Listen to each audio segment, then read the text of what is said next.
Hey, what's up, everybody? Welcome to the Shake Up. Let's see, and I am running late, but we only got one track today.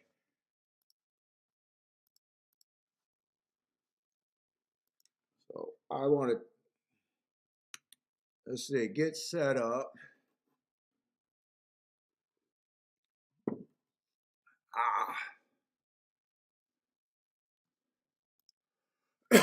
Oh, shit. Let's get this out. Saved.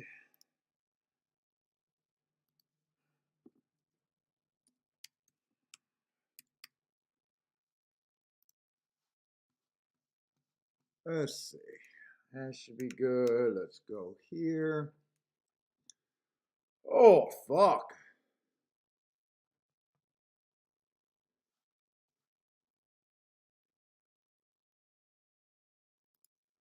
Let's do this.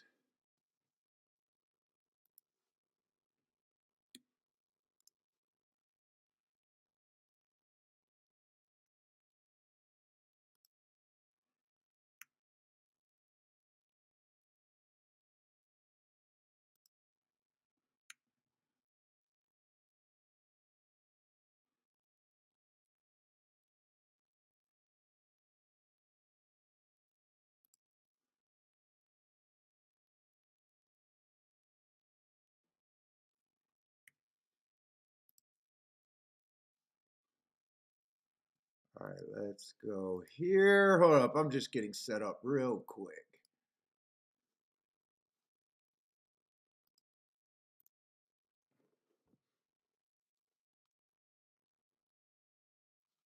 Let's see. That's the wrong thing. The fuck is my shit and why can't I think right now?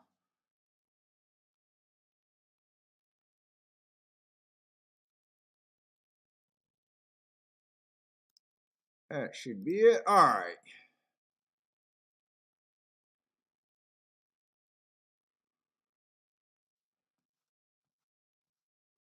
Send that out. Let's go.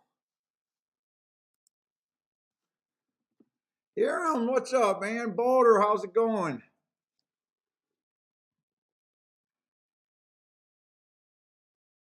Jeff, what's up, man? Should you put money? I fucking don't know, man. I'm coming off a huge day yesterday.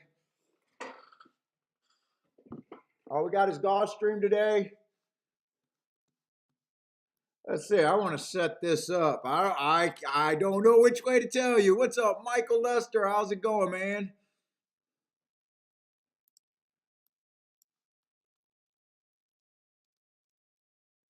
Yeah, I was fucking around with other. Oh, I did not. Let's see. I did not save that from yesterday. Let's just start a new sheet right here. Let me just get this shit going real quick. I want them. Oh, wait, what time is it? 23? I might not have that much time to waste here, but I only got one track. Let's see. See if I can do it real quick.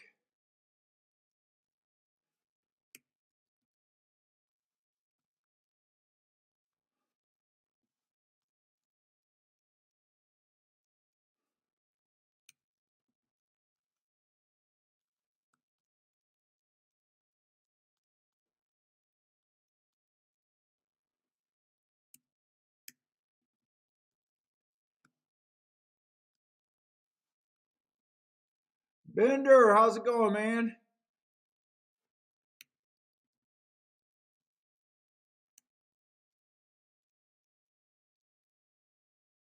Fuck, did I just god damn it. Why did I look at the chat for even a minute? I can't do two things at once. Everybody knows that.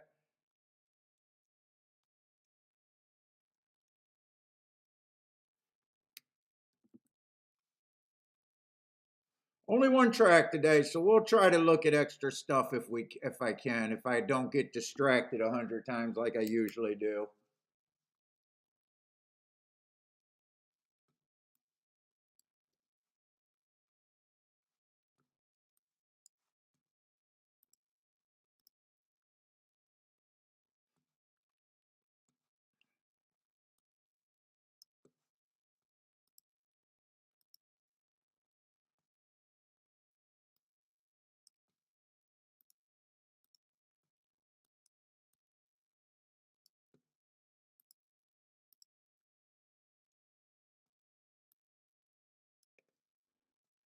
Disco, what's up, man?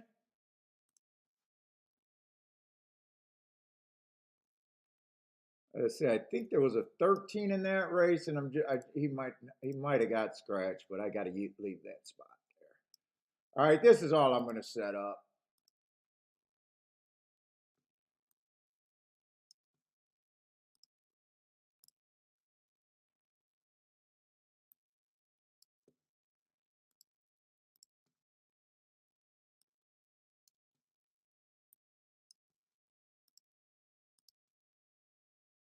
That should be it. Omar, how's it going? Jeff wants a bunch of hard horses.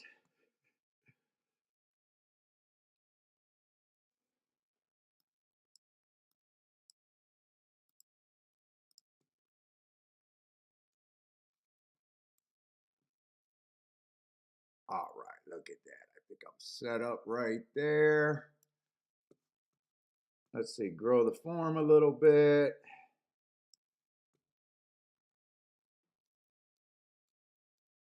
And we should be set up.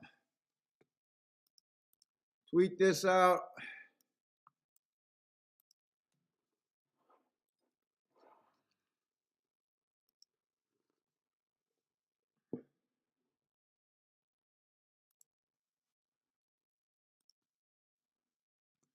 I need my, did I already grab my chat? Let's see, I need my chat.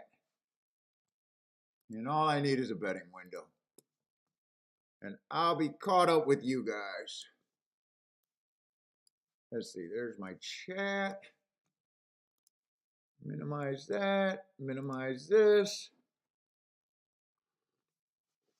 Stephen Marshall, how's it going, man?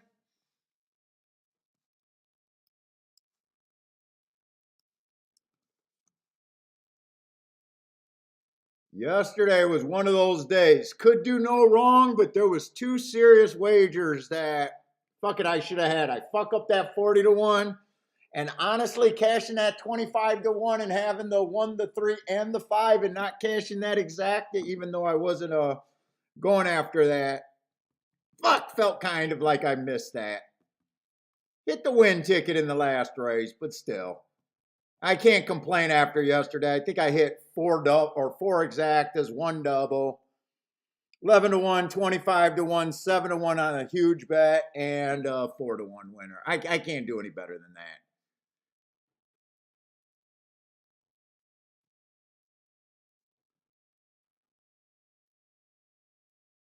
Can't do any better than that.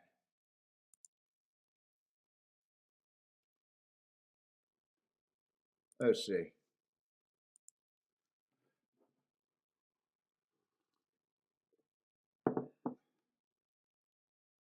Oh, Gulfstream got a lot of scratches today. Killed the horizontal, Disco says. Oh, shit. That's all right. I didn't want to do the extra work.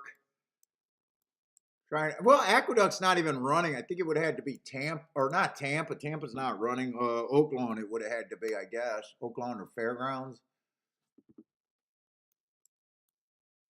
Why is this lagging?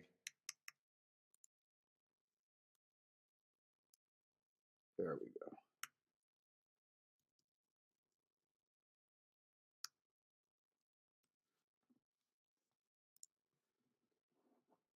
Marco Lou, how's it going, man?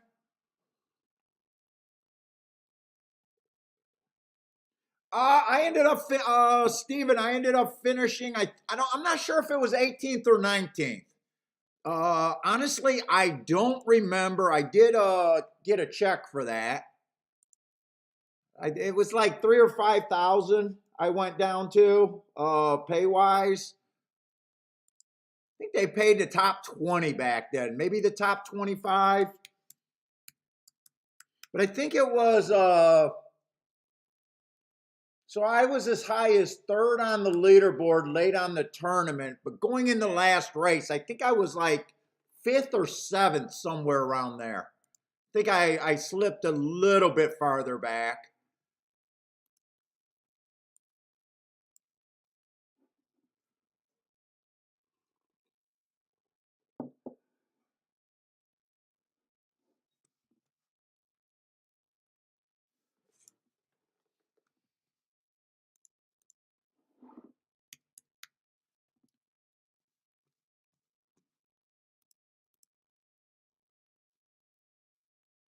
Let's see, I'm trying to see if there's any scratches in the second race in case we want to look at some doubles and stuff.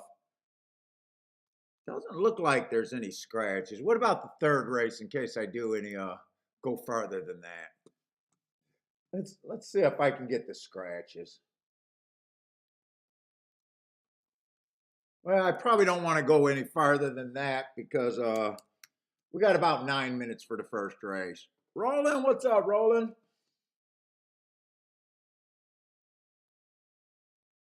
Yeah, looks like hopefully the scratches don't kill it.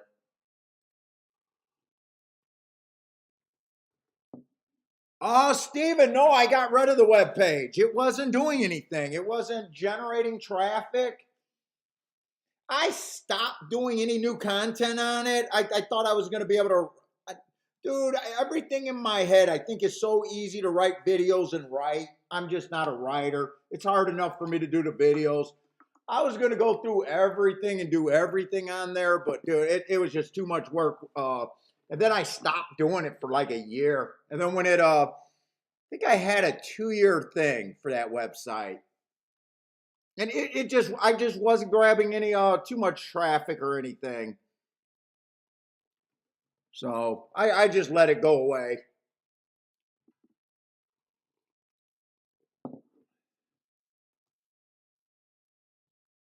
What's up, Blair? Sugar, what's up, man?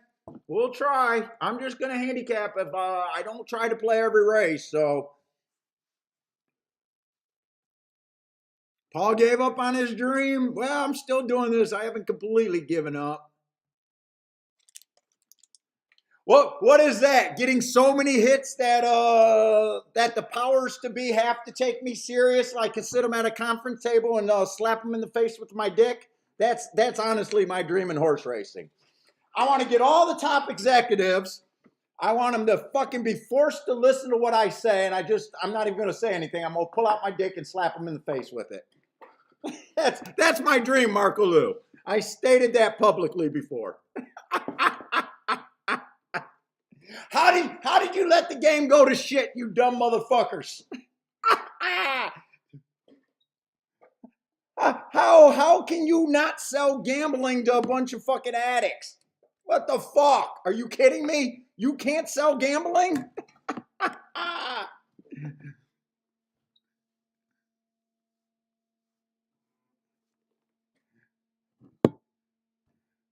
You can build a track right next to a college, yet you can't get college kids to fucking become addicts. In a vice. You are not qualified. You are not qualified, CDI. But fucking just slap them in the. Well, it's not that long, so it'll be a little slap. What's up, Anthony? Dude, you give me a vice and give me a bunch of college kids, and I'll take all their souls. Trust me, I'll take all their souls. Well, they'll be going to hell in a handbag. Not horse racing. Horse racing, like, we can't get young people to gamble. Young people don't gamble. What? Horse racing is the dumbest. Never mind. I'm done. What's up, Maurice?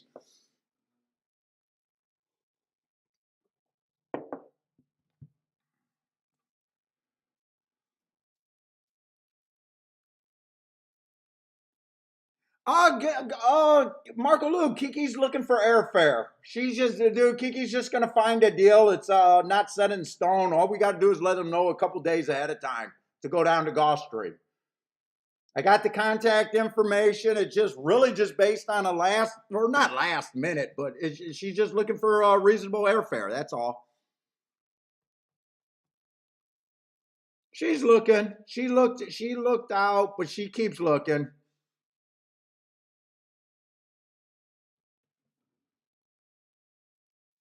All right, let's go. We got turf racing. I'm still looking for stalkers are dominating. Speed when they get away. They did go wire to wire one race, and I think the other race they stalked yesterday. Let's see, claiming 16,000. Let's see, one's dropping second race at this level.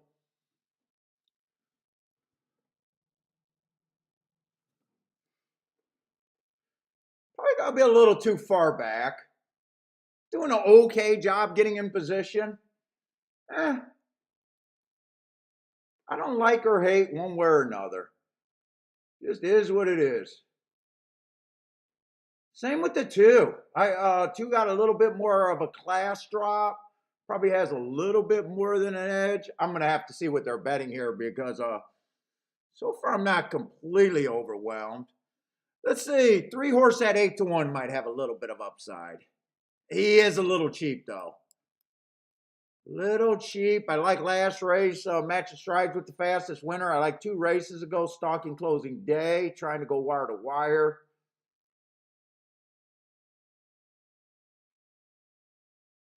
Definitely need every bit of that 8-1, I think. Let's see. I got to get, let's see. 4's taking a lot of action here.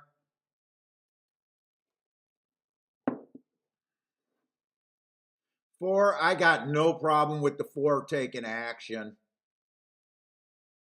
Had a speed and able to show speed and stalk. 3 and 4 races ago, we're probably at a higher level. 2 races ago, at a little bit lower of a level, at this level, he won. Then last race, on a bad, real early pressing day, average, that's a nice race, and those races can come up tough. He should be taking money. Let's see, I really don't have a problem with the 5 here.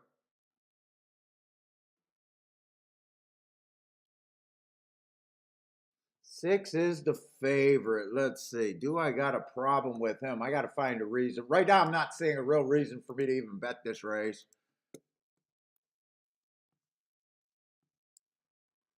Let's see. 6.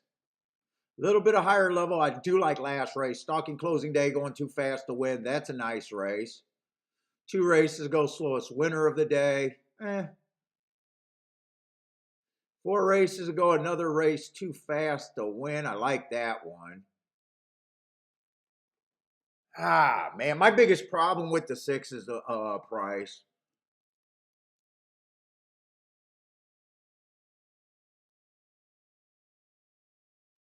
Let's see. I'm going to just work on the betting board and see if I can even play this race. I do not have a problem with the 6 and the 4 taking the most money, though.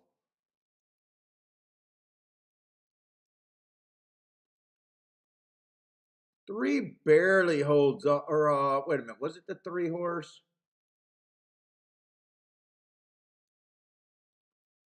3, I do think I got to get about 10-1 or higher to be interested in the 3.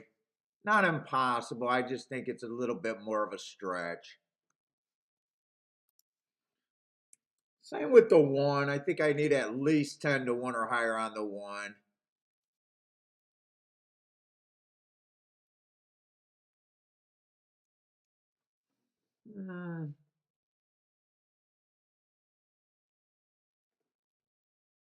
I think 4 and 6 should be the favorites. Who was the 5 one more time?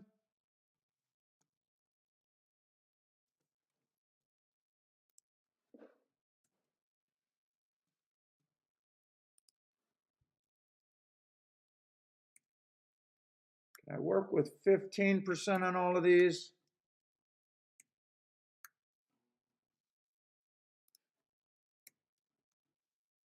That's probably where my betting line is. I don't know how interested I am in this race, really. What's up, Jared? Jared says the 4 should win. Kathy, how's it going, Kathy? Z, what's up, Z? Z is on the 6 to win, huh?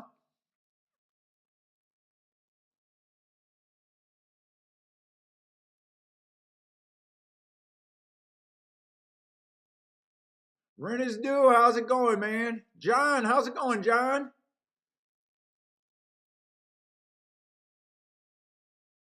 Let's see. Marco Lewis saying speed didn't really hold on the turf. Well, didn't that 10 go wire to wire in an early turf route race? Didn't the 10 go wire to wire? And then I think a few other races they came off the pace a bit. Unless the 10 stalked, maybe he stalked by the first call. I don't quite remember. I thought he went wire to wire. I'm not sure. Jay Brum, how's it going, man?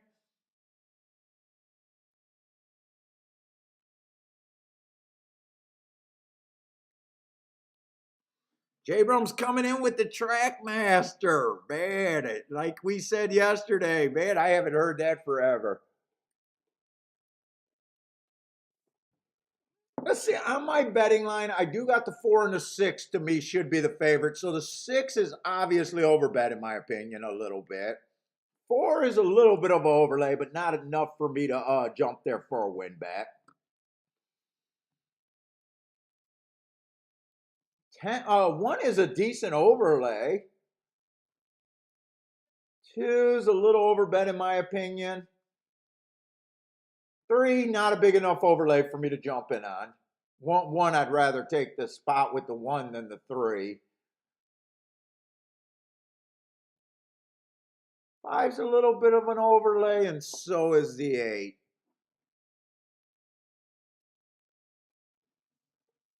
Masu, what's up? But I think I'm going to sit out this race. I don't know if I really care that much about this race, really.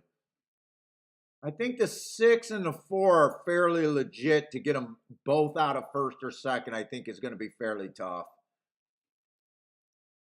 I might be a little bit lazy by not pricing anything, but I'm just going to hope that those 2 are legit and I can't get anywhere. JJ, what's up? Well, JJ, I got the 8 at 15%, so I got him a fair shot to win, and he is an overlay. If I wanted to bet this race, I would probably have to key off the 8. The 8 and the 1, or maybe 8 and the 5. I would be looking at the 1, the 5, or the 8 to do something with as a key.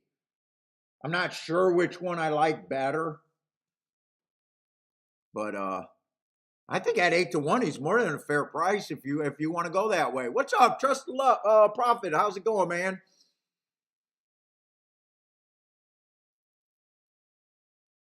If you guys are new to the show, welcome to the show. But this is what I do full time, so I bet. I don't have the luxury to play every race. I won't have an opinion every race. I sit out races because it's a goddamn skill.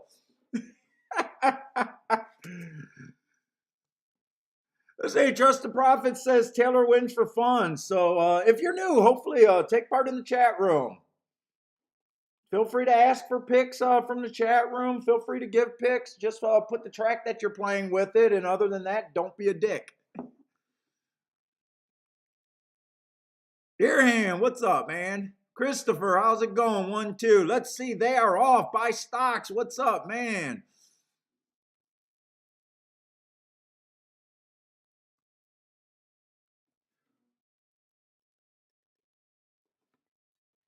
All right, got me a little bit of coffee.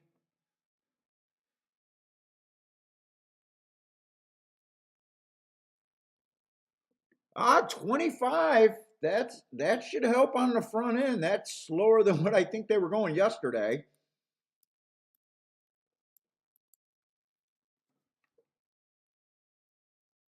Yeah, yesterday we were on fire.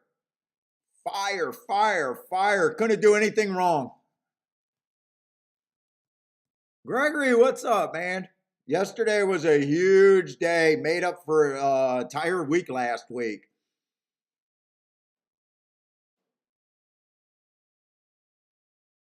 Three's running pretty nice, but he is hooked right now. I would think that three's not giving up, but I would think 4 should be able to put him away from here. 2's coming.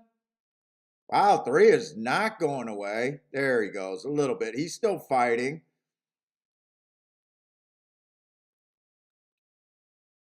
4 is going to get second. 2, 4, 5. 2, 4, 5, 3. 2, 4, 5, 3. Kind of a slowish pace there on the front end. I'm not sure what that second call was, by the way. By the way, I thought 8 was a good play at 8-1. He ended up going off at 5-1. That might have happened in the gate, though. 2, I think, stayed at 4-1. I'm pretty happy with my betting line there.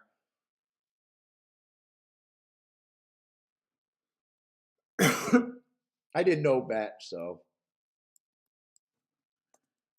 I still want to be feel like I did an okay job with my betting line though.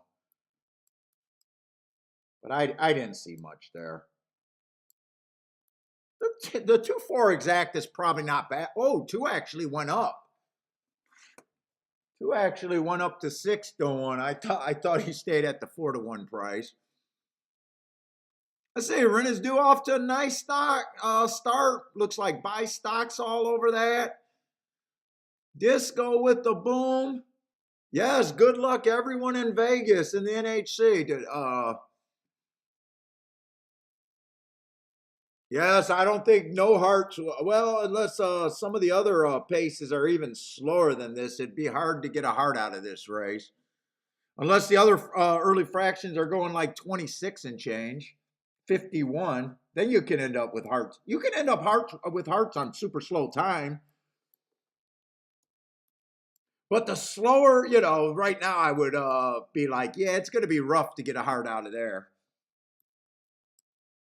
That's pretty moderate fractions, unless the track is super slow today.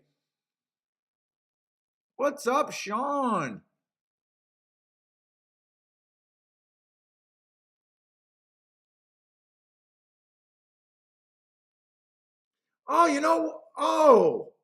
Yeah, my ADW sometimes it gets a little silly. It's showing me 6-1 there, but 9-2 on the thing. So that's why I said 6-1. Okay, he stayed at 9-2. That's sometimes I'm in the wrong race. Sometimes I get distracted looking up other things. But sometimes for some reason, sometimes that does not always update. Yeah, so the 2 actually stayed at 9-2. Probably still a useful exacta.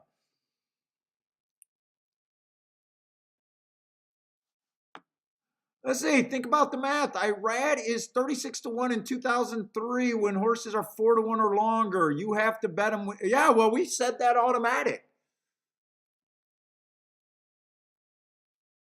But you actually got the database. I think I said if I think I just do this.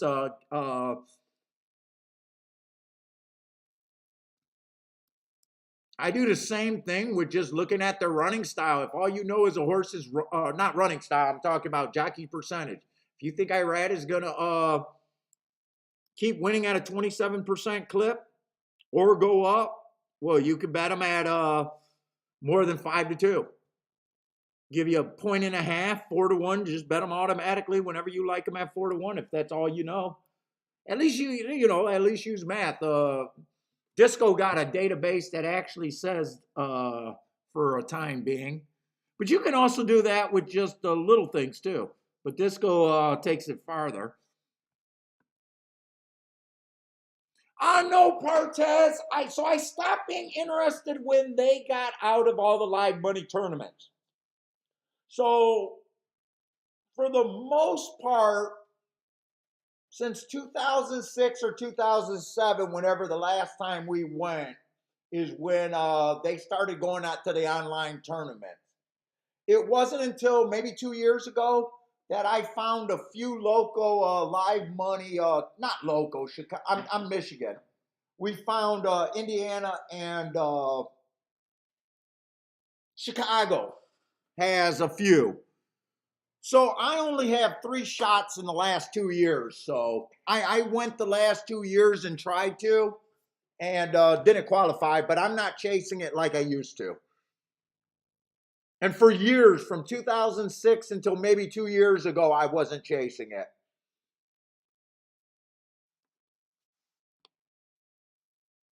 I'm not a big complainer in all of the fucking shady practices and the weird thing they doing. I don't understand how horse racing is the only betting tournament that's getting bigger every year, but the prize pool keeps going down every year. Some of this stuff just can't be explained to me where it makes sense. But when they went to the online tournaments, it just turned to shit to me. I hate the online tournaments. I loved it. Back in the day, it was doable to me back in the day, but fucking since they went online, I'm just not into it.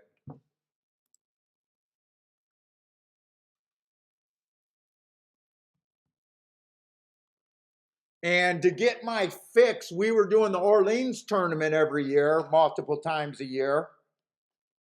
But apparently that went away since COVID. What's up, Frank Law? I would still like to do it. I'm actually jealous that they're down there right now, but it's not worth chasing it to me. Spending a lot of money trying to get there, it's just not worth it to me.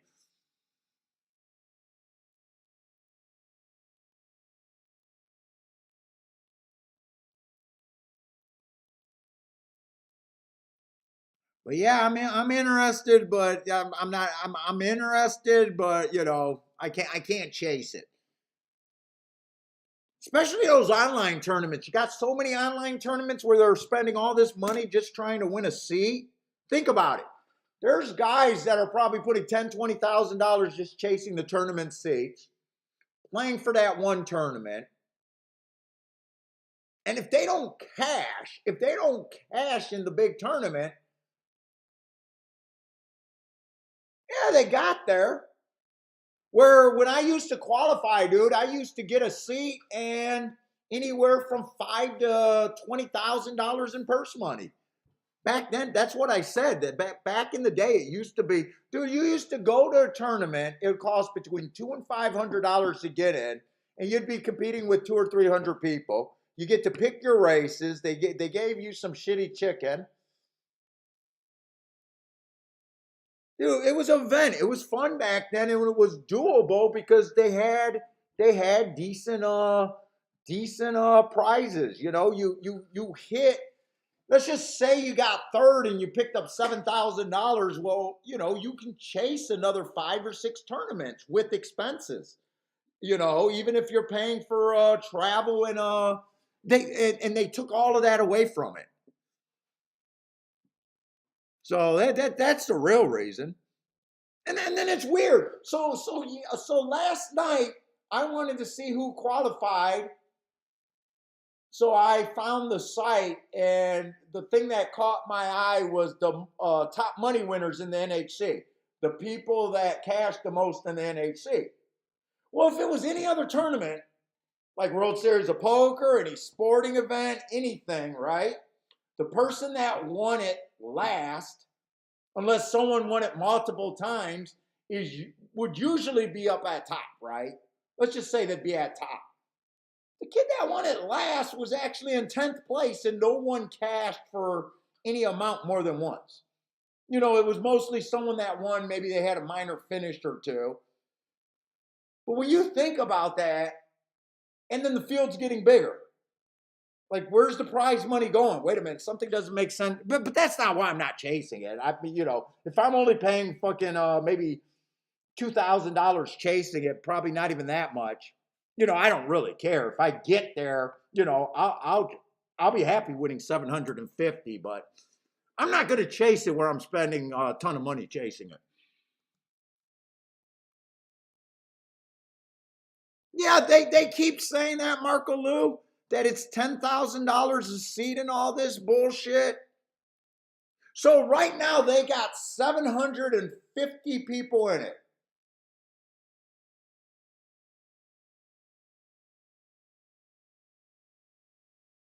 When I qualified, I think when I finished 18th or 19th, I think it was 300 or 400 people back then. Now the prize pool was littler. I think that year Rippy won 250, so it grew for the next couple years up until a million. Then all of a sudden it went fucking crazy backwards.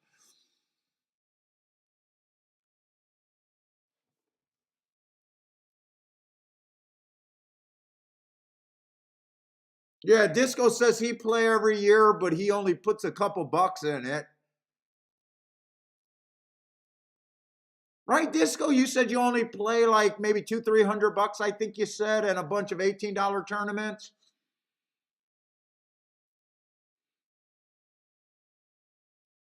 And then the other weird thing is, why are they into travel voucher? That's another fucking thing I don't understand. You guys are such losers that you guys got a shot at 750,000, but we can't trust. We got to get you a hotel and plane voucher. You fucking loser, because no one wins at horse racing. That's what they think of you. You got lucky and won a tournament. It's going to be in 6 months, and there's no way a horse player can figure out how to get there on his own. I don't think they do that in poker tournaments. I'd be shocked if they do that in poker tournaments. Oh, you do about 5? Yeah, that's reasonable. Like that, like that's how I chase it, because I don't think it's chaseable anymore.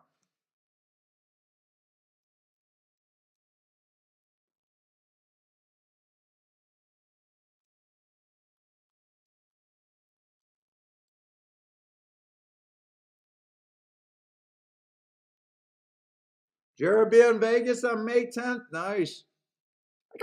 Dude, I just passed up 2 trips going to Vegas. Kiki and I both said her cousins went and invited us, and we thought about it.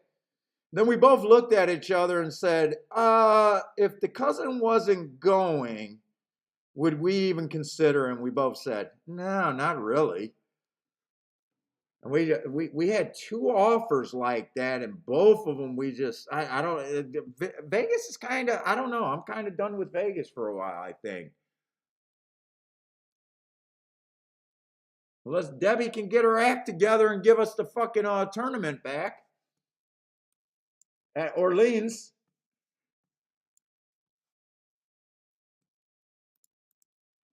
Oh, there's another scratch here. This race went to crap.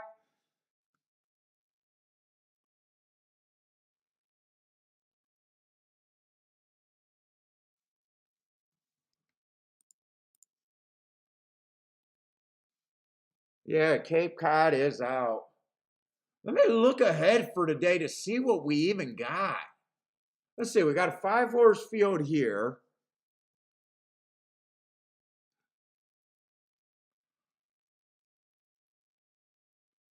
Five-horse field here with 3 favorites. Oh, it just make me throw up in my mouth. We do have a sprint next race. 6 horses, that might be kind of okay.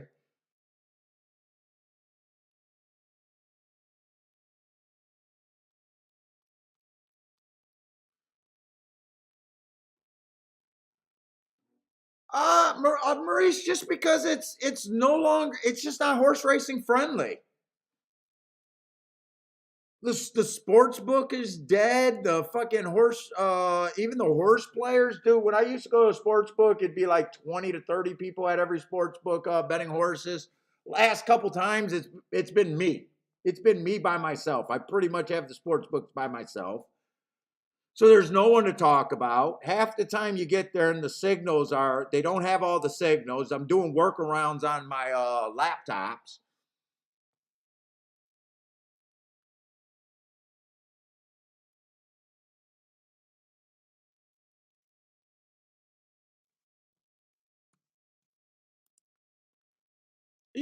They took the food out of Vegas. There's no such thing. There hasn't been cheap food forever, but even you know how even the last couple years, every place would have a pizza, a burger, and some cheap options to eat. I'm not cheap, but I also don't like getting bent over and taking it every time I go eat. So they got rid of all the reasonable pizza and burger places in all the hotels. They replaced them all with like Bobby Flay burgers, where now I'm paying $30 for burgers and fries. Dude, it just adds so much to my dude. Last time we went, in 4 days, I won 2 grand, and I did not cover my smoking, my drinking, and my food. Where if I win 2 grand here, in 4 days here, that's my 4 grand. So I'm adding takeout. What am I adding takeout for? The liquor's the same as what I mix at my house, and I'm not a big drinker. Don't think that I'm going out there bouncing off the wall. I drink 3 drinks and I'm drunk for the night.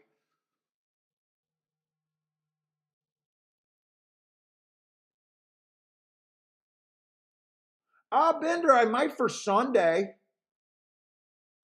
I already started Saturdays already, so I've been moving along with a lot of prep. Let's say I'm trying to get the scratches in the fourth race.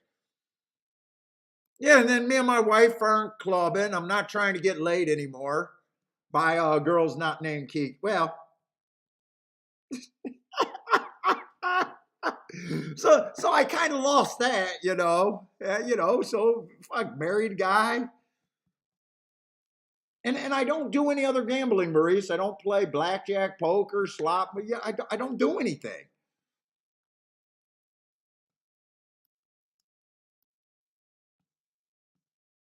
I've seen all the Cirque shows.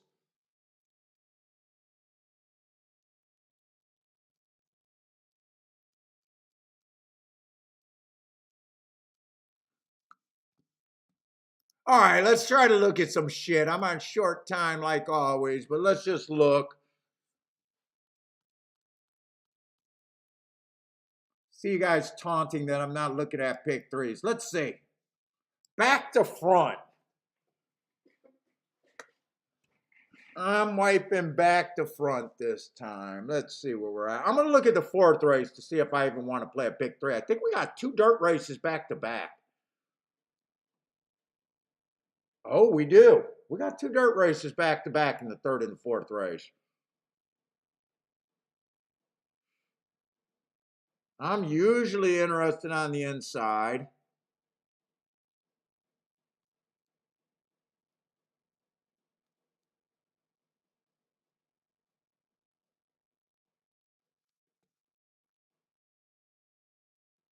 That would be the fourth race, and I don't think there's any scratches there.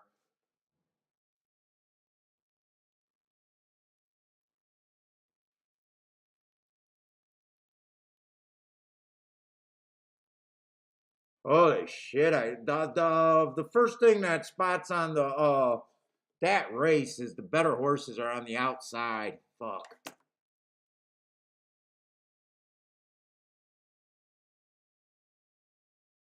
1 and a 2. Man, the rail needs to be very strong for both of them.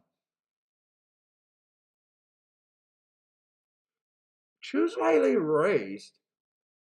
Oh wow, he tried a $62,000 race over there at FanDuel. Fuck, I'm not sure what I won in that race.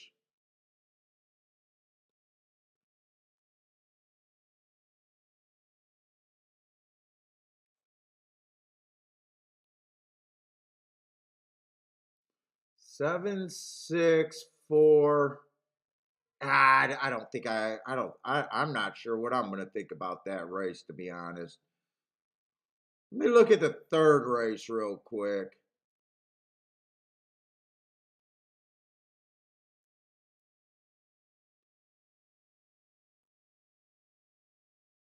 I think whoever a 1, 2, 3 gets the lead there is a good God, they got some ugly marks on the inside horses. Holy shit, are they ugly?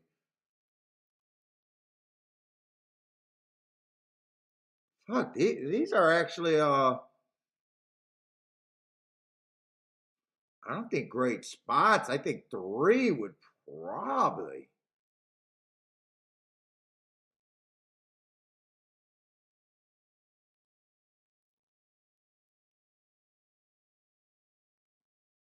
Man, I'm probably riding the inside there.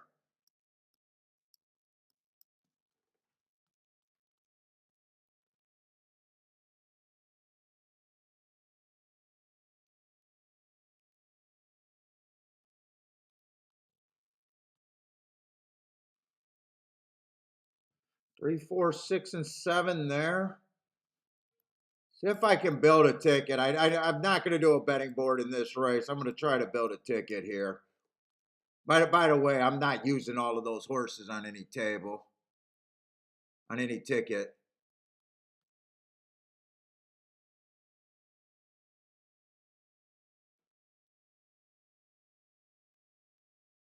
I'm circling the favorites, or the likely favorites. I don't want AAA shit tickets. Trying to hit a $5 ticket for 50,000.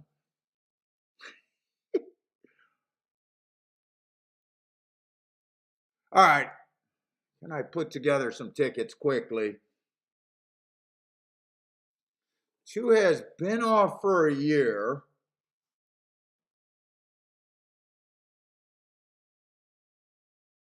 Claiming 35,000. 2, I just can't get to the 2 at 7-2. Okay, he beats me. He can win, but he would have to beat me.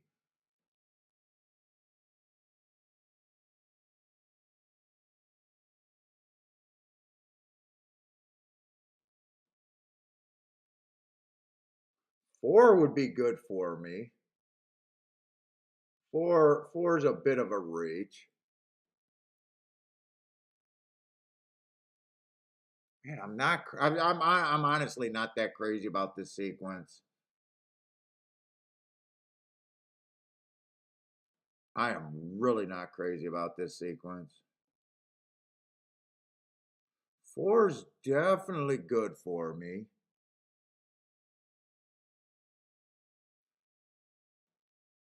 2 I would leave off.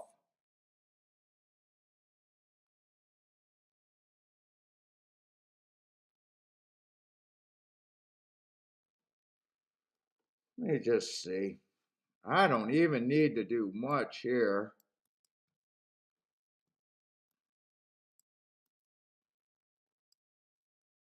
Crap and crap.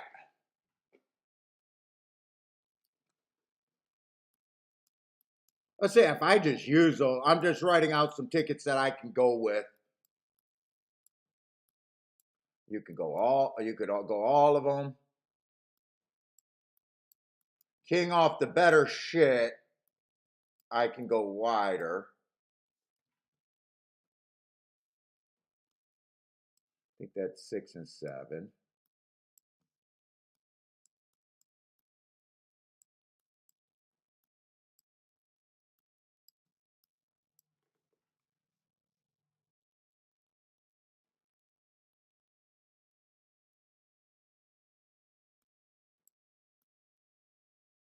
Is that 3 in the last leg? Why did I think it was a 2?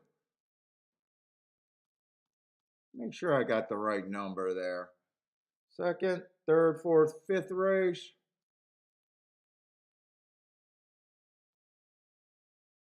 Wait a minute. Second race, fourth race. It's not the 3 in the last leg. It is the 2. I thought I had a wrong number there. 2. I don't hate those tickets. Let's see. If I wanted to go 3 and 5. So if I got 2 A's, I would leave the 3 off the next leg. And the 3, 9, or I don't want 2 A's. I don't want 2 A's.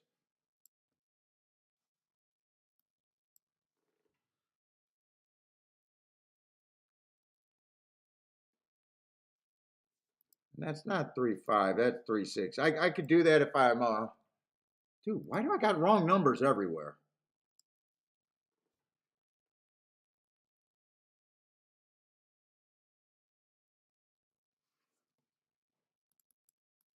I like the direction of trying to beat these 2 better.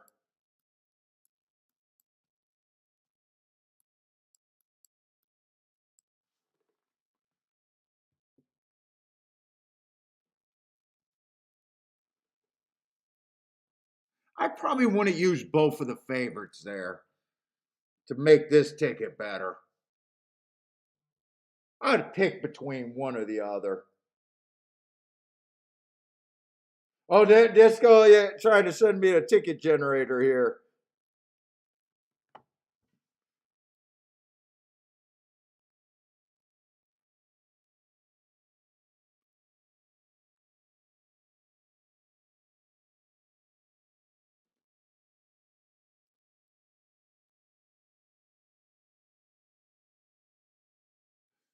Three and the six are interchangeable. I would just pick one.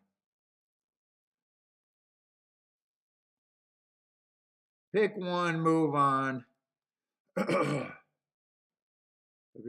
Are they both on the same race? It looks like I'm not going to be able to do anything. No, they're not in the same race. I would pick one of those two. Do that, and I could do all of those tickets. But I'm doing nothing there. I honestly don't like the sequence. Well, I think this is a winning sequence, but I think I don't know how much it pays. Mofo Joe, what's up? Gas station sushi, how's it going? Gulfstream Park, race 2, the 4-horse. I would rather that win there. Good luck, yes.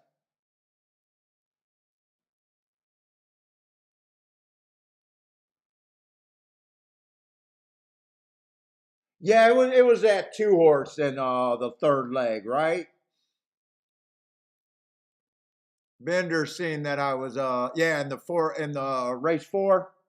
Yeah, I just got the number mixed up also.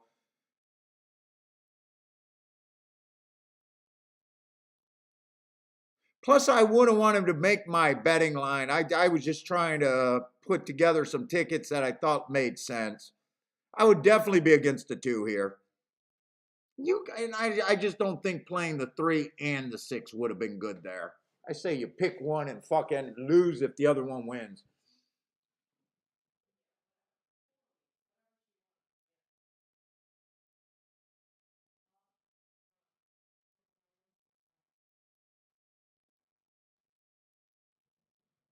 Let's say 24 and 450. So they are at those fractions that are borderline to go wire to wire there.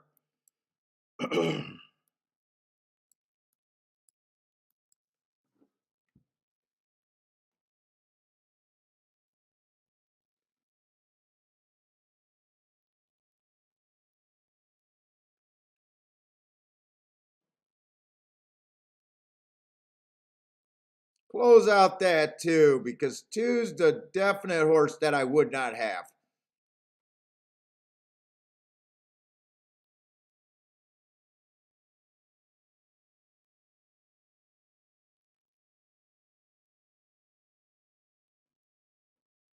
And I'm not sure which one I would have picked, by the way. That's part of the reason why I didn't bet. Between the 3 and the 6 ticket. But yeah, I don't mind doing that unless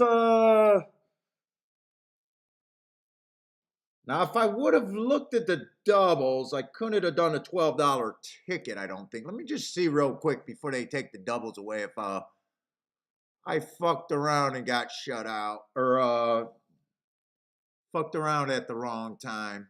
Let's see, the highest double with the 3-horse winning in the second leg to what I got is paying 16. And the lowest one is paying 11, but that could readjust. So those would not have been tempting to me. And the same, they're not much higher with the 6. 15 and 18 are the low and the high. Yeah, I didn't miss anything here. I don't care about this sequence.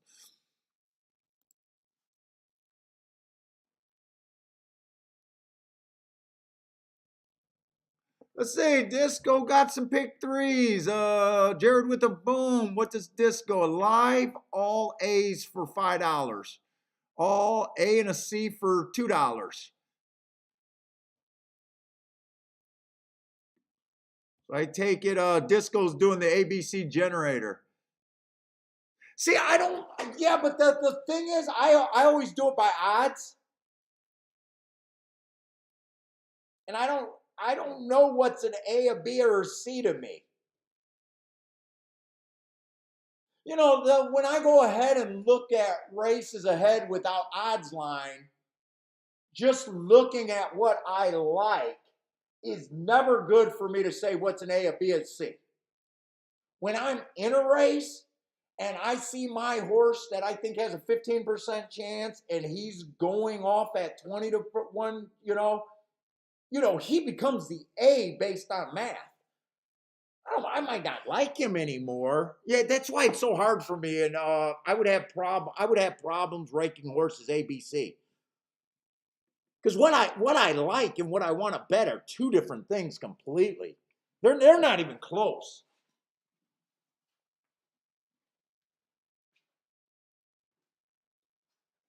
That's like the last race at Gulfstream yesterday. That race, when we went through it, it was like, wow, every horse can win except for like 2 or 3. If I had to look at that race 3 races before, I would have had no shot to hit that race. But looking at that race in motion, or with the betting board, dude, I got win bets on the 1 and the 3 at 25 to 1, and even a win bet on the 5 at 12 to 1. They run first, second, and third. And it's that's part of the reason why I would never be good at structuring pick 5, or structuring too far out. Jabram says just do a Irad or Trackmaster, make it easy for you.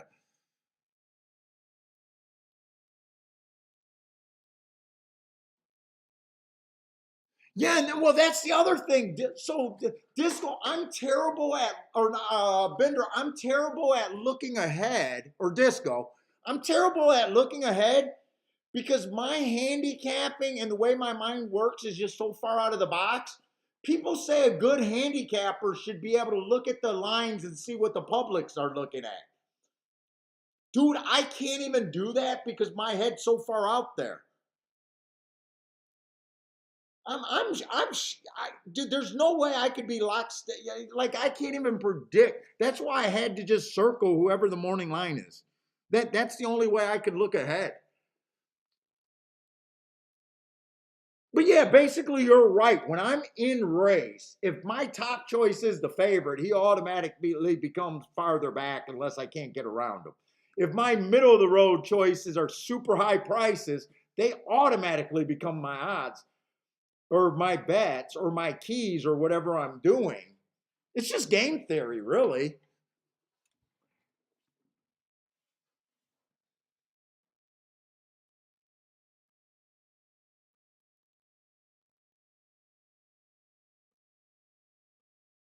Like I just know my theory is I would never want to have a ticket going through this. 6 in the 3, getting alive to the 3, and then that's if 3. He was supposed. Let's just say the morning line is right, and they end up being favorites, and then owning these tickets. Oh, and actually, that ends up being almost a perfect X, because I would never want to own that ticket. I don't care if I'm playing it for $100. I would never, and I wouldn't, but I would never want to own that ticket. Look, it perfectly X'd out for me almost. And really, I didn't even want, the 3 or 6 winning, with the 3 winning the second leg, and even being alive to the 2 horses that I think might be prices a lot of times. I don't know. I just I don't play them that much. But I know what I would want and what I wouldn't want.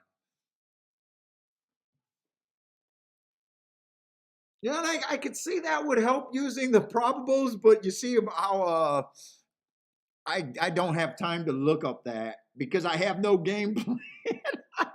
I have no game plan. I'm trying to work on some things. Trust me, I think about some of this stuff.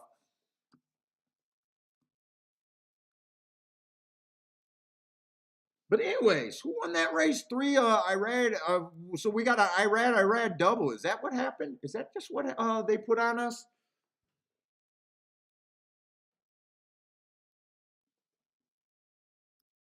Did the 2 really win the first race too? I think we got an Irad double, by the way.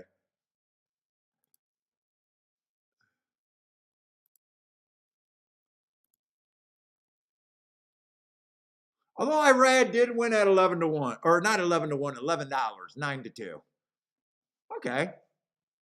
That's right, because I remember Disco saying when he's over 9-2.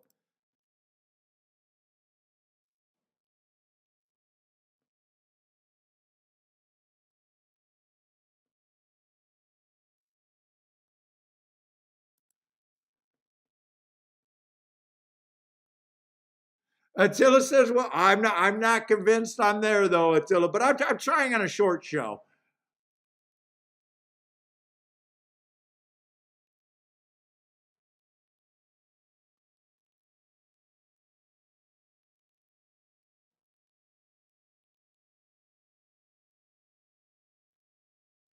I would say use Bet Falcul to figure out the cost in the truck.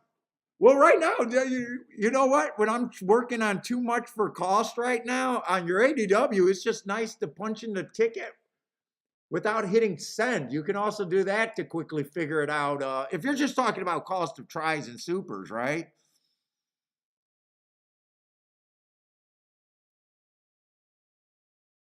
Do we got more Joshua's in here? What's up, Joshua Weeks? I don't know if I said hi to him. Sean, how's it going?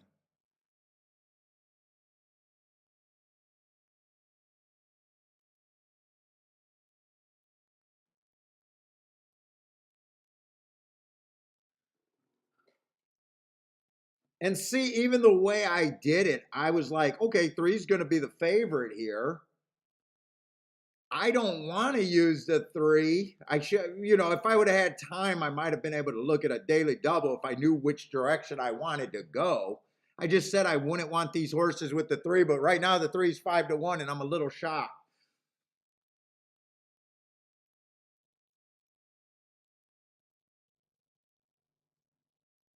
They're making the six the favorite here, huh? I don't really have a problem with that. I'm just ready to do my regular handicapping. That was an exercise of me trying to put together a ticket. This one would have been a lie, but I would have suggested that you pick between those two. Should have looked at what are the doubles looking? If I looked at the doubles, would I have known to throw the three in there? I'm just curious what these doubles are paying because I trusted the morning line.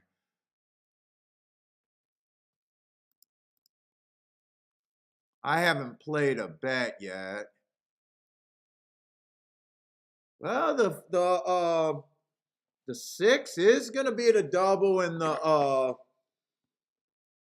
favorite in the double.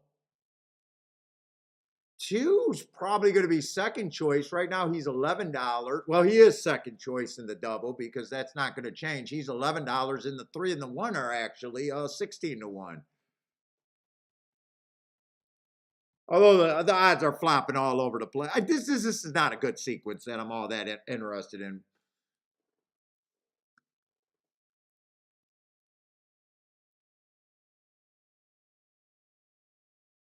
But let's just look at the third race and do their regular stuff there. I'm just a comfort creature of habit kind of deal. I'm looking for mostly speed and stalkers on the inside. There is no seven hole. Once you get to seven hole and out, it's farther to win, but there is no seven, but speed and stalkers. Yesterday, I thought the rail was pretty good.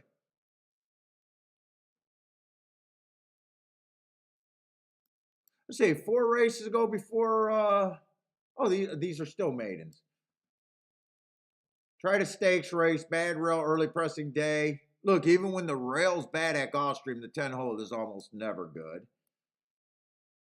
I like the excuse there still. Early pressing day anyway, so he can get an excuse. Didn't belong in that race, and that's fine. Next race out, early pressing day, had no speed. I like the excuse. Comes back, early pressing day, closer to the lead. Slowest pace of the day. That's fine. Got in position. He's probably not a front runner. He was probably at a disadvantage chasing the slowest pace of the day a little bit. The last race, he's not a sprinter. I don't think he's going to be a sprinter. And this is a sprint.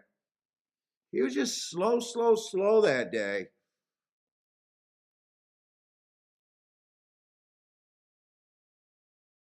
Not really what I was looking for, other than he's on the inside, and I think the inside's good. I thought he might have been a higher price. Eh, I probably wouldn't start anything with him now. Two, I think two got a chance. He's been slow, and we got a whole bunch of one race samples. The races, 4 races back, he chased the slowest pace of the day. That could be better than what it looks. He's just a stalker.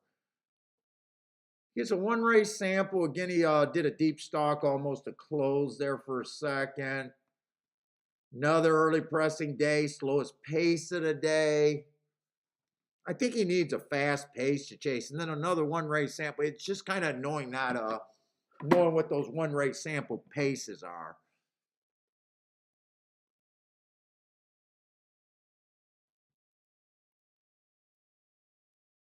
Three's another one. I thought three was going to be the favorite here. I just realized that he ran with the two horse, and there's not much difference between both of them. Actually, two ran a better race last race.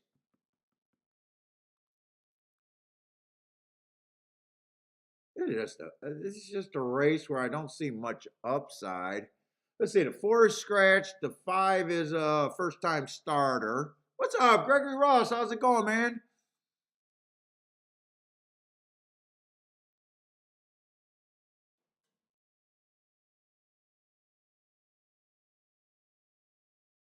Try to do 2 or 3 low cost tickets. Well, it is no brag. Well, it is a little brag, but it's definitely not a lie. I'm 50% lifetime for pick sixes. I am 50%. And the pick six that I hit was $60,000, 66 grand. So my ROI for pick sixes are off the chart on an $18 ticket. But Jesus Christ, honestly touched my hand and made me play that bet. I have no idea other than they announced the announcement that day and I was at Arlington and I had an extra $18 in my bets and I put a ticket together at the window. It was just my day. That's why I said, fucking honestly, God made me play that ticket and it was not me handicapping. That's God's honest truth.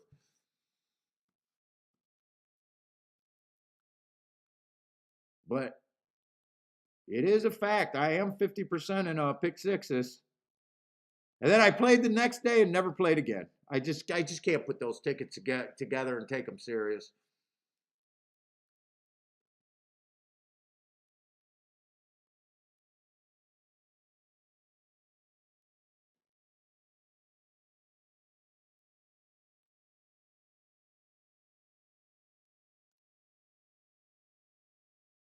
Let's see, six is a favorite.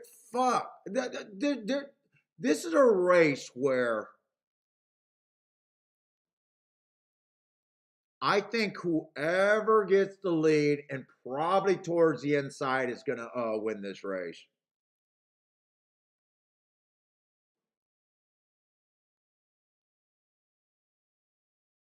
Six is the favorite. Early pressing day, average after one race. I don't like that he was 4 1/4 back, but fuck, he could be closer to pace. I'd have no problem with him winning. There's no way I take him at 6-5 though. Seven only ran one race, pretty bad looking. I would have to make him the longest shot on the board, but if he comes and runs here, I mean, this field is, I think whoever gets the lead here is probably the winner. The problem with me is I can't make a strong case for anyone to get the lead. I'm guessing it's the two or the three, but they both had quite a few races and never been on the lead before.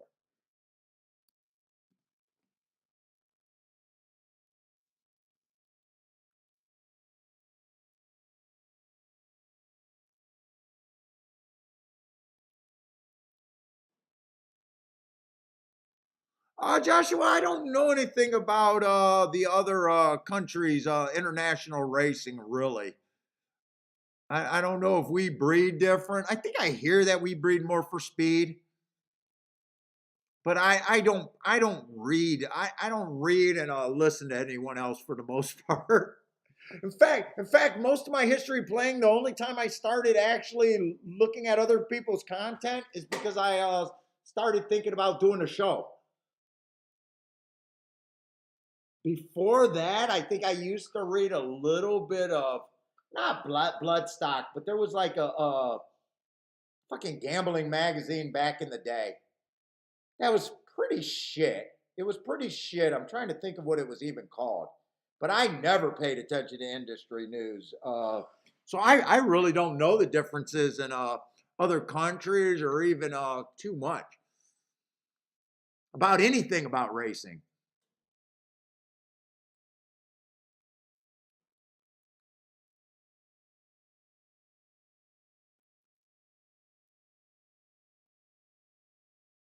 I definitely hear that there's different running styles. That there's a European running style that they raced a little different philosophy. That they try to dull their speed out better.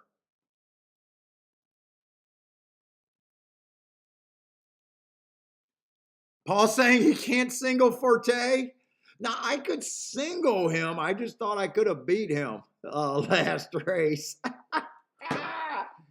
I am a hater. When someone starts to look too good, I do become a hater. That's good in the par mutual pool, though.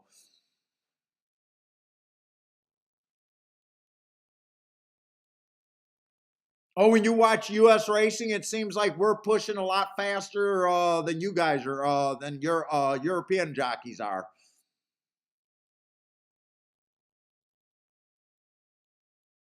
Oh, Marco Lou's saying he thinks the one will get the lead here. Five, I can see because just by him being a first time starter. The one,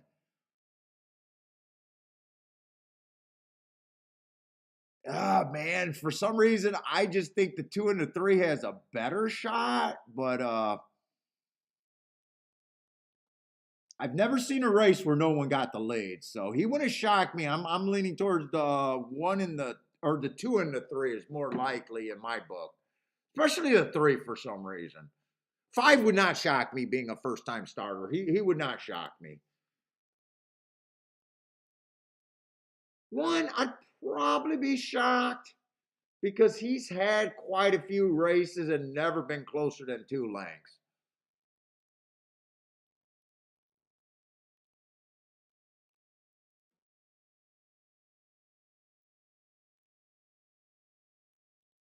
He's ran with the two before. Two had the lead over him, but not by much where they can't reverse it.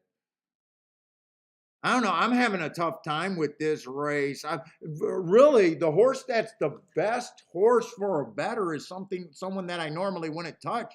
That would be the five, the new face. Five wouldn't have to be much to win this race. Let's see. I'm gonna do a betting line here instead of just talking in circles for the next 4 minutes. I to me, I would have him at that price. Seven, look, if seven improves, I wouldn't be shocked, but I still can't get to him.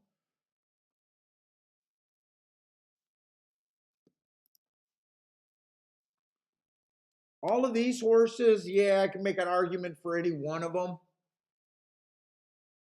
but I'm going to favor the inside part of the track a little bit more. Plus, I know you're not going to get a good price on the six. The six got Irad too, right? And Irad is, I'm going to say, oh no, why am I looking at the four saying the six? Oh no, six does not have Irad.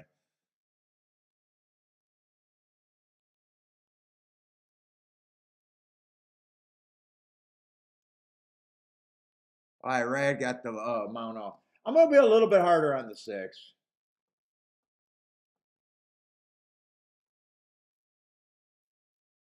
Not by much, though.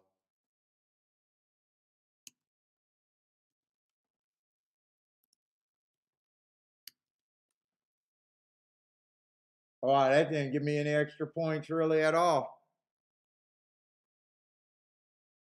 I'm pretty in the 1, 2, 3. I'm just agreeing with the well where they're betting the horses at. Let me see if I want to do something in the double. Let me just check these doubles, even though. Let me see. Can I do something in a double here?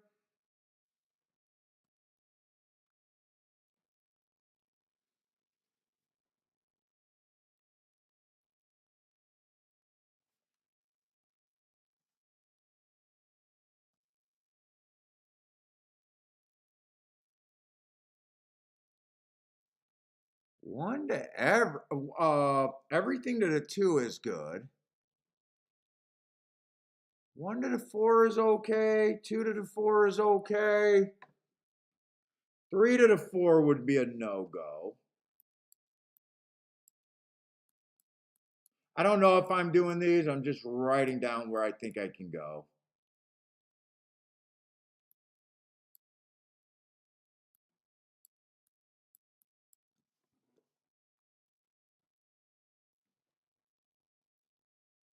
Let's see. The other horse is the 6. 3 to the 6 is a no-go, but the other 2 are okay.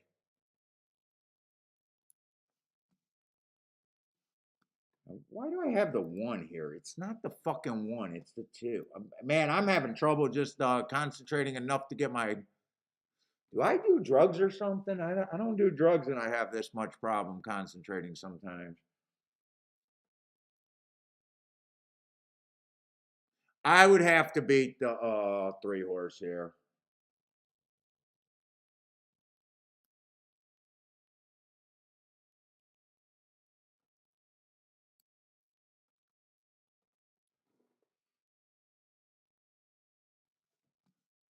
And really keen, these 2 aren't great. Unless the 2 horse wins, everyone else is between $16 and $21 for $8.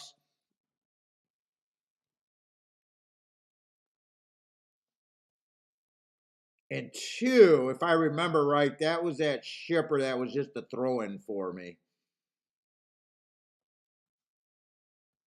You know what? Maybe the exactas are actually okay here. Let's see. The 6 is taking all the action. What's the 1, 2, 3 exacta box actually?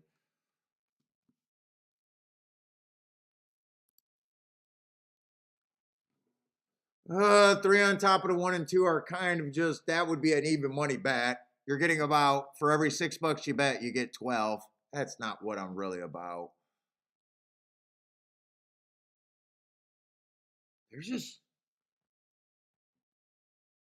unless I just take the 1 or the 2 and bet them because they're the best overlays.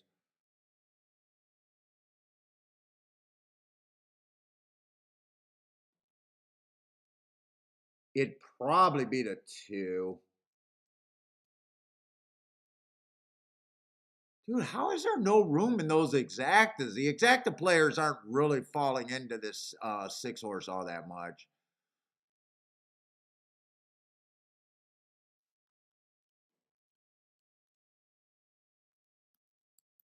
I can go 2 to win.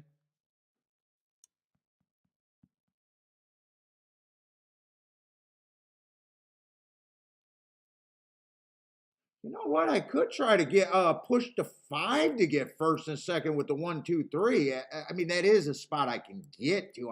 I have no idea what the 5 is.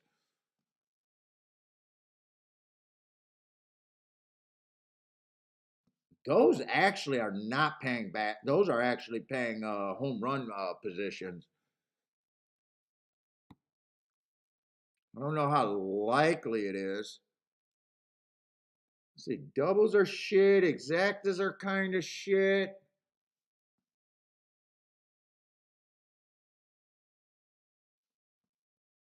Win bet on the 4 is okay. I can't Dutch here. Or on the 2, I can't Dutch here. I'm gonna do that little exacta, but it's kind of actioning.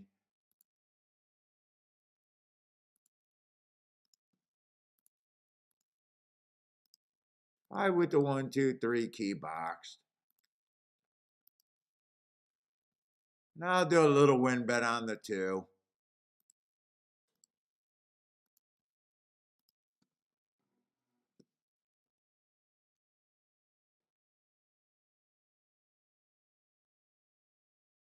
I don't think I do the doubles.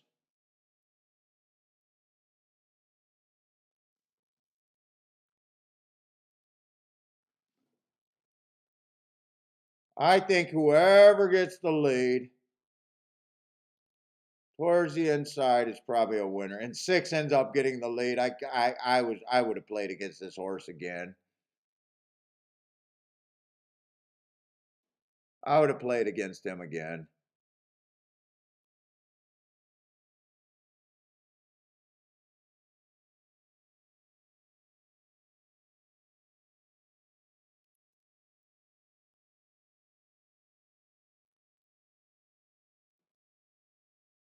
Pace is slow too, on the slower side.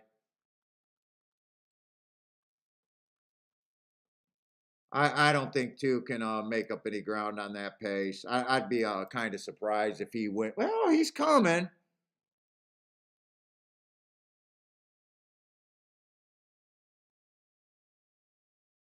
But I don't think he's not making up ground on the 6, though.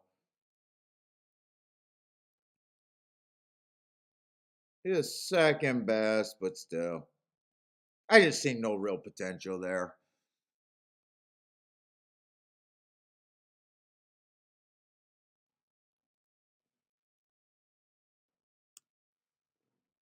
That's what that is.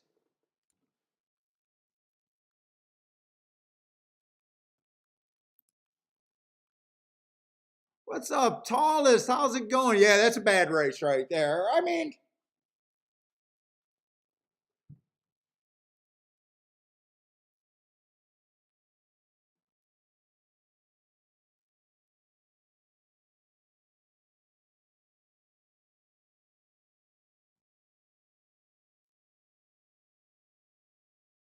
let's see. Jabram loved the 2 horse.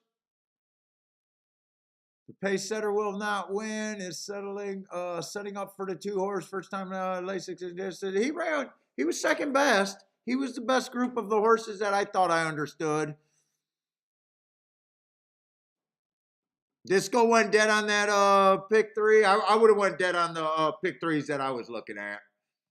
I didn't bet him, but I would have went dead too. 6 horse, like I said, I'd play against him every time off that running line at 4 to 5. I'd get beat every time about him. If I play that race, I'm supposed to get beat by that result.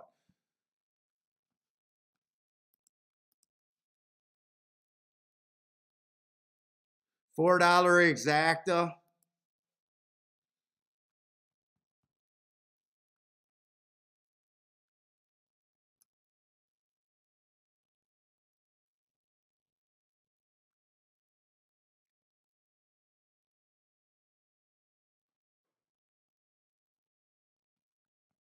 If I would have had another track, I probably would have just walked away without even putting a bet. I got to the point where I just felt like doing a bet eventually. Because I think the next race is about the same. I hated this pick 3 sequence.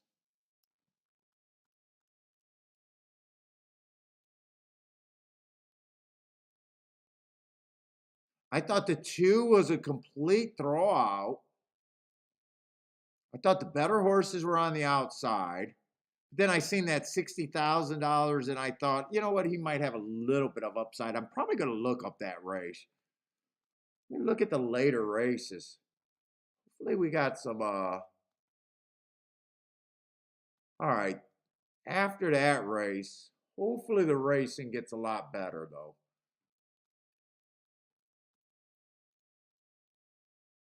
Definitely not going to complain about Gulfstream after yesterday though.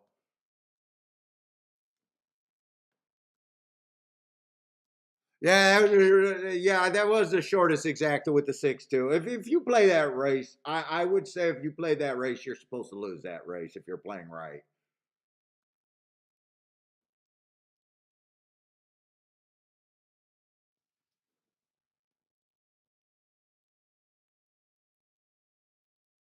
Lloyd, what's up, Lloyd?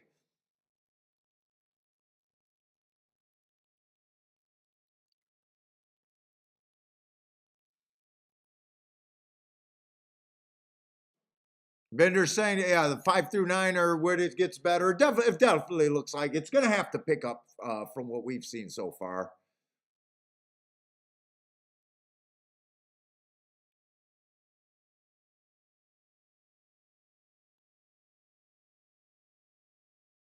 When you see a $5 pick three,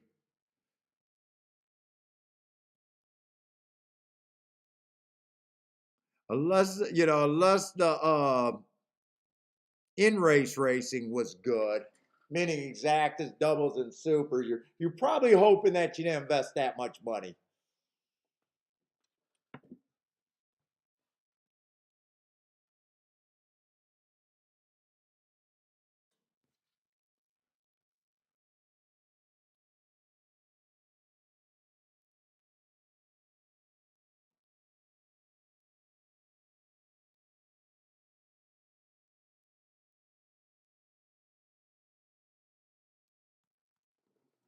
Oh,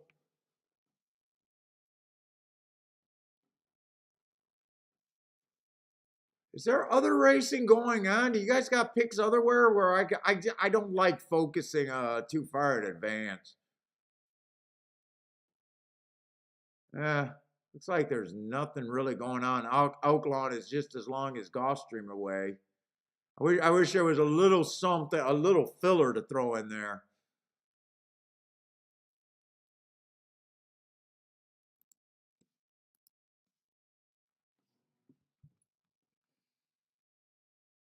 Let's see, we're going to the fourth race. Maybe there's something going forward. Let's just look at the fourth race. I did want to look up that Hawthorne race on the 3 or on the 2.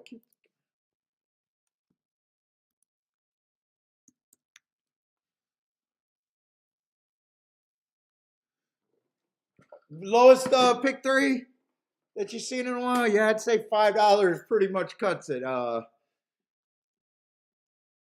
Pretty rough sledding. Although the first race winner wasn't bad. 11, I think the first winner played either $9 or $11. He was that was not a bad race. Just the sequence ended up being on the bad side. They didn't fool anyone in the pick 3 though. He didn't help the pick 3 really.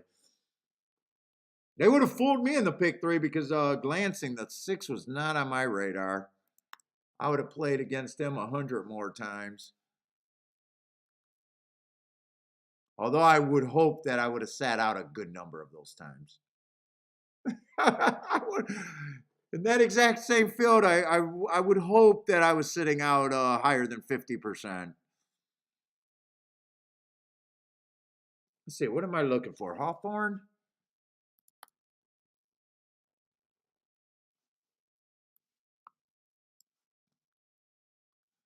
Let's see, 9:30 coming off a while. I pitched this horse instantly, but then I started for the pick 4, started trying to pick him up a little bit.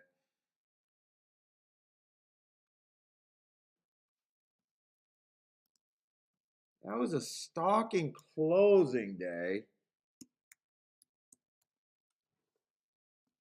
He won his race at FanDuel. That's old Fairmont. That's terrible racing there. Can't believe he matched strides with the fastest winner of the day for the first call. I'm trying to build cases for something that would be good for a better, but I don't know how much I believe in that, in him. 12-1 would be good for a better, though. I think the better horses are on the outside.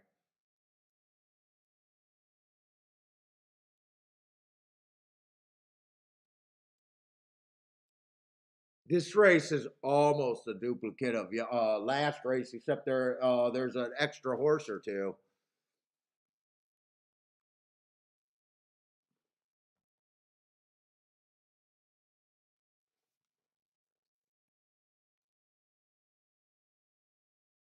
4 races ago on this one early pressing day, just slow match strides with the slowest winner of the day.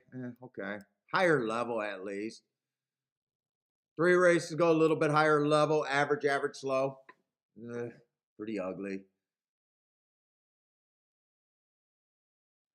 2 races ago, he at least matched strides with the fastest winner of the day before being slow. But I got that the inside of the track was good. He had the 2-hole. I'm wondering if that good inside carried him to the fastest. I don't trust him, in other words. And last race, he went back to looking like the same horse, although it was a 1-race sample. I don't have any extra notes on a 1-race sample. It is a dirt race, but I would have to think that this rail is fucking cement for him to have a chance to win. I would have to think that this is one of the best rails ever for him to have a chance to. Even at 18-1, I reach, but I even feel like I'm reaching on him. 2-horse, I feel like I'm reaching on him. He did go wire to wire with the right running style. But that was at FanDuel. FanDuel is just such a bad place to be.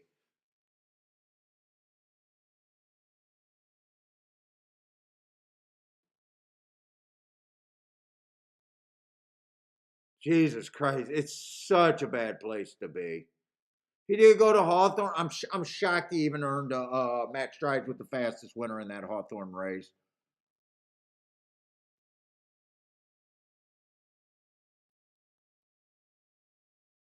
Although the races that I seen whenever I looked at Hawthorne were not that great. I don't know. I'm not sure what the competition is. Other than that $60,000 price tag on there.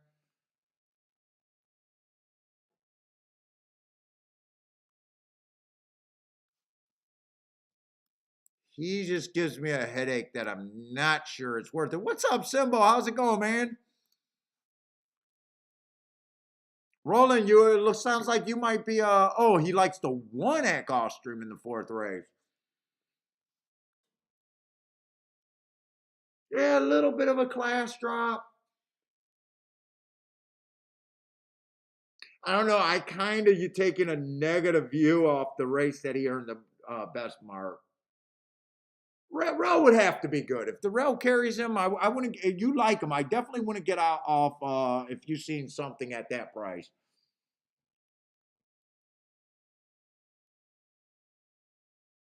In fact, pay me to keep talking shit to him because the more I talk shit about the horse, the more likely they are to get in a winner's circle. Pay me a little bit of money and then bet more.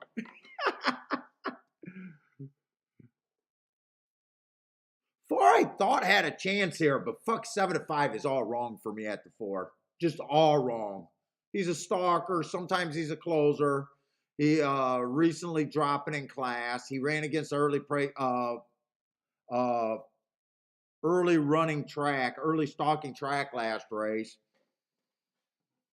Did a nice job cutting into the pace. Lost his irons, but still, fucking 7-5. I can't. He can win. I was actually he was on my short list of things to do. But shit, 7-5. I don't know what I can do with him to make this race interesting to me. 5 I just can't get to. Doesn't really have any speed. The best race I got marked wise is last race matching strides with the slowest winner of the day. And then I got 3 races of him just being too slow to win. I just can't get there. I just can't get there. I think he's overbet at 7-1. 6 just broke his maiden. At least he's been running average. Fuck, average in this race is probably looking like hearts. 4 races ago, early pressing day, average. Okay, comes back, another average race. Finally, 1 being average. But he's stepping up. I'd probably have 7 as the favorite here. Really, 6 at 8-5. I couldn't get there on the 6 either. They can win, but I can't. I could not go that direction at those prices. 7 4 races ago at 40,000 at least went too fast to win. Comes back at 20,000. Wait a minute. Wait a minute. Wait a minute. Wait a minute. Wait a minute.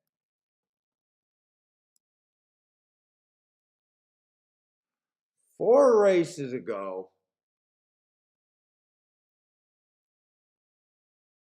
was December 31st of 2001.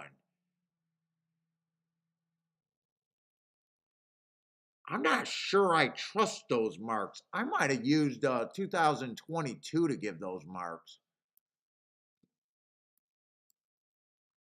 What was that at Parks?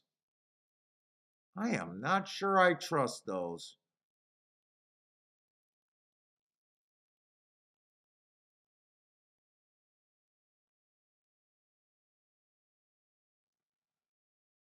Then he took a year layoff. Yeah. I think I looked up the wrong year. I don't go back that far.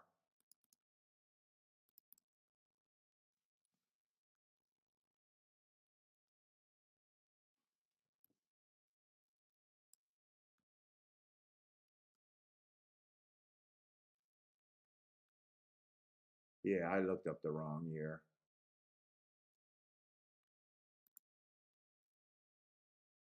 I don't even have that year. No. I don't trust those.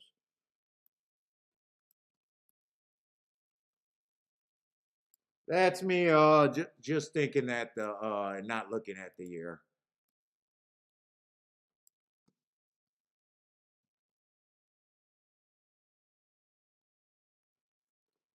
Yeah, I thought 4 7 and 6 would be taking all the action. I thought 1 or 2 were the two long shots.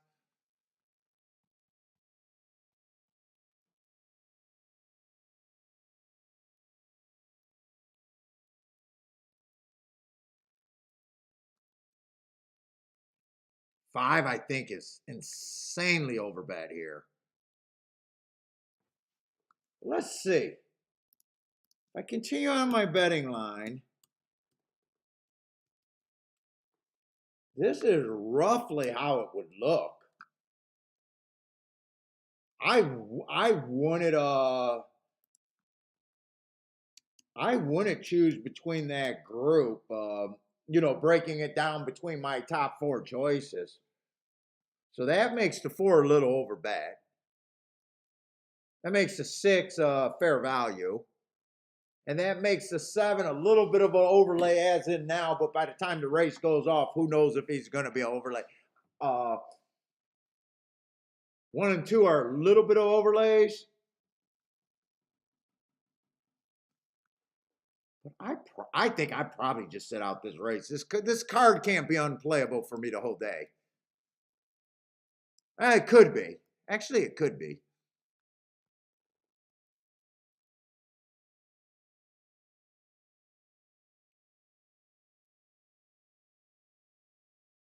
Let's see. Bender says small field 5 7 do look like the best horse. Haven't seen enough to really say the rail is gold for the 1 and the 2.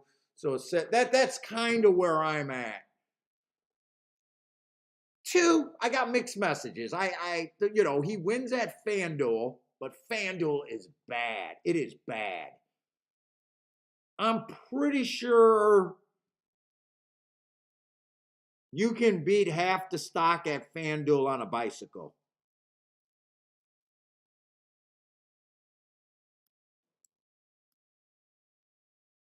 But I'll give him credit. He went to Hawthorne and ran in a 60,000, and I do not know how the fuck he earned a triangle.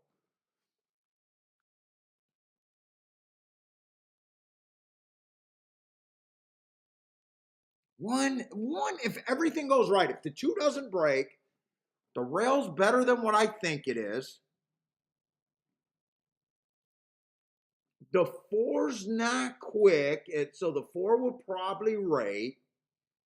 If the out if the outside's not great, you know, the 6 and the 7 are not the fastest. Or I do think the 7's faster than the 6, but 7 can get strung out in that 3-4 wide trip that keeps getting beat at Gulfstream. I could see the 1 hanging around or the 2, whichever one better. If the two stayed, put it this way, if the 2 stayed, in my first opinion, that he was just a toss,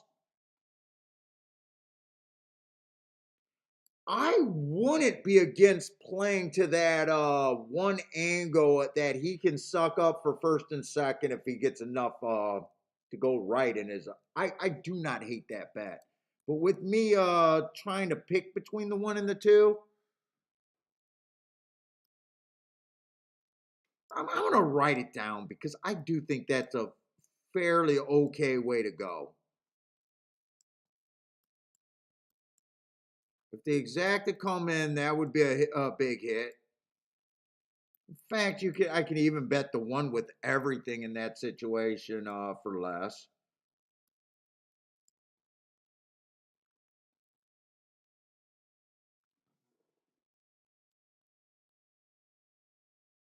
Let me look up that Hawthorne. I'm trying to get clue. The other thing about this Hawthorne horse that is a mystery, they did lay him off since September.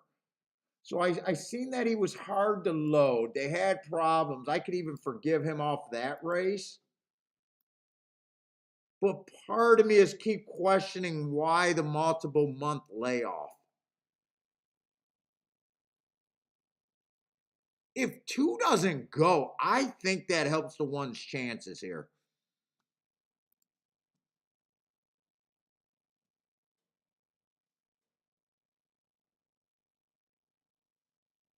Let me look up that race. Not on the heart guide. I want to look up that race in race to see if I got any extra thing to think.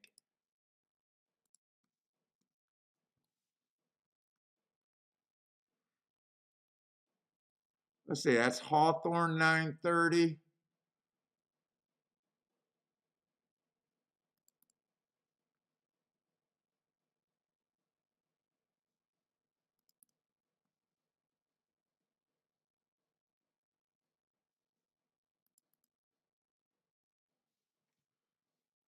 They stalked every race that day.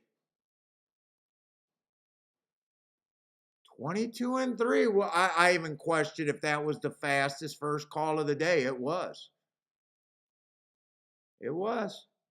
And those were not the data that I did by hand. So every once in a while, I do make mistakes when I do my data by hand with my data entry.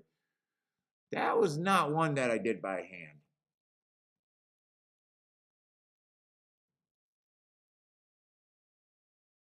And in fact, he's coming out the 7th race of the day. That was the fastest race of the day by far. You know what?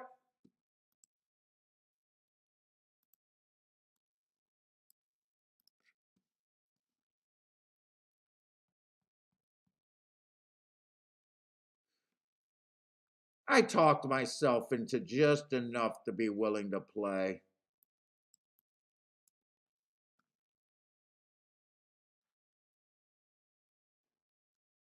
Two might be the quickest early. It's not the quickest field.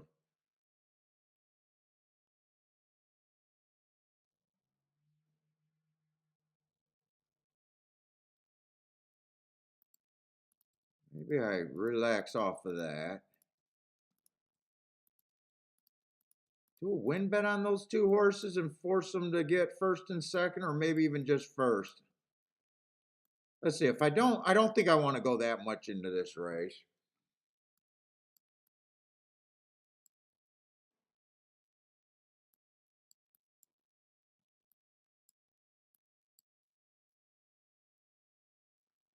For an $8 base bet, what's the worst exacta? Actually, they're playing the 2. They are playing the 2 in a bit. They're not that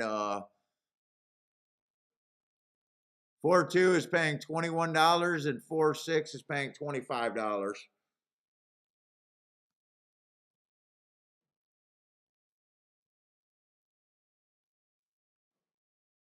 I don't think I turn that around. I think I play this. I don't think this race is worth that much to me either. 1 and 2 to win. And just play them in second. Straight. I do got one nice out, one huge out. It comes in 1, 2, 2, 1. I just don't like the sequence that much.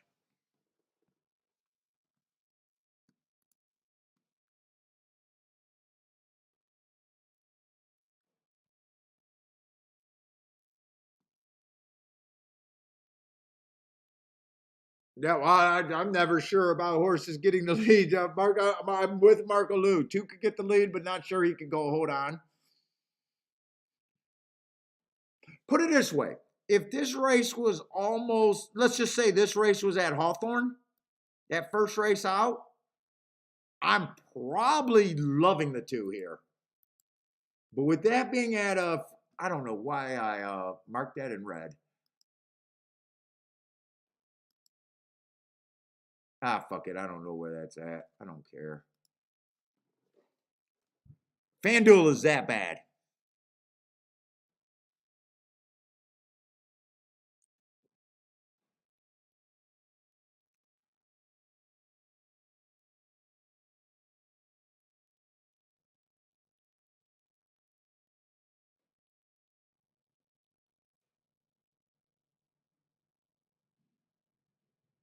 Five is more of a, well, yeah, five's way more of a known horse. I just can't get to the 5. If 5 beats me here, I'm okay with the 5 winning this race and just saying I could not have bet him. If 7 was on the inside, I would absolutely love this. Well, not at 2 to 1 though. Not at 2 to 1. I'm hoping that the 6 hole actually hurts the 7 here. And 6 does not always go to lead. When he goes to lead, he's nice, but he doesn't always go to lead. I'm hoping the 1 or the 2 just gets the lead is what I'm hoping for. Hoping that rail's super good. Miss Sue, what's up, man?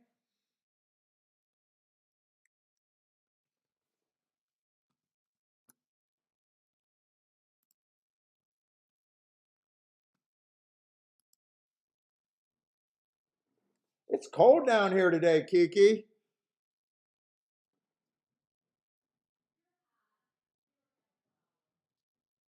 Because I'm a runner.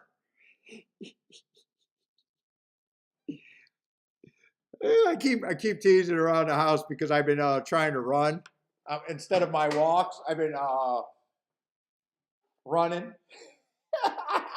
So I keep going around the house saying that Kiki, it's a running lifestyle, and I got runner's high and all this shit. Oh my God, my running is so pathetic.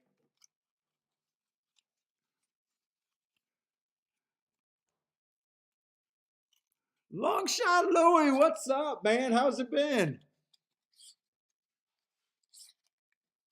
Little slow day starting today. Hard to even find races to play. I forced 2 plays so far.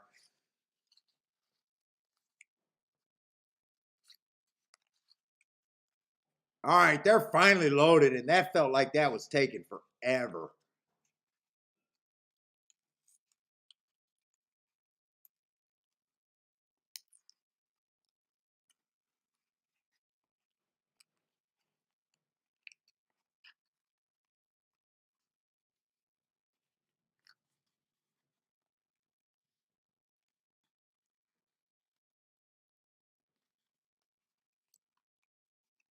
Kathy, you got a horse that you take care of or own that's running today, or is that a horse that you just your horse because you're already betting them? I see you say, "Hey, Charles, bet my horse today." Sturdy girl.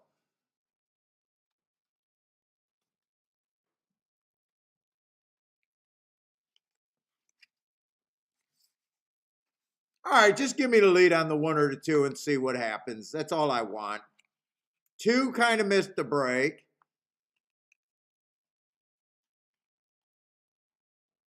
1's going for the lead, but didn't get it easy. He got a nose in front of the 4, but he's not getting it easy. I was hoping that the 4 would be a stalker right here.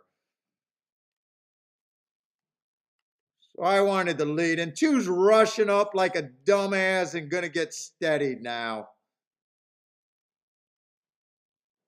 Yeah, come on, dumbass. Just keep rushing up. The only way the 1 or the 2 was going to win this race is if they got the lead over the 4. Let's see, 5 is actually running better than the horses that I bet.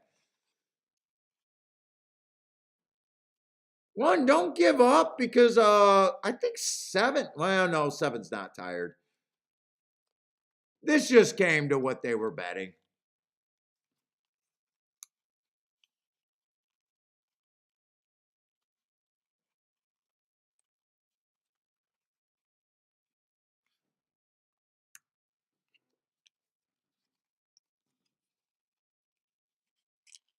Just nothing there.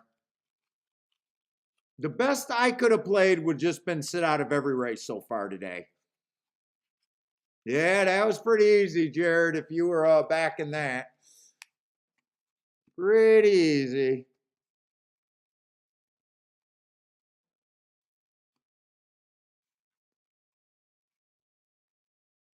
Yeah, can't force value with her any. Well, I don't know because I was having a discussion with someone that called me up today and about that. Hey, some of those play bets you shouldn't play.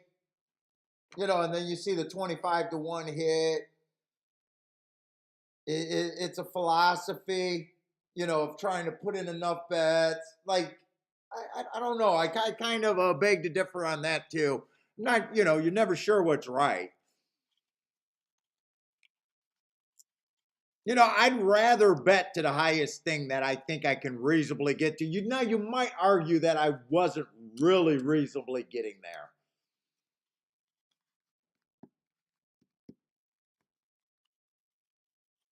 Like it wasn't a call. Like for 90% of me handicapping that race, I was pretty sure I was going to sit out. So, where, there's other times where you look just as bad, but you knew you were going to play it. Maybe that could have been the indicator to sit out. The guy, I was talking to him and I was like, basically, I'm on a razor wire, between what I'm going to do on any race and what's going to be great and what's not.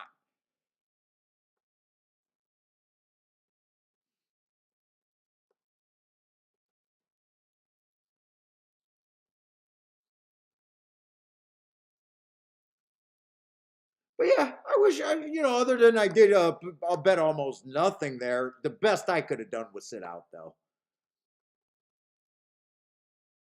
The best situation is when yes, you're absolutely. I always say that the strongest you are as a bettor is when you hate the chalk and can't get to the chalk and are never going to play the chalk.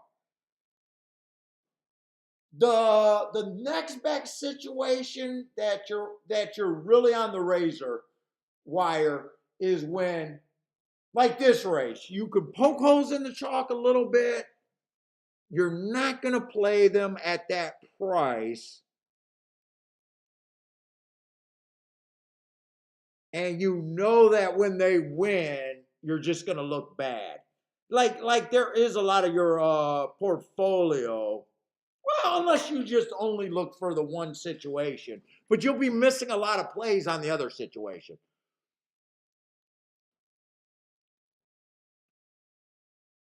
So I guess that's where like you're on that balancing razor's edge of balancing there. But yeah, I get it. I could have easily sat out that race. That was more of a force play than anything.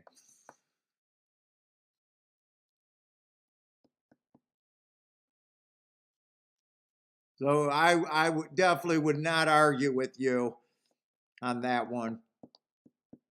But yeah, that's absolutely the best situation you're ever in. When you hate the chalk, you're not going to use the chalk. There's no one that can talk you into doing the chalk.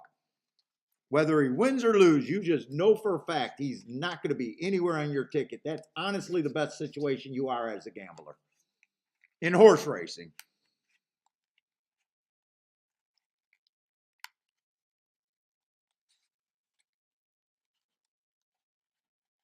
And this looks, Marco Lou, this looks like a pick three that's going to be worse than the first pick three. this pick three might, you said you haven't seen one that paid $5. I got a feeling this one's going to be less.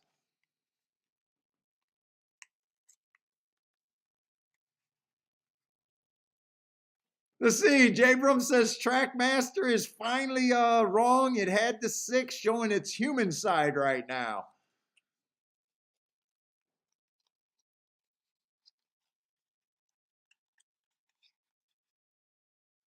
Let's see. What is Rocky's? Where's the strategy? Either the betting or the rider might be the face. He enters a horse.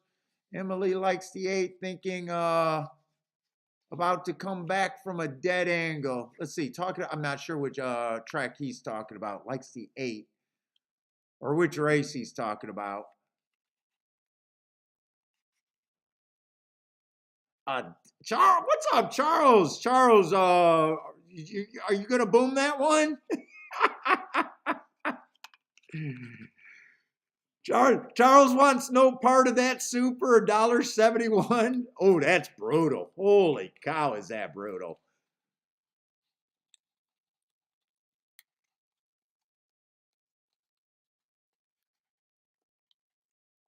All right, hopefully the official show can start. By the way, I do want to see what that pick 3 played. Wow, that pick 3 actually paid more than the first pick 3. And the first pick 3 actually had a price. So there was a lot of people that were saying that they just didn't get to. Wow, there was actually more people saying that there was a part of a bet that they didn't want to cash. Because how does a $4 horse,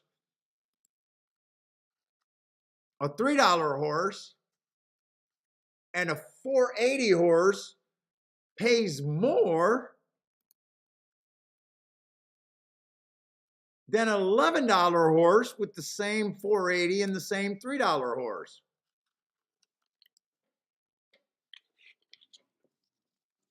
This is probably a pick 5 where no one in this chat room would want to own.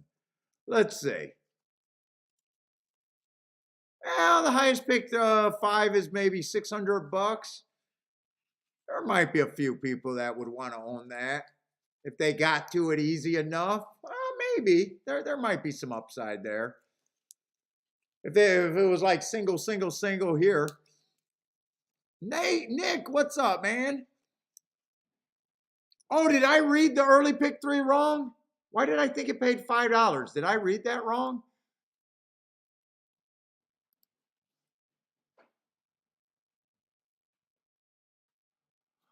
Oh, you know what? I was looking at so there's been 3. Has there been 3? Oh, there's been 3 pick 3s, not 2. I was thinking there was only 2 pick 3s. Oh, okay. There was 2 pick. Gotcha. Wait a minute. Am I right on that?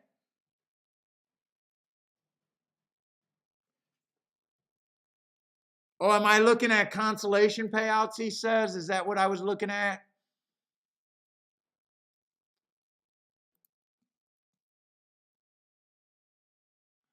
Oh, I didn't even. I've been so interested in the card today. Oh, okay, that's what happened. I didn't realize that there was a late scratch with consolation tickets.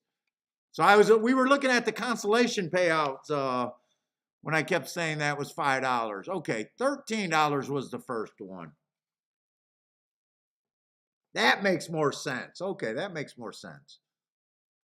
All right, come on. We got it. We got it. Can we start cheating in horse racing? That's what you get when you got all these people that wants horse racing to be perfectly. I do not want these races to keep producing this shit.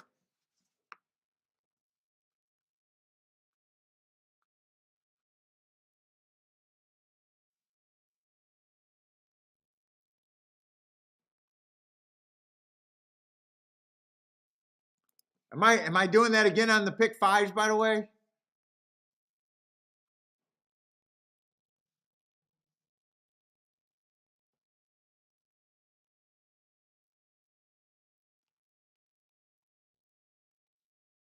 Oh, the pick fives are a little bit better. If you got to it skinny, possibly a pound situation for some people, maybe. I would have never. I don't like the theory of a skinny chalk, chalk, chalk pound. I would never play that way. I would be going the opposite way, but that's how I would approach it. Would have definitely been the wrong move there.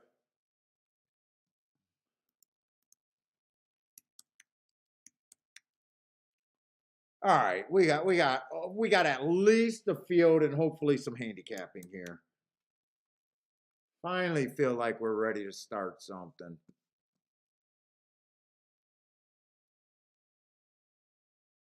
10-horse race. Ooh, that feels so good after looking what we've been looking at. Andre, what's up, man? Yeah, Steven. I don't think you missed anything.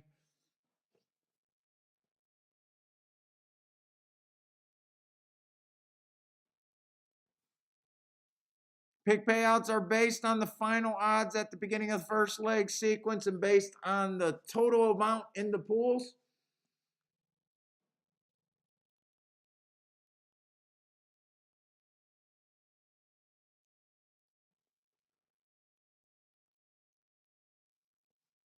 All right.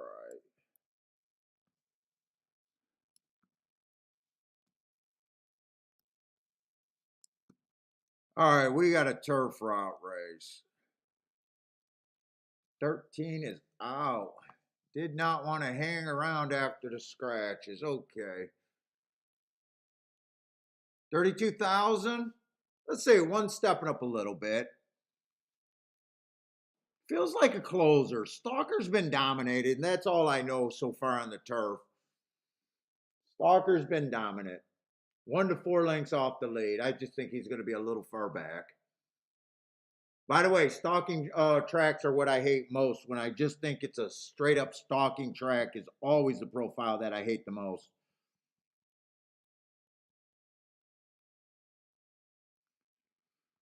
Let's say the 4 races ago, bad rail. Match rides with the slowest winner, which she was. Average, average. Okay. Nice win. I don't got a problem, just against cheaper. Comes back on a Tapeta. Bad rail stalking day. Was a closer that day. Just average, average, average. Didn't quite get in position. Drop back to the 16,000. Wins that race. Slowest winner of the day. Nice job getting in position. Tries 20,000. So there's a theme. Every time he gets up to 20,000, he starts to struggle. I only got a 1 race sample and no marks. I think should be a price here.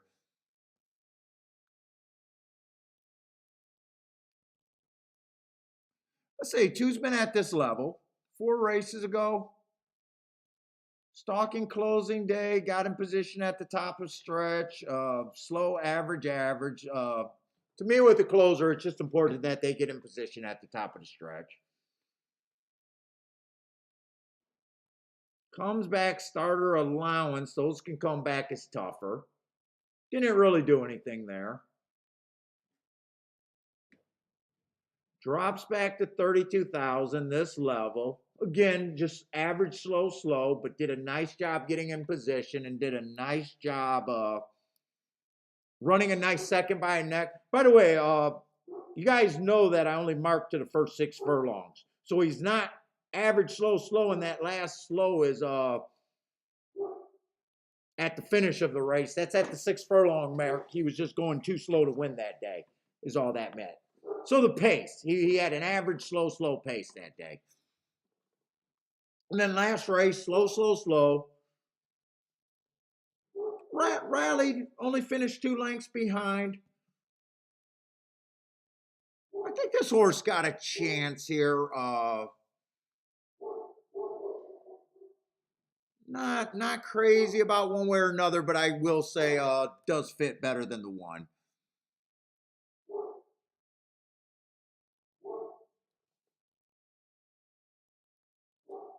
What's up, Nick? Let's see. 3 was dropping in class. Tried to look up those two Kentucky down races. Let's see. I don't know why I don't have them. Or I had them. I for some reason they didn't have marks. Probably because that Kentucky Downs was a mile and 5/16. Let's see. Nice close there. Those are both look like okay races just by the eye test. At a higher level than this at the eye test. Comes back 2 races ago, bad rail. Max strides with the fastest winner. And then last race dropped to about this level. Was it this level or a little bit? What is this? 32,000? Dropped a little below this race and won. I got no problem with the 3 horse. I don't know if I'm gonna think 7-2 is any great value though. I got no problem with them, but that just doesn't sound like I think he's value at that price for me.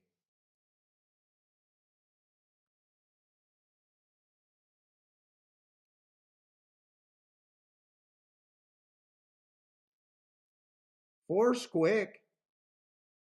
4 races ago, 1 tick slower than the fastest winner, and then slow. Comes back, wins off of that race. Average match strides fastest winner average. Comes back nice second on a 1 race sample. And last race at this level goes too fast to win against other horses in this race. I might be interested in the 4 at 20-1. A little nervous about his running style, but I got to see who these other horses. In fact, I want to skip and see who he ran against on February 9th.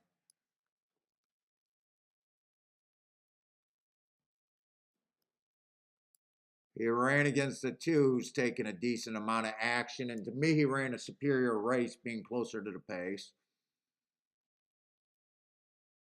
And on the pace, going too fast to win. Who else was in that race? The 8's 11-1. He is closer to the pace than the 8.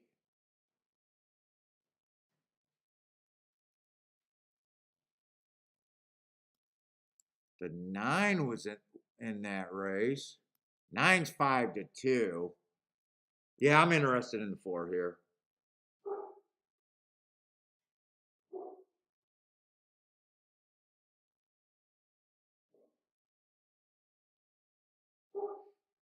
Four still has to improve, but speed is always tough.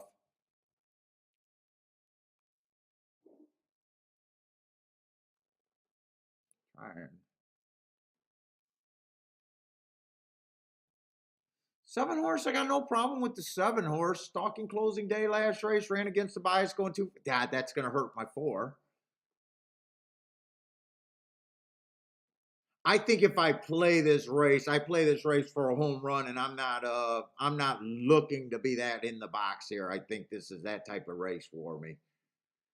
I either play this race like this race is playing boxcars, or it's just going to pay average. I don't think either way I'm going to have that big of opinion. I think anyone out of that February 9th race can win this race. So 8's going to be a player at that price. 9's definitely a player at that price coming out of that race.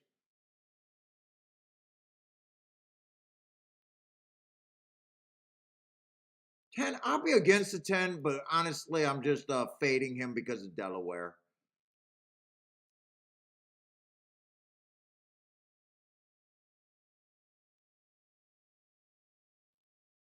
This is kind of a tough race right here.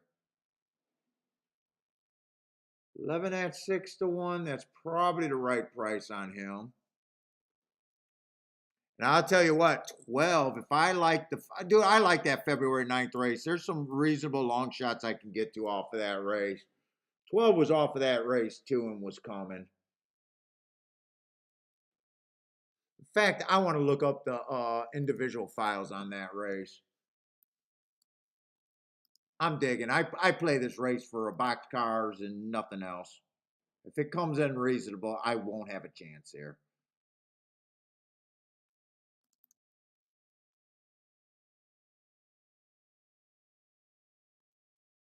There feels like there's too many directions for me to go to think that I play this race to be a reasonable ticket.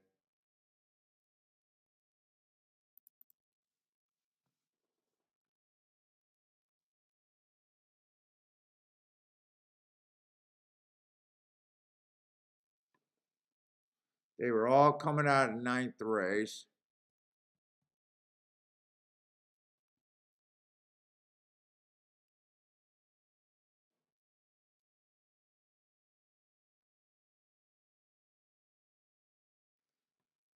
By the way, I want to see how many horses I think are going to lead here before I do my betting line. Man, it feels like I got too much time. I think 12 comes off the pace a little bit.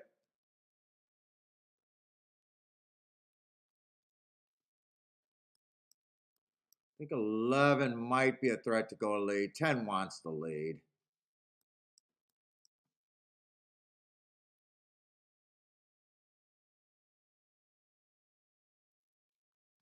Nine stalks. Eight probably stalks.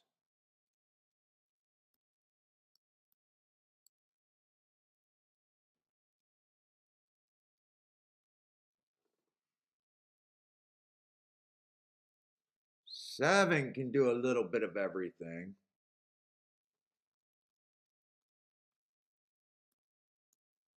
Seven's hopefully he'll get yeah, fours there's a chance could be on the lead.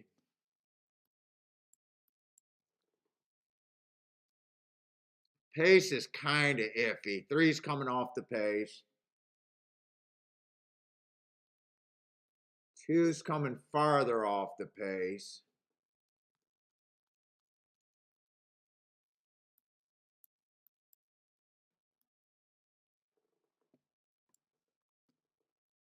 Ten, I know I can't get to the 10. I do not know who the 10 is.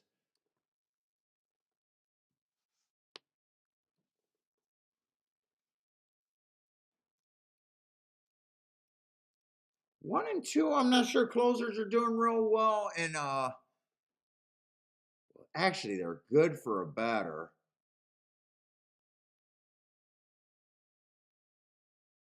One does feel on the cheaper side. Two, two I might be okay with that 9-1. Three, I'm going to tell you right now, there's no way I'm going to get three down to enough points where I'm going to bet him at 2-1.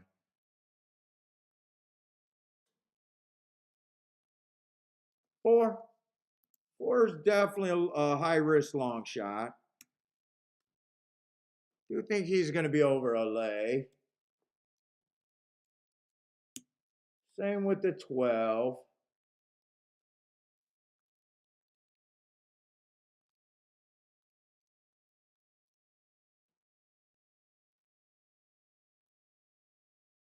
I think eight's less of a risky long shot. A lot less risky of a long shot. Let me see how many horses I got.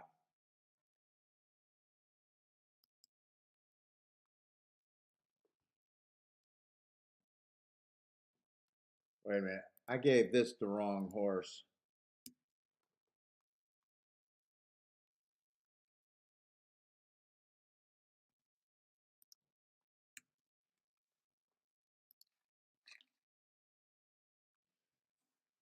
Two definitely does not get that many. Eight, I think, is going to work out to be a decent overlay. Nine, I think, should be the favorite.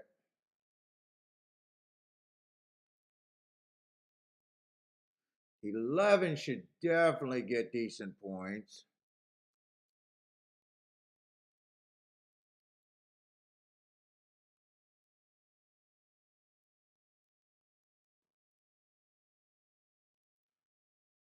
Three should be fighting for favoritism. And so should the 7.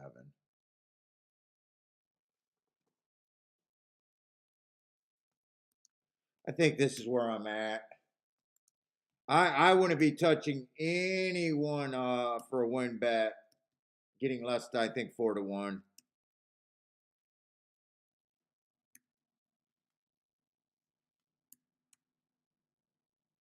And I'm playing this race where I want box cars or nothing.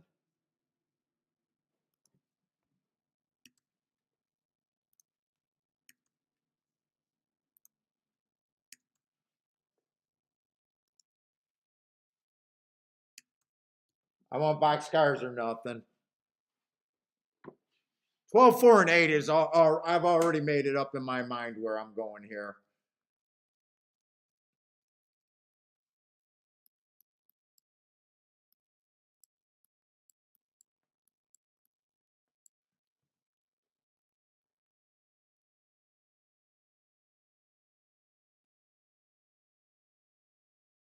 Let's say I got to beat about 5-2. I think I'm going to start out with a win Dutch on those 3 horses. Not going crazy here though.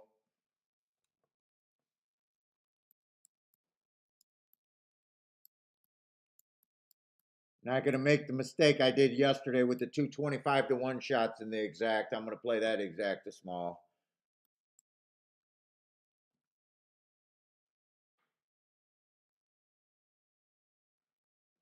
Let's see. If I'm going to have all of these horses in second,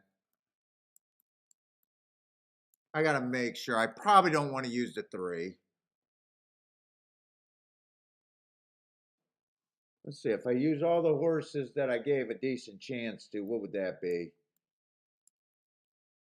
3, 7, 9, 11. I don't think I want to do a $12 punch there.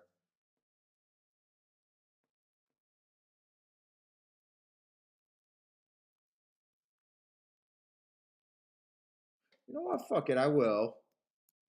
But I'll do it this way. I'm going to weigh them.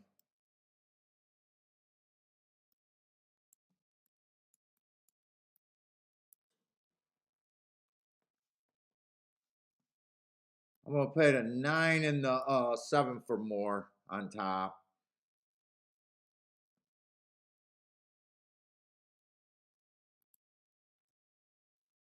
Yeah, I am not going crazy here. By the way, that's a 12, not a... I think I'll be putting a little bit more than I want no matter what I bet here.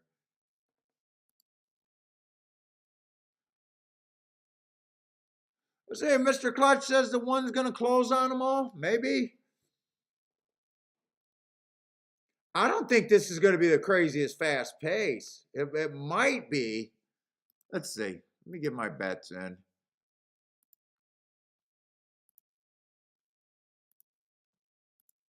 Start with the win bet because I'm on short time. Well, I should be able to get all of these in. That's not that many tickets.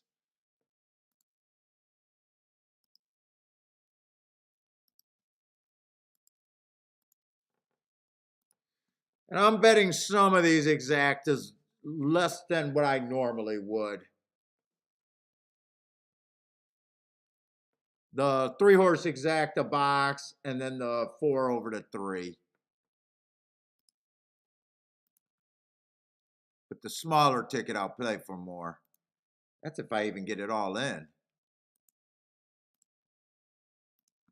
I better hurry up. All right, now it's just 9 and 7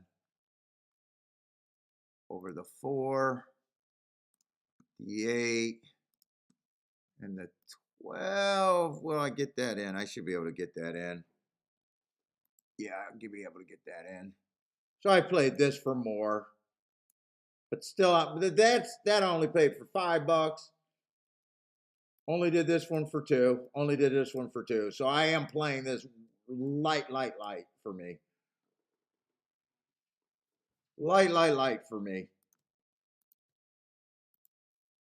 So I can end up if the 9 and the 7 and I backdoor exact, I can end up, and I did my win tickets regular.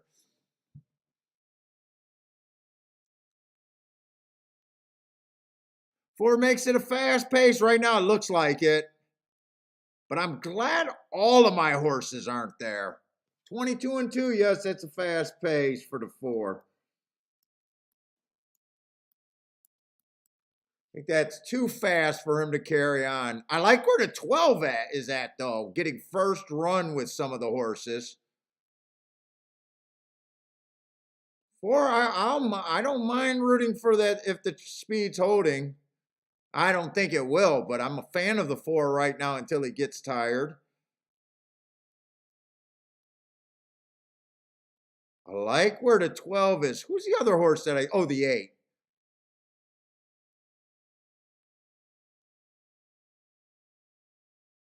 Well, I don't mind where the 8 is either.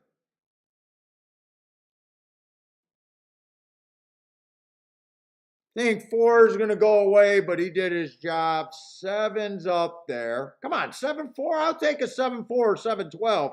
Come on, 4, keep fighting. Come on, 11. Let's go. 4-11. 4-11. 4-11. I can't watch the finish. I had 2 nice shots there.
Oh, do I hold up for second?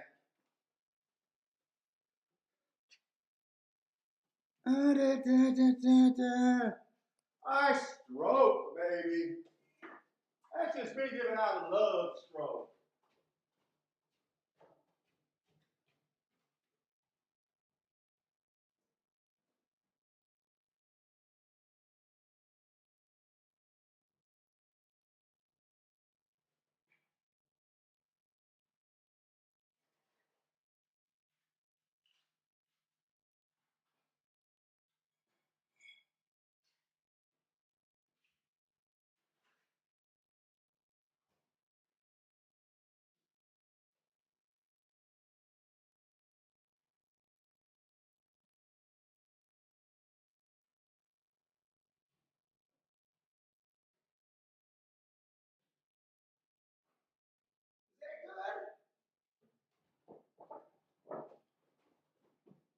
Is that good?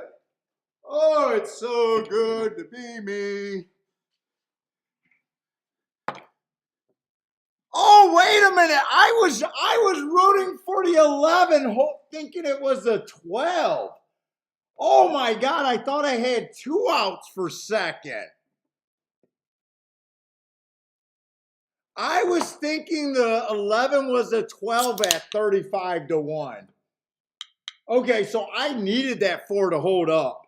I thought there was no way I was going to miss the exacta. Okay. Boom! Dude, I did play that ticket like a bitch because normally I didn't like king off of 3 horses. And in a way, I probably should have just keyed off the 4 because as soon as I seen the 4 was the first thing I was interested. But the 4, the 8, and the 9, or I'm sorry, the 4, the 8, and the 12 were all coming out of the exact same race. Yeah, normally if I keyed just 2 horses and did this, for some reason keying off of 3 horses made me uncomfortable. And that's why I did a $2 base bet and a $5 base bet. Where normally this might have been $5 and $10 or even $20 and 10. So I'm going to get a little underpaid there, but you know what? I think I'm going to be okay.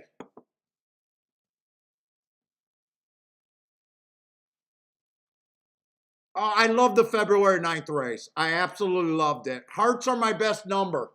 Whenever you see a heart, it's also an excuse. So I seen the February 9th race, the 20-1.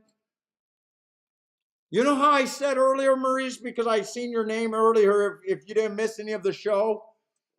You know how I said I'd be terrible at the pick 4s and pick 5s, really, because things don't stick out to me like a normal handicapper? If I looked at this race in advance, there's no way I know that I would have said, you know what? The 4 has my best marks. The 7 has my best marks. The 9 horse has my best marks. Oh, wait a minute. That would have been pretty good, actually. Hold up. That's not a good example. I'm not trying to be a smart ass, but it ended up me acting like a smart ass there. Oh, the 8 also has a best mark. The hearts are my best mark. So there would have been 4 horses there. I might have been like, I don't want to pick between all 4.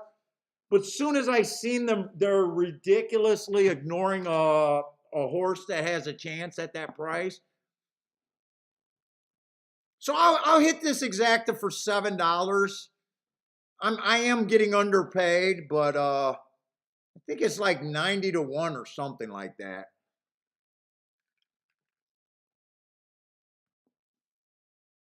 So Maurice, I'm always balancing. It's betting and handicapping. You're always I can't stress enough. It's always such a fine wire between value and liking shit.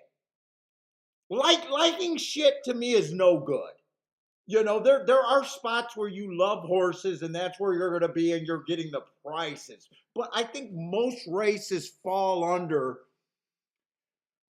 I'm doing something that makes sense to me in the long run and I know works in the long. Oh, put it this way, Spencer. Oh, wait, not Spencer. Who just told me I forced a bet in the last race? And someone made a comment, and it was a fair comment, so I'm not trying to start an argument. It was a fair comment, and he's right. You can't force value. But when your go-to position is always playing in value, like I had no extra right to be in this race compared to last race, other than I knew I thought pretty confident that this race was going to pay boxcars or nothing for me.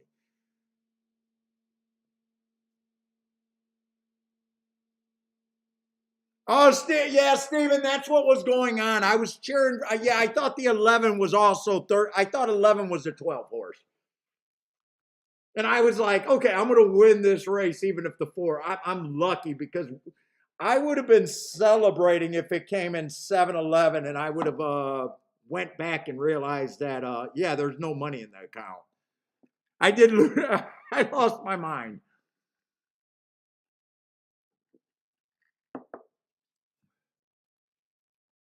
Let's say Jabrams.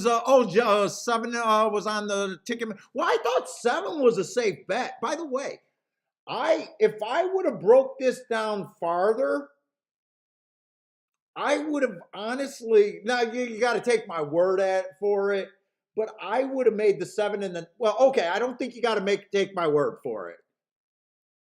Because I came back and hit the 7 and the 9. I would have gave the 7 and the 9 a little bit more chance if I was taking the 20 percenters down one more step.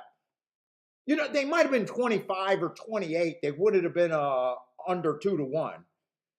But, you know, I knew the whole time who I was going to key off of. Because I think 7 earned hearts also against a little bit higher of a level. Am I in the right race?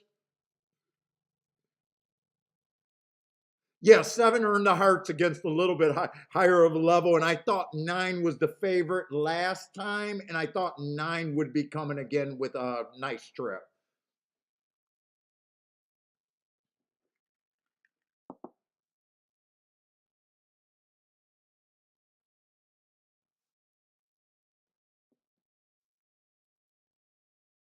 Sitting out is easier if you don't see it. Like if that race, if I could have get past the low price horses, I thought that was a race. I kept saying that this race is either boxcars or I'm a loser, kind of deal.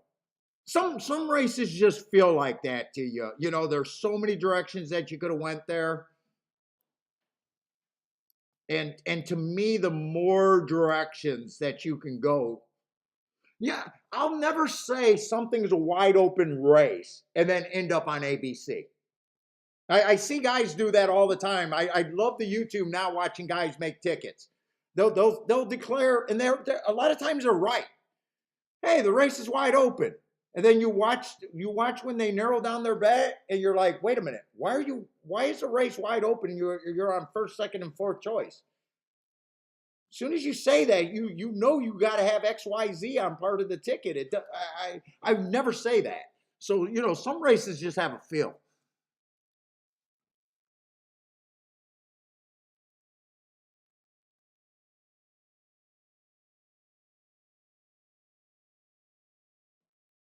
You know, sometimes you're just getting flat-footed and saying, you know, this is a spot that I think is going to pay. Right or wrong, it has to be played, and that's kind of what that was there, really.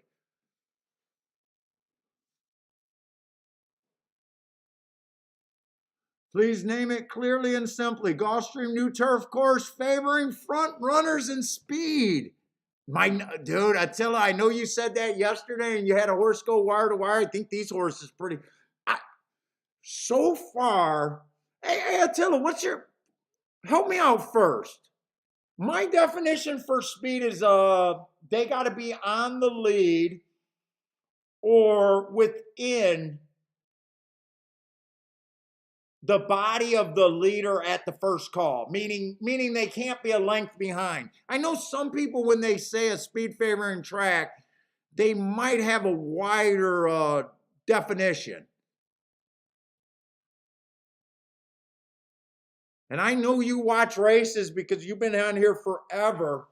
I'm just curious because right now I still got stalkers dominating, horses coming from a length back or farther or 4 lengths. So I just had that thought that maybe we got a little different definition of speed. Because I know some people, they even have horses a length off the lead being considered speed. I've even heard guys say that 2 lengths off the lead is still considered a speed horse for them.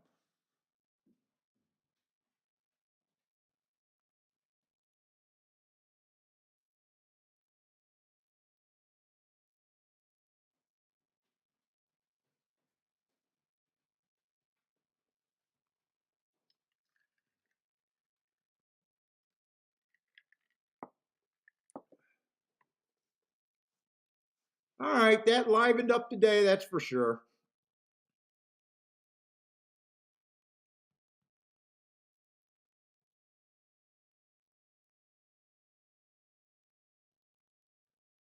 Alberto, what's up, man?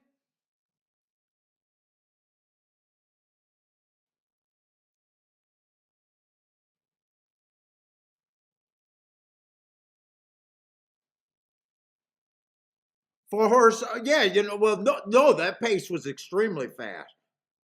Or are you just talking about you think the last couple days have been favoring speed? I'm just curious because I respect your calls and I'm just curious about because my notes are so different. Let me look up my notes real quick. So I was just curious. I'm not even trying to argue. Like you could be looking at a shorter time frame too than me, or slightly a little definition, or you could be saying the last 2 days that it's been speed favor. I'm just curious that way.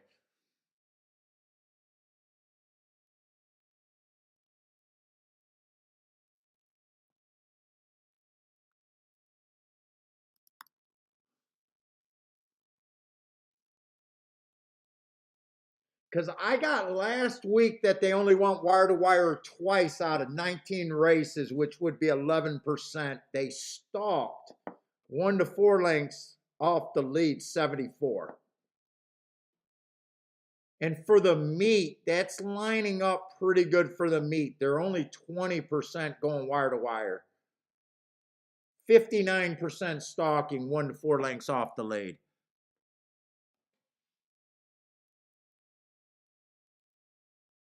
But if you got slightly different definitions, I could see why we might be a little different there.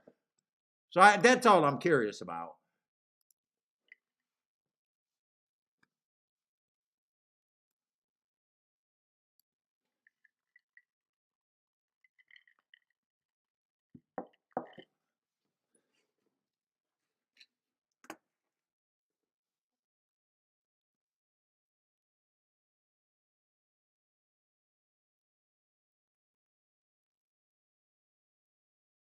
Listen, Attila's been pretty clear, and I know he was pretty clear yesterday about his opinion on speed too.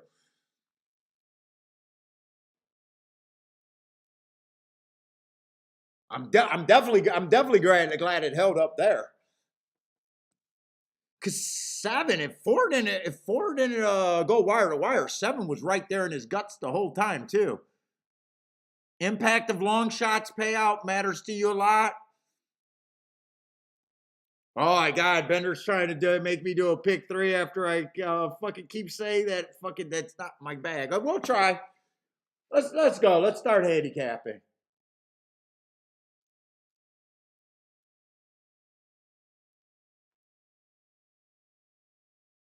By the way, I absolutely love my betting board there.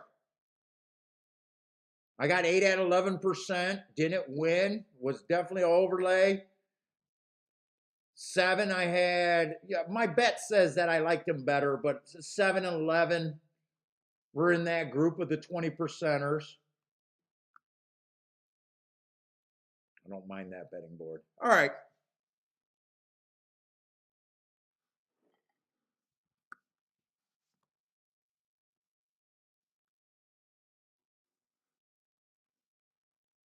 So what do we got?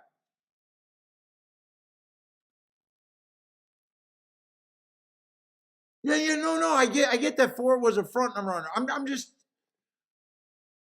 I don't know. I think you guys think that I'm arguing or something.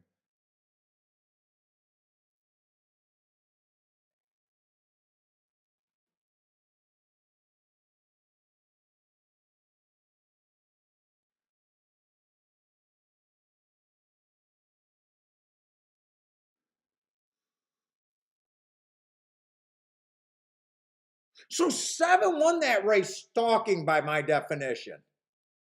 4 lost that race by going to lead. Because I think 7 was 1 length off of the 4 at one time. I think. But I would say speed held up well there. I don't know. I think we're arguing the same thing, but I got a feeling we just got a little different definition.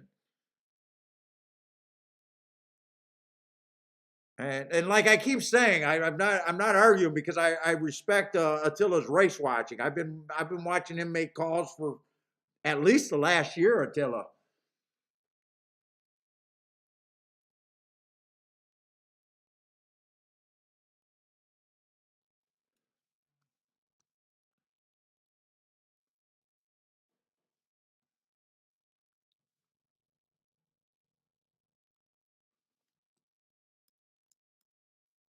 Let's see, do we got any scratches coming up?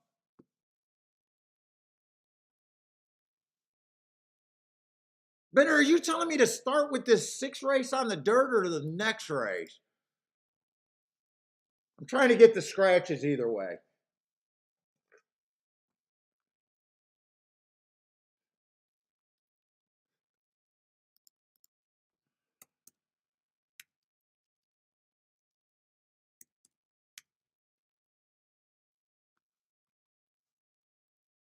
Let's see, just 2 horses there. Let me just get the scratches for the rest of the day.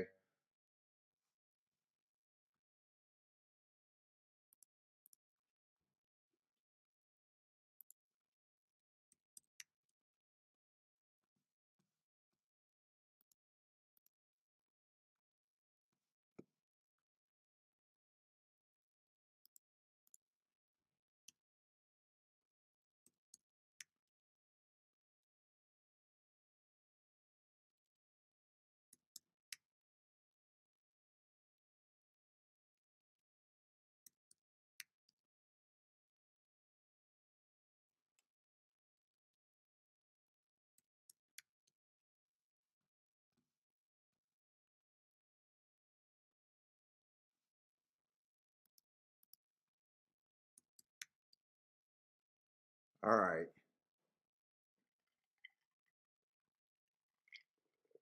Yeah, hit the like buttons. For Christ's sake.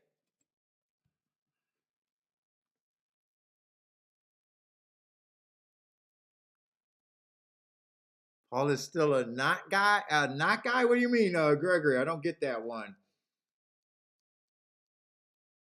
Let's see, 6 race.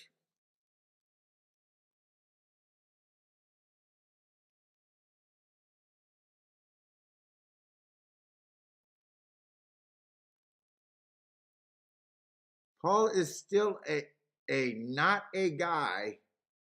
I think so. I don't get that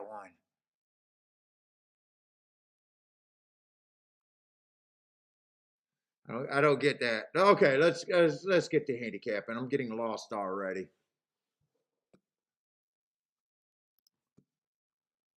Let's see. We got a dirt sprint, Peta sprint for the double. Oh, another dirt sprint. Oh, and a turf sprint. Shit, that might.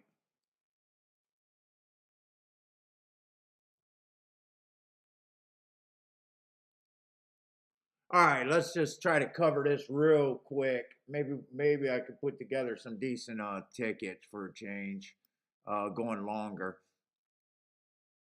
Let's see, claiming non-winners of 2 lifetime on the dirt. That 4 did was closer to the pace. The 1 and the 2 had nothing last race. I'm just trying to reverse at that chalk.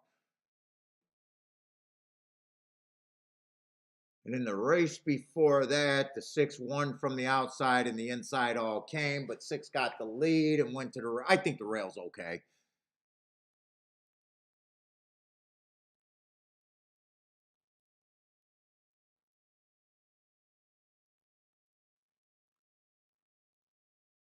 Let's see, the 1 slow average last first race out, no speed, comes back a little bit better speed, average slow, and last race 1 race sample, finally on the lead, finally went wire to wire, did drop to the basement. Did he win because he dropped?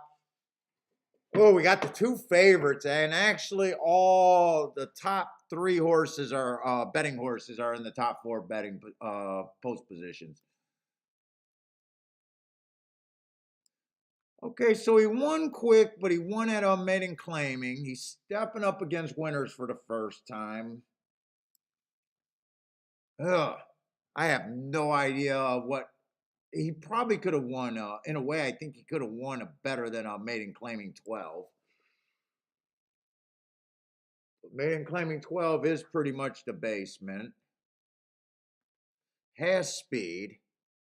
Let's say 2 has no speed, but 2 technically never won a race. He was put up through disqualification, but it was at maiden special weight. Wow, that's tricky. He has questionable speed. Been running at higher levels with questionable non-existing speed, but it was at higher levels. Fuck, I'm not sure what I think of that right now. Drop in class should make him closer. Let's see, three's not naturally the fastest horse either. Dude, how are they finding these sprint dirt races with no one that necessarily wants to lead? This is another weird race like the other couple bad kind of races today. How are they finding this many sprinters that no one wants to lead?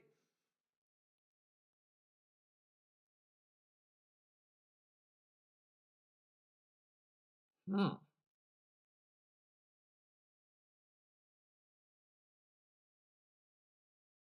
We got quite a few horses dropping too.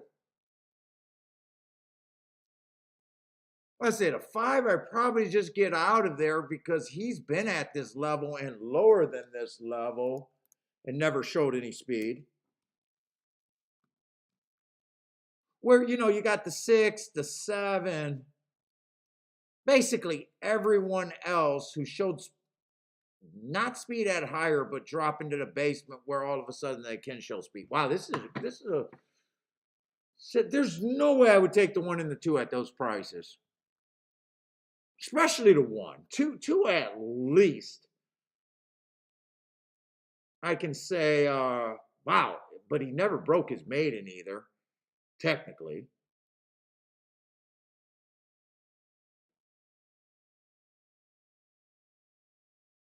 Four broke his maiden in the, wow, that doesn't sound good. Broke his maiden in the basement.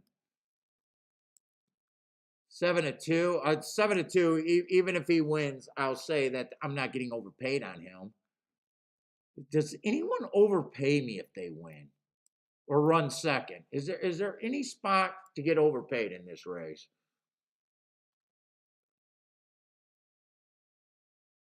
Three couldn't show the lead out of route last race.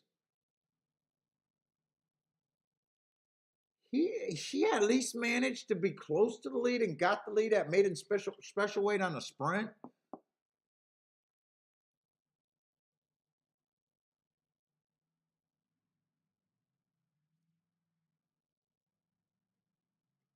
Five, I'm just not interested in. Five, I got him at 2%.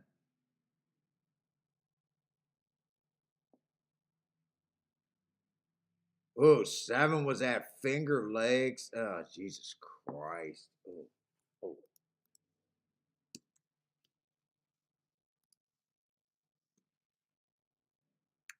This is not going to look pretty.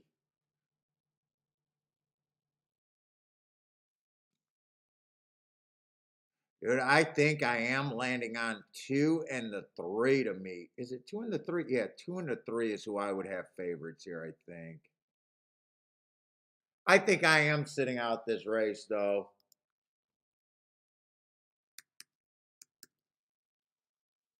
I do want to complete a betting line here, though, if I can. Let me see if that makes sense. I think that does make sense. One I just don't trust on the front end where he broke his maiden at.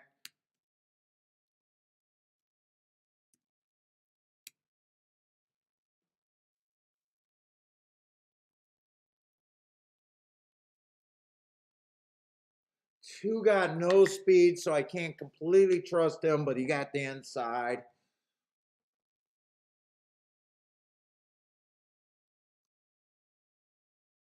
I think three or four gets the lead here. I want no part of this race.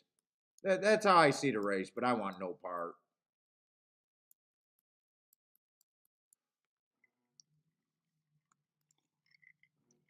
Donnie Wise Guy, what's up? First time I've ever seen that name. No, thank you, man. Just started watching the videos. Love them.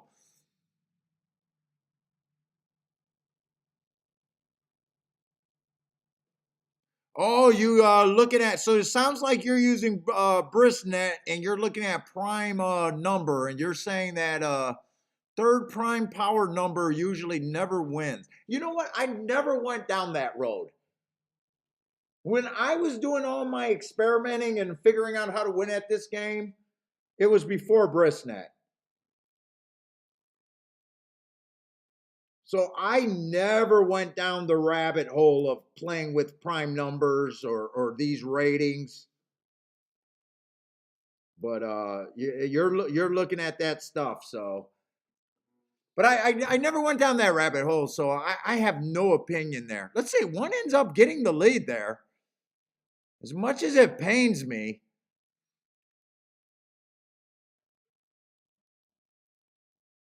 three looks like he's getting a really nice stalking trip and really looks like, well, he got to keep running. He kind of flatted out. I thought he was getting a super nice trip and looked serious.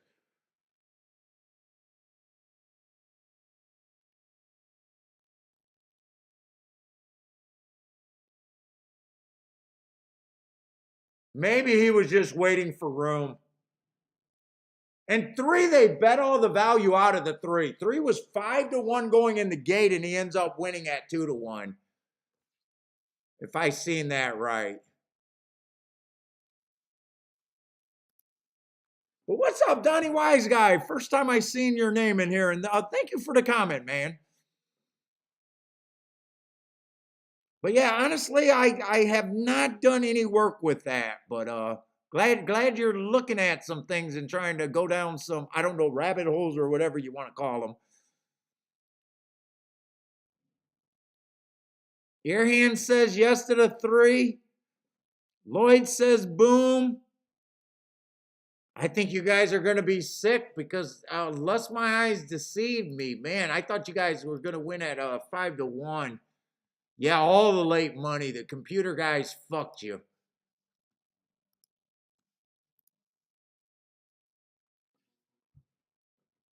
Alien, what's up, dude? Oh, Alien bet him too. Yeah,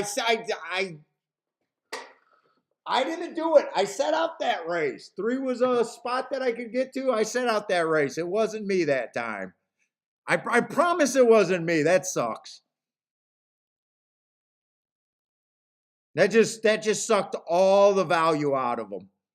In fact, he landed at fair value the way I seen the race.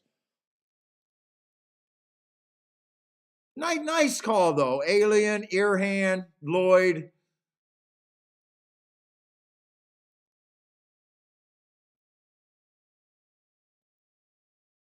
One ran good. One actually ran a little better than I expected. Two, I was right to be worried about the two. I gave him a big chance because of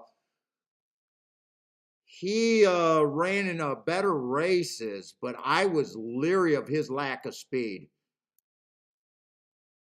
Seven ran good. Seven might have ran better if he was on the inside, really. Four didn't completely trust the four.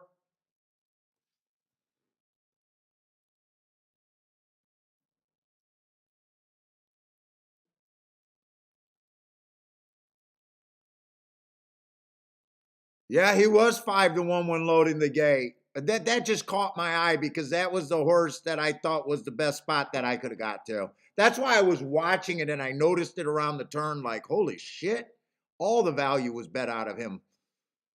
Maybe if you guys played in the exactas, maybe they didn't cut down that exacta on you, but that is one of the things that suck about horse racing. What's up, Greer? How's it going, man? Greer has the 7 over there at Fairgrounds. Good luck, Greer.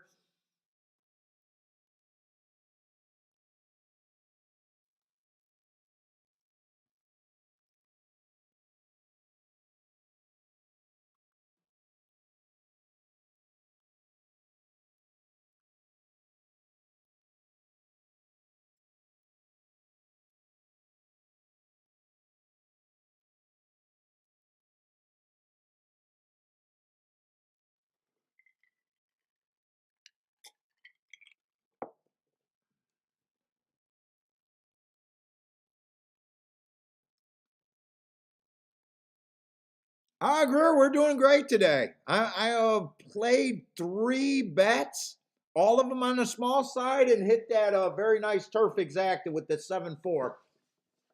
I got no complaints today. 3 bets hit one. I think I only made 3 plays. Not 3 bets, 3 races I played. 2 of them were extremely forced too.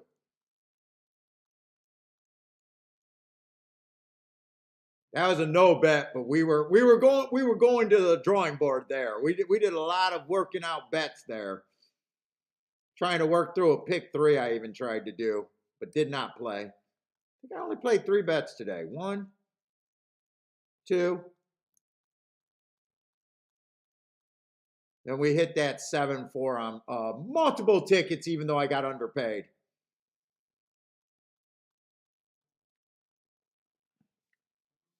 All right, Bender wants to look at the late pick 3. I'll give it a shot. Probably gonna filibuster and not get a chance to play it. But if I start now, Bender, maybe it could happen.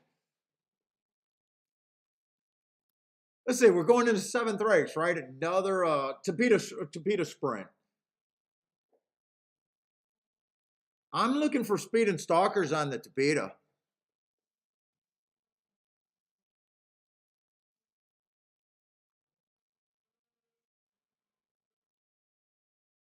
Let's see, I got the 5 and the 8 scratch. Man, it's freezing down here today, and it's warm outside. I don't know why the hell I'm so cold.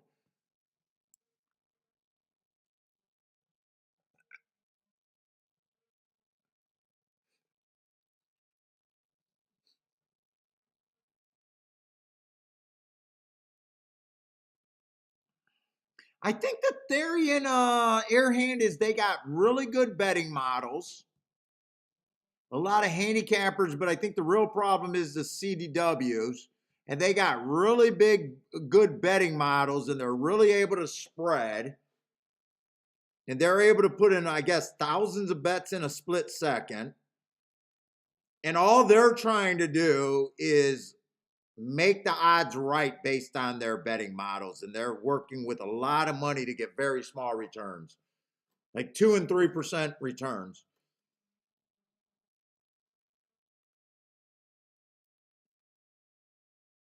Is why they're waiting to the latest possible minute, because they're looking at that data for the longest they can. Is at least what I heard. I've never met one or never exactly seen, but that's probably what makes sense in my head.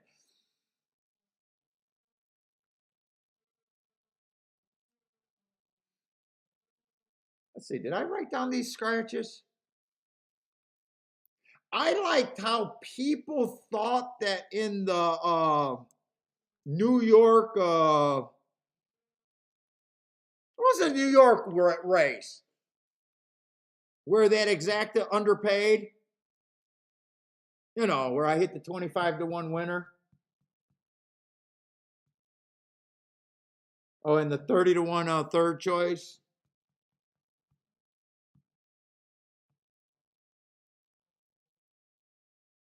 They thought people were post betting. They go, oh, Twitter was all up in alarm. Hey, people are they see the the break, and then they're betting after the start of the race. And then somebody point out, hey, you guys are stupid because those 2 horses were dead and dead last. No one would have bet them if they were late shutting down the windows.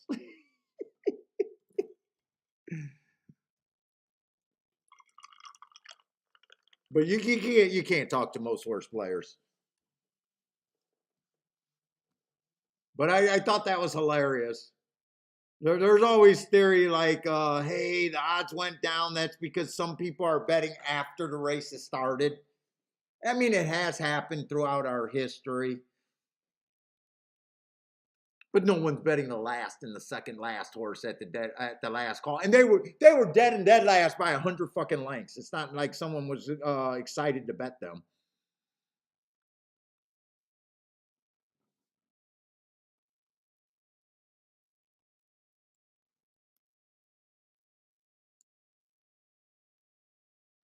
Let's say the one horse, 4 races ago, ran on a bad rail day, went too fast to win, was should have been nowhere near that rail. I like that race because of the bad rail day. Comes back, runs on another bad rail day, 1 tick slower than the fastest winner, average. Finally gets 2 races with no bias remarks. I don't like speed figure, but I do like seeing his speed figures go up both of those races after the bias remarks. Well, one of them was a bias remark. The other one, he went too fast to win.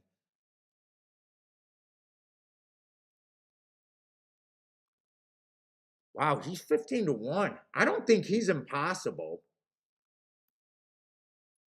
I would be a little worried about the class level. But he might have value at 14-1 when I get through this race. Let's say the 2's lightly raced. First race out was a 1 race sample. Let's just say, knowing Gulfstream like I usually do, the 8-hole is normally where you don't want to be in. But it's first race out, I can excuse. Second race out, big improvement. 1 tick slower than the fastest winner, average, second best. I got no problem with that race.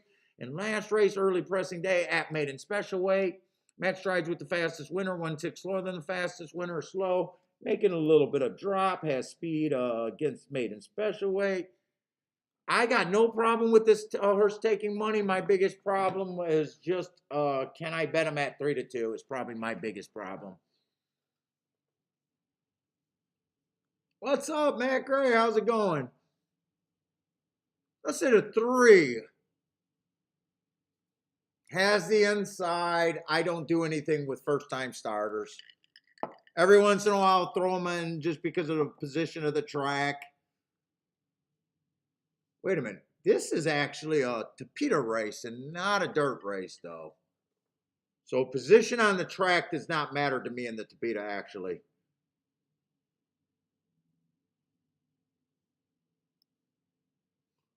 Let's see, 4-horse, I don't like route to sprint, and if I don't like route to sprint, I'm definitely not jump. If I'm able to pass up winners at 15 and 20-1 at route to sprint, why the fuck would I ever reach to get to a 2-1 route to sprint? So that's why I don't like him. I don't have a problem with him other than route to sprint. If he wins, he'll just beat me at that price. I like the race 3 back, going too fast to win. That's always a good thing. But not for me at 2-1 if I pass up on horses at double digit from route to sprint.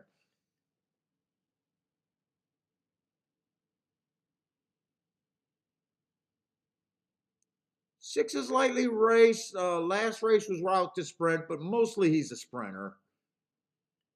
The problem is I just don't like his sprints. First race out, I can forgive that. Wrong style plus first race out. Second race was decent improvement. Third race, again, I'm questioning why he was a closer. And I'm still questioning that route race. If he has speed, why didn't he show it there?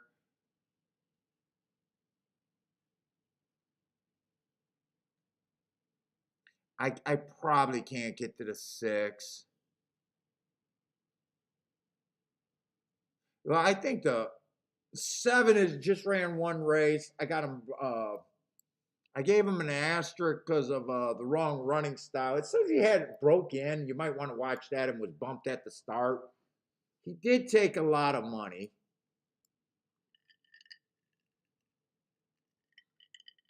I'm curious what Bender's looking at here. I probably do think that 2 deserves to be favorite by quite a bit. I probably in a way think that in this race that 2's pretty much a coin flick for me.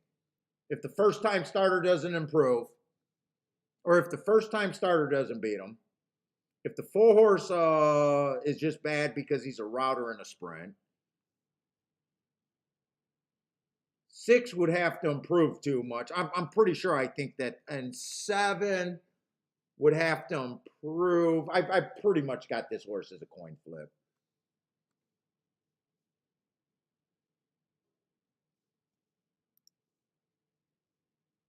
And then I think there's everyone else. Do I break this down anymore?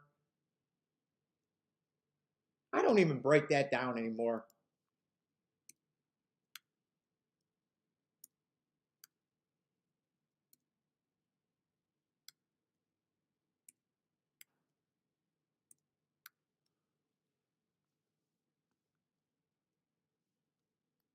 I would mostly be interested in the 2, but he's a favorite. So second and third leg, I know where I need to be. There will not be A's and B's probably. 1, everything is open up, keying off of 13-1. If I'm looking at pick 3s, I'm trying to do what Bender suggested. 7 would be the next spot I would go if I wanted to go 7. I'm not sure if I want to go 7. Bender, I kind of agree with that. If you were really going after this, maybe this 3 on the inside being a first time starter, if you see more value there, I want it. But 3 would be the next spot, and so would the 7. But I probably wouldn't go there. Let's see. Next race is going to be a dirt sprint. I don't really got to do the betting line there because I can't compare them with the morning lines. That does nothing to, or me comparing my betting line to the morning line does nothing. So for me to do a pick 3,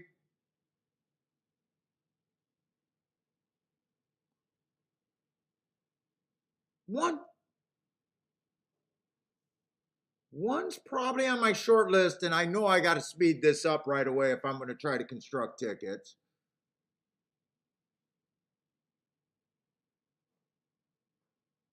2 and 3, I'm probably looking at mostly inside.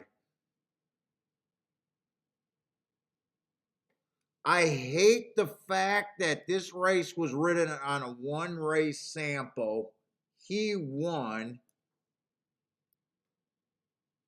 Coming off a pulled up race at a track I don't know about. Man, because I don't want to use this horse at all. But I wish I had an idea if I thought that race was good or bad.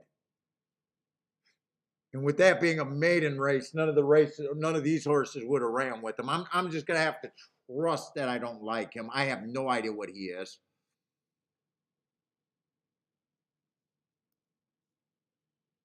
With that being a dirt race, I would be more inside.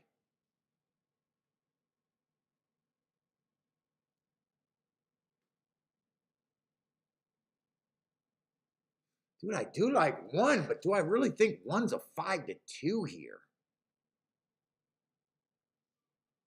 4 races ago, Match Strikes with the fastest winner, average slow at Tampa Bay, and I don't trust Tampa Bay form all the time.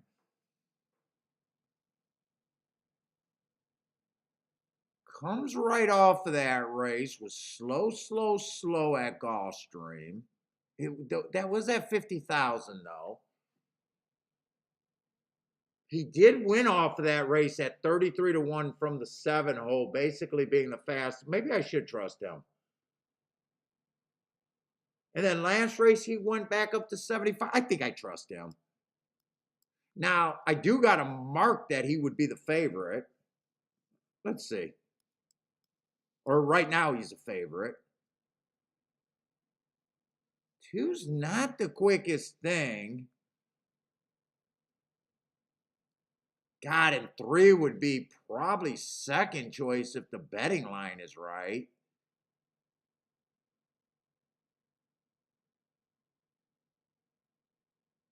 I still think I'd be looking at the 1, 2, 3, 4.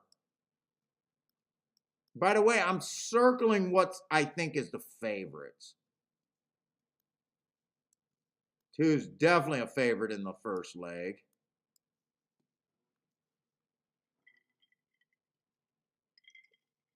And this fourth leg being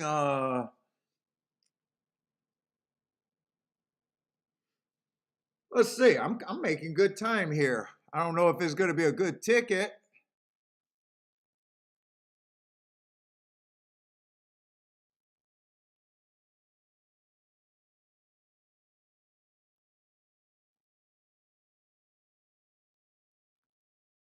Let's see. Turf. Now, I will say something. Turf sprints, it's been stalking for the last 3 weeks, but they don't run that many of them. And I'm still calling it a speed and stalkers just because it's been so long. I think you got to be on the lead or within 3 lengths of the lead. I don't know if we just hit a time where it just so happened that everyone's winning from 1 to 3 lengths off the lead and no one's went wire to wire, or actually stalkers the place to be. It's kind of hard to tell when they only run 2 of them a week. Put it this way. One, I'm not interested in because I hate route to sprint and I hate it even more on the turf. So I do hate that for the last leg.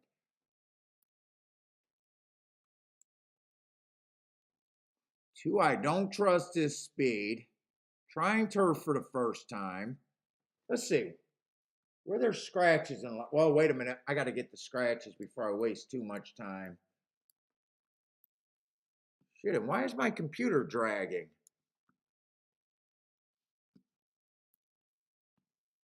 Unlike you fools, I close all my porn windows. What did I just do? The fuck did I just do?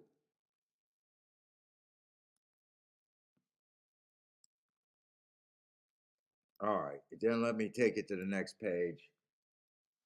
He was scratched anyways.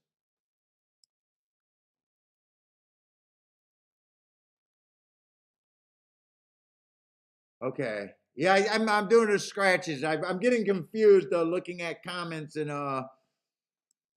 making sure I'm in the right race. I think I'm in the right race. That's the last race that I'm doing the scratches in. All right, so the 1 is out, the 8 is out, and a couple other horses.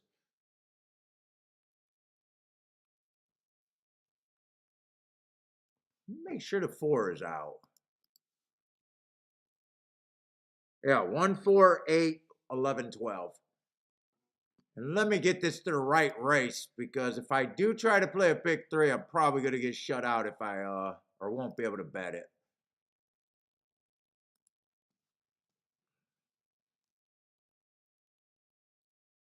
Let's see, 2, I'm not so sure. 3, I love the Hearts last race. At this level, went too fast to win. 3 is definitely on my radar. Ooh, 20 to 1. 20 to 1 is good for me.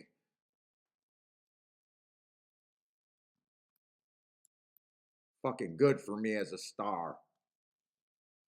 That's a star of your ticket right there.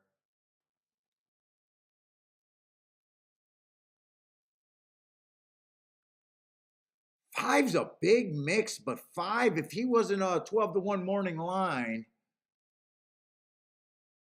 some races he's not good enough running style. Other races he's is. Let's see. 6 I would be against because I hate route to sprint. 5 still being considered. Ooh, 7 at 12. Now I know these odds are going to change with that many scratches. I better not get too excited because I do know some of these odds are going to change.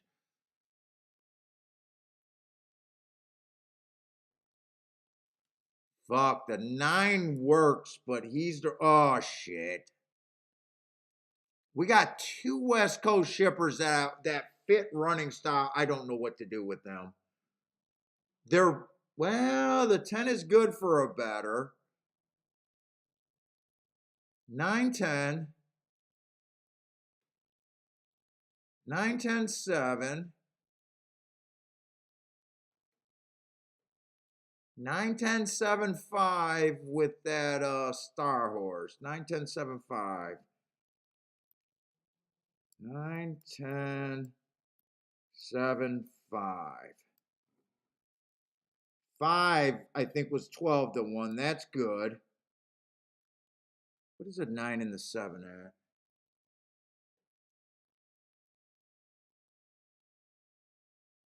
Oh, the 7's a star. 10 is going to be a circle, and the other horse is going to be a neutral. This is a star. That's the chalk. And he's just going to be neutral. I think that's the group of horses I'd be using in my pick 3.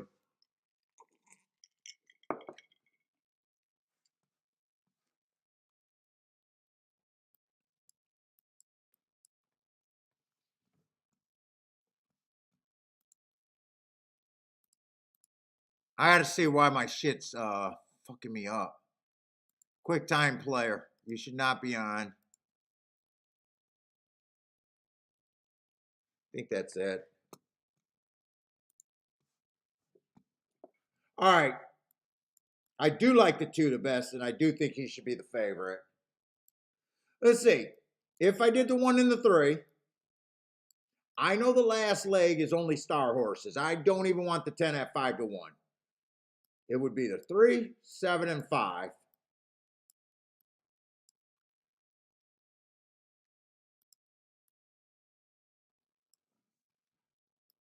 Would also be the 2. Check the doubles real quick.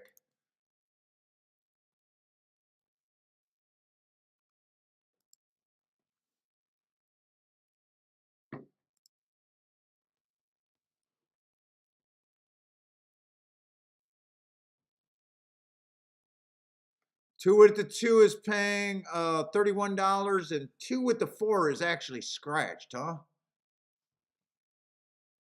I hope I'm in the right race and not fucking this up. So the 4 is scratched.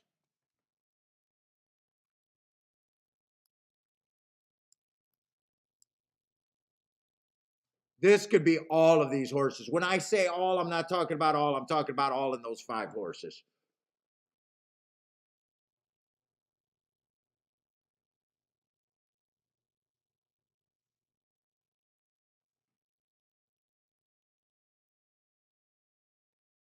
I think those are the only 2 tickets I could do there.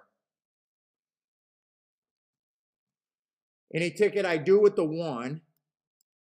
Now, 1 is already meeting at 1 is already meeting at 12 to 1. I do like him less though.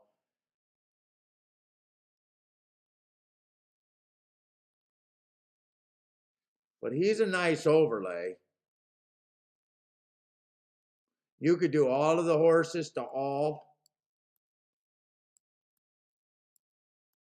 Meaning my contenders. You could even, I could even, for bigger hits. I'm just talking betting theories right now.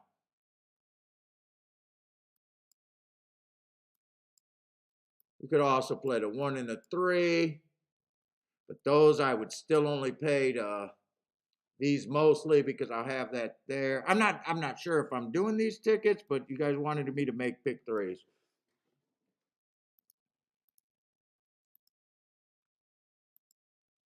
I don't know why my computer is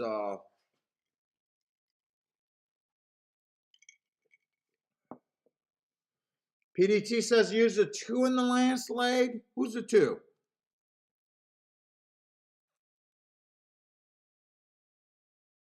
Oh, you're right. 2 actually fits there.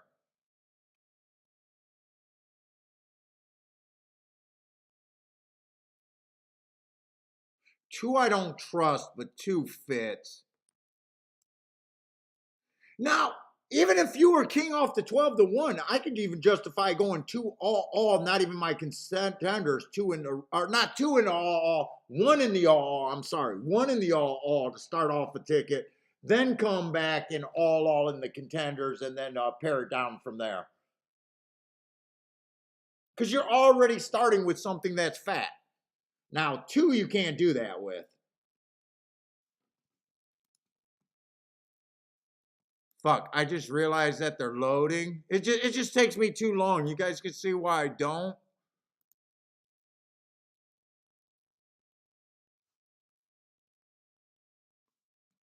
I'm just gonna rush in and do a couple doubles. I'm gonna play only 2 to the 2 because that was my only single there.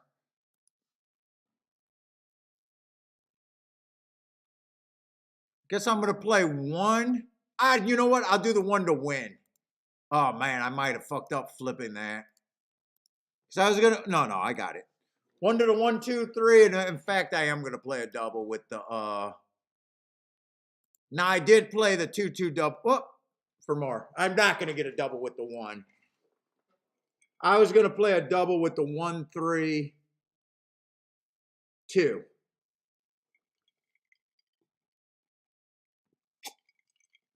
Sorry about that. It just takes me way too long to do it the way I want to do it. I need to do my prep work first, but I tried to do it for you, Bender. I tried to take part in the exercise.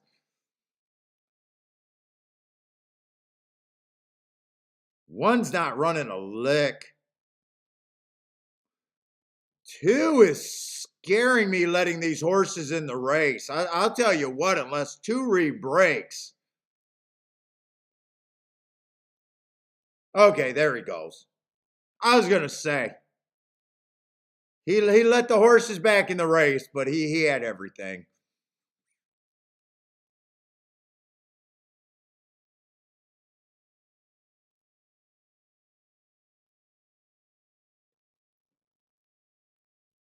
And those would have been the only 2 horses I would have used it.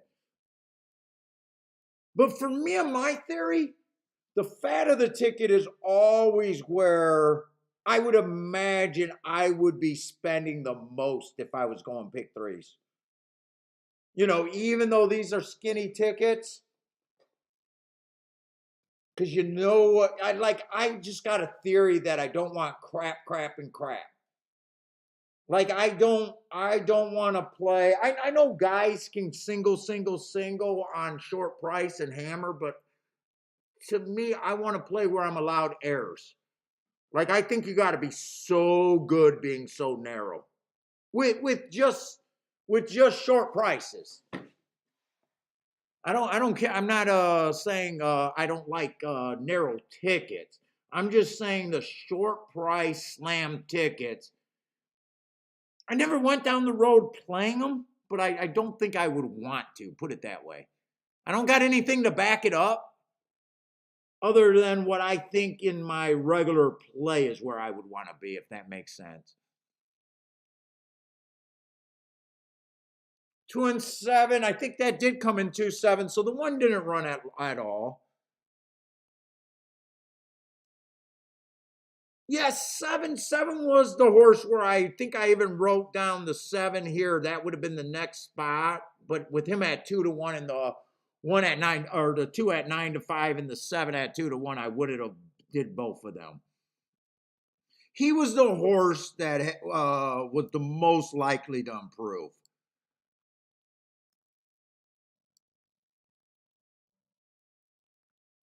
But that looks like an exact and a try and probably even a super with very little upside.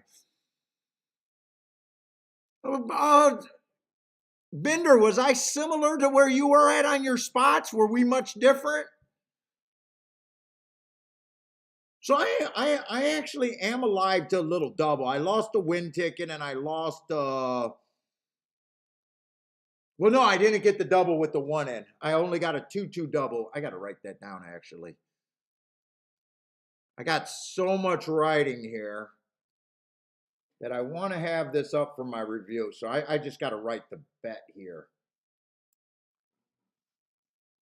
What I actually bet. I want the pick 3s to be up there so I know what I spent my time doing. But I also want to know what I betted if I got to do a bet review today. So I did a 2-2 double. I got shut out of the 1 with the 1, 2, 3, but I did get a small win bet on the 1.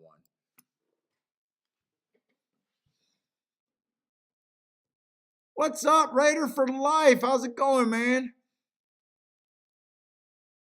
Yes, everything. Well, a lot of things are going to be alive with this too. That's not even. That is not even debatable there with those results. And actually, today I think I hit the only race that mattered, at least in my opinion, at Gulfstream, right? I guess the first race had a decent price winner.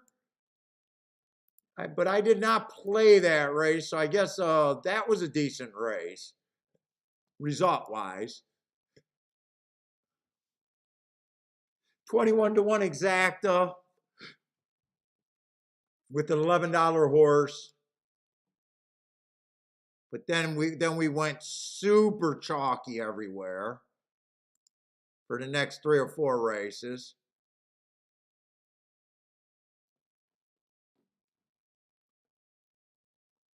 I got the 92-1 exacta.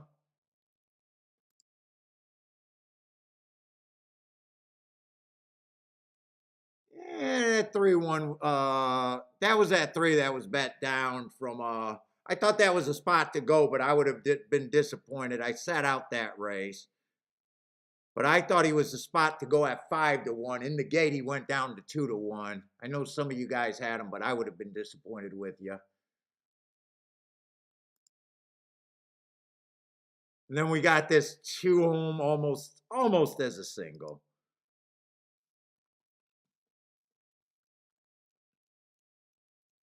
But I did not play the pick 3, or I spent so much time on the pick 3. All I got is a little double going.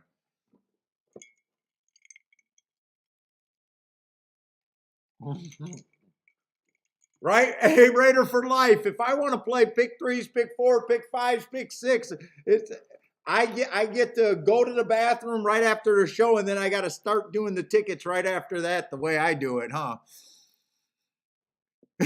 It's no joke, man. If I ever go back in those pools, when I used to play in those pools, it was caveman ticket afterthought tickets, caveman style. If I went in those pools these days, you're right. I would have to start getting ready probably 2 hours before the first race. I'd probably be able to narrow it down and get quicker as I got better with experience, because remember, I'm starting from a bad point with those tickets. I'd be starting from a caveman, but there's no way I would jump in again in those pools playing caveman tickets. There's just absolutely no way. So maybe I'd get quicker, but at the start, I would literally have to start 2 or 3 hours in advance, or pick a sequence or two, and that would be my spot. If I played rolling pick 3s, I would just have to start right after dinner tonight.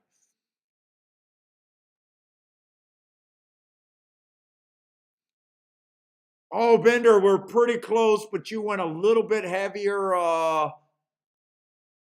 Does that mean heavier play or just wider in some spots too? Because you've been sitting on your hands all day. Yeah, today's not a bad. I mean, it's a boring day if you wanted to play, and it's a boring day if today is like one of the only days that you could play. It's like these days suck when you can only come to the track once in a while, unless you're a chalk eater. Then you probably don't mind it. But today's not a bad day to be sitting out. That's using your skill. If there was not much on the review there.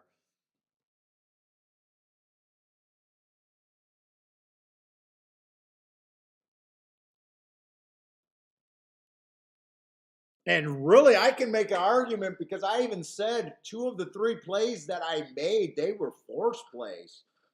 They were kind of like force out. I talked myself into them, where 90% of me handicapping was saying how I wasn't going to touch them. Let's see. Roland says Tampa is. I started Tampa this morning.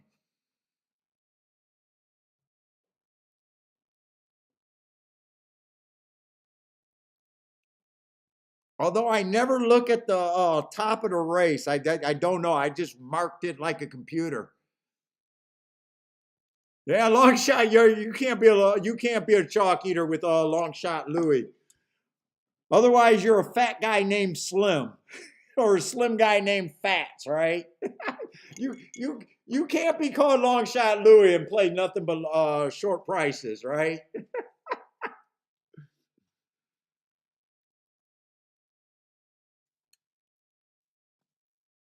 Let's see, and I just hope that that exacta is gonna be worth cashing. 28 to 1.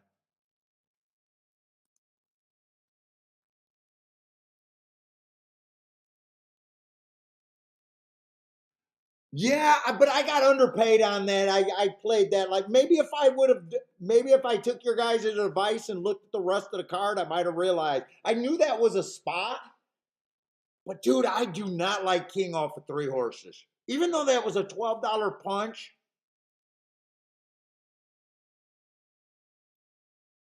same as a four horse box, it was bothering me to try to key off of three horses there for some reason.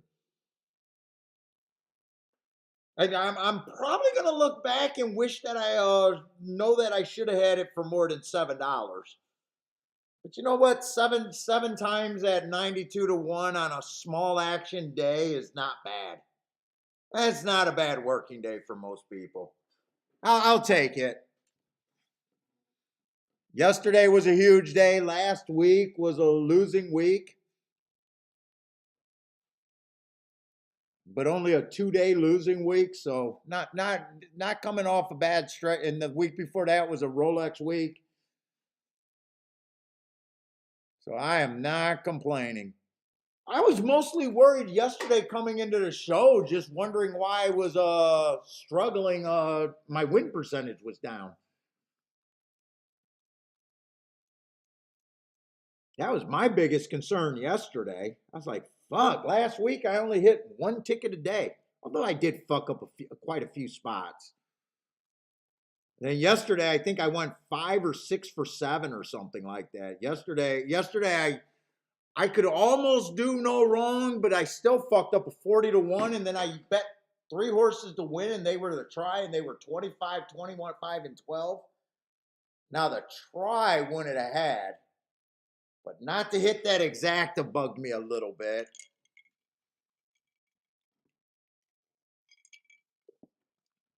But yesterday was almost could do no wrong.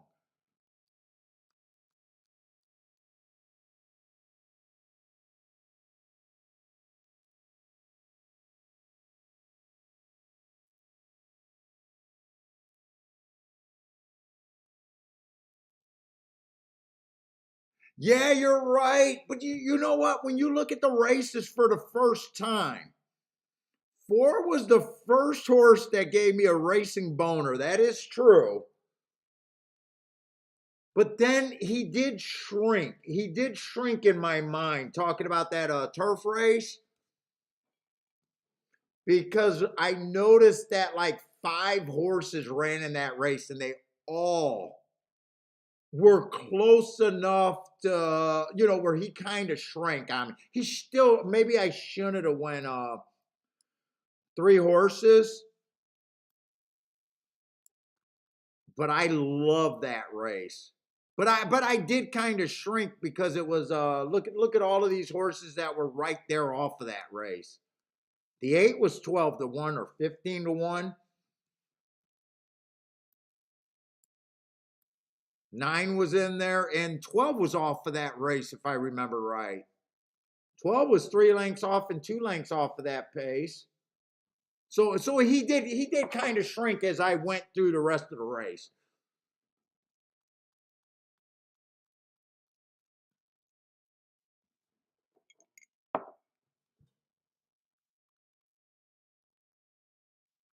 Let's see, and what would that pick 3 have looked like? So I'm only alive to the 2, but I'm rooting for the pick 3s that I worked out there. I did not play them. Don't know if I was planning to or not.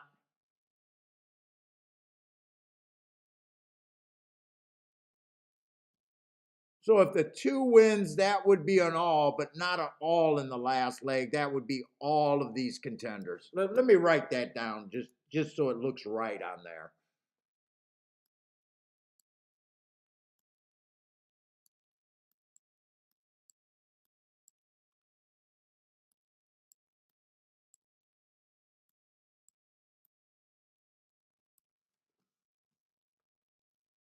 And if the 1 and 3 wins, it'll be to. By the way, I might want to check these doubles.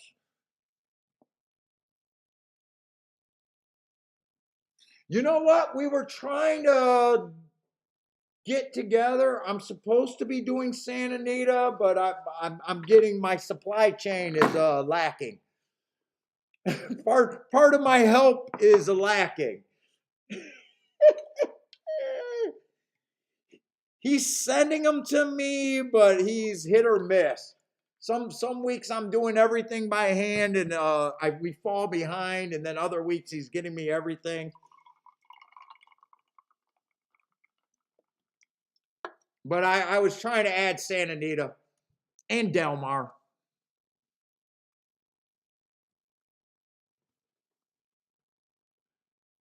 And this is all. I did say with the one, if the one wins, you could make a case to go all because he was 15-1. So I'm gonna write the all. But when we were actually talking about what I was gonna do, if the one would have won, the losing tickets would have been the 1, 2, 3 with those next group of horses. Because I would have got the fat secured. So I just want to write this down to be able to root for it right. Dude, I do not know why my computer seems to be lagging. Usually it's pretty good.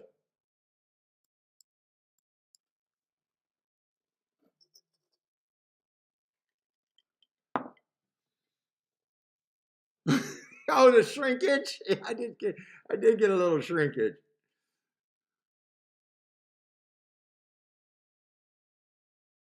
Let's see, Alien says unless you play skinny. Well, it depends.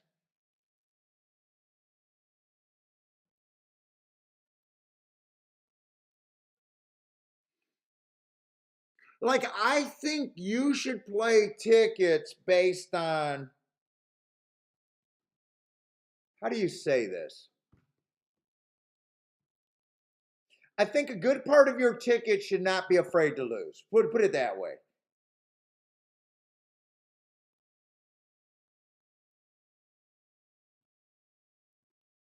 So throw out the shit.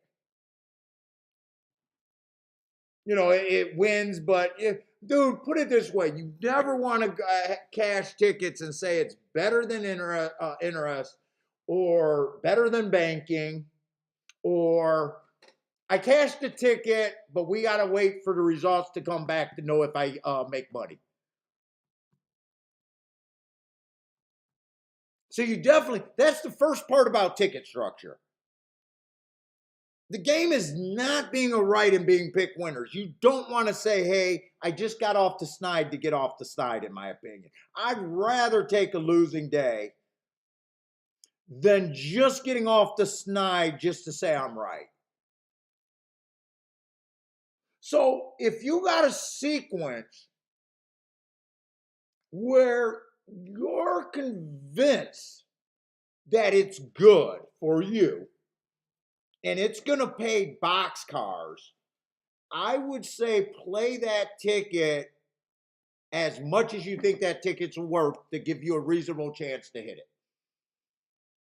But if you got everything covered from bullshit combinations to giant combinations, you're just playing, hoping, and you got a lot of bullshit there. If you got a lot of that where you're breaking even or barely winning anything, cut that shit out, I guess is what I'm saying. So it all like matters to what you think the sequence is. Now, I would prefer if you think this is $1,000 pick three sequence, and I'm narrow with X X X X Y. You know that ticket is obviously better. But let's just say you got a 20-1 and a 20-1 back to back. I mean, I'd say fucking that last leg, just drop it up. You know, just lock it up. You know, so but to me it's all based on what you think the ticket is, and so many tickets you look at, you can just tell that they have no upside whatsoever.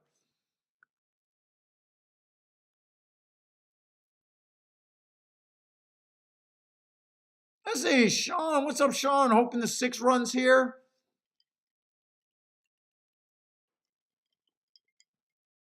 but Alien, a lot of those wide tickets, they're trying to cover everything. You know what I'm saying? They got shit on those tickets. They got a little bit okay on that ticket, and they might have great on that ticket. But you know what? You can't keep playing tickets that wide hoping for the great, because all the bullshit is killing you. You might as well just play for the great. It's almost like, when you really think about it, how the fuck does a carryover how the hell does a jackpot pick six build?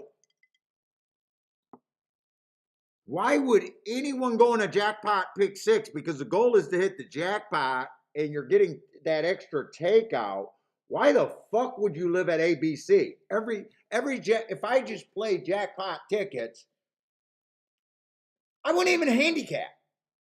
I would have a bankroll big enough to build it, and I'd be just XYZ, XYZ, XYZ. XYZ would be my ABC every fucking day.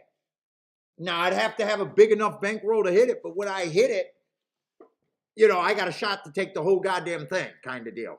I don't understand why people are ABC handicapping tickets where the longest thing they got is a 5-1, and you know that there's no way ever, 100% of the time, you will never beat a single winner.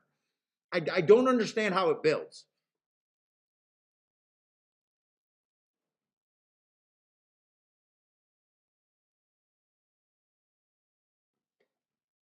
Okay, I do want to look at pick threes here. Or no, doubles here.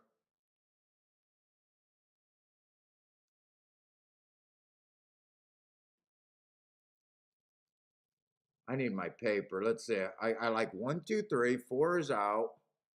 Let me just make sure I don't like the 5. For some reason, it almost like I never scratched this fucker. 5, I was just going to take a stand against. If 5 beats me, he beats me. I think I got 5 horses in the next leg, so. And there might even be 6 with that too. 3, 9, 10, 7, 5.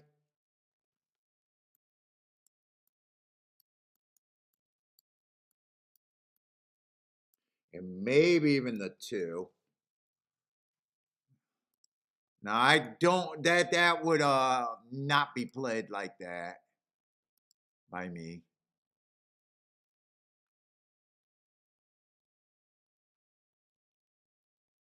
Am I in the right race?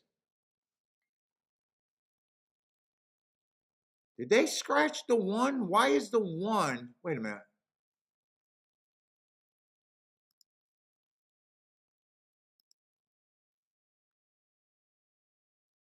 Oh, 1 to the 1 is scratched, right? 1 to the 1 is scratched. That's what's confusing. Yeah, 1 to the 1 is scratched. Okay. Let's see. 3 and the 1 is going to be the favorite. I gotta check them both. 2 would be okay. 3 would be okay. 4 is out. Fuck, 5 would be okay. They all can't be okay. 7's okay.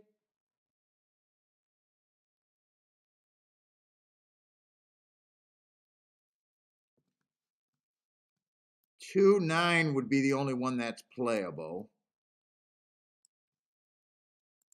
So drop the 9 out of that.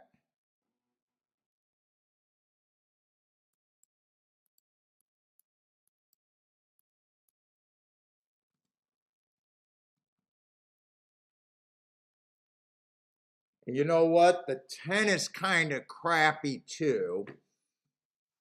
I would drop the 10 in the double. I'd only play the 10 with the 2. That one go 25 to 1. If it comes in 3-10, it's 12 to 1. If it comes in 1-10, it's 15 to 1. 1-9 is 7 to 1. 3-9 is 6 to 1. I would throw those combinations out. And I would throw in the 2, because the 2's not bad.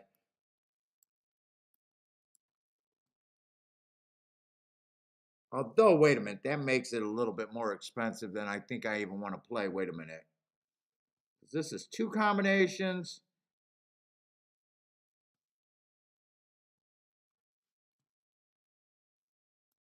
So it'd be an overall, it'd be an $18 base bet.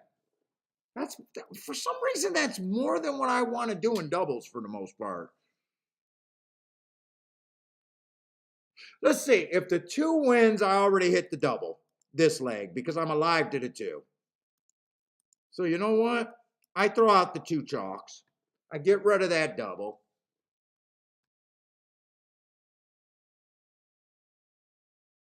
And that turns this into a $12 base bet, but I got to fade the two favorites.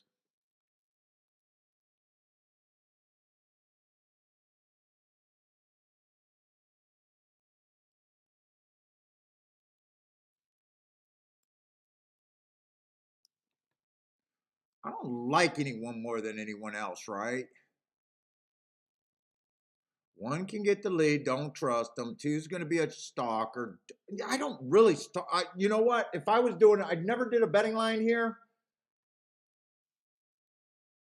I would like the one and the three better than the two. I don't know by how much, but I would.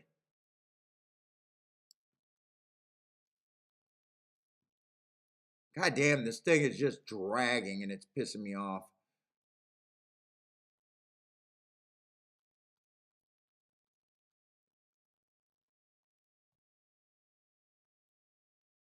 Fuck it. I'm having a good day with very little action in.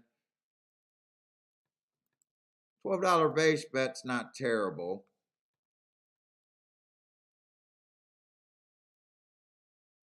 Not going to be real aggressive here. The two wins, I end up with a free roll. So do I throw the 9 and the 10 in, or do I still leave the 9 and the 10 out? Because if the two wins, I get a free roll anyways. What is that, a double paying? Double's paying 28 to 1. Yeah, I get a free roll. Easy free roll.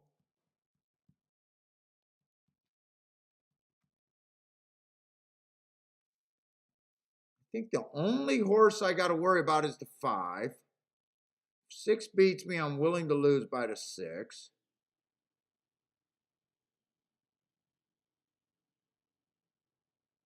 Five could be the fastest early, but I don't trust. I'm going to do that ticket. I'm just going to do the $12 base bet. 2 wins.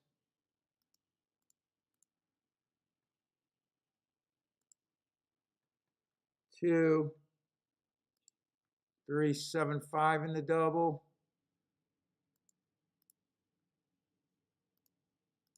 I don't hate it.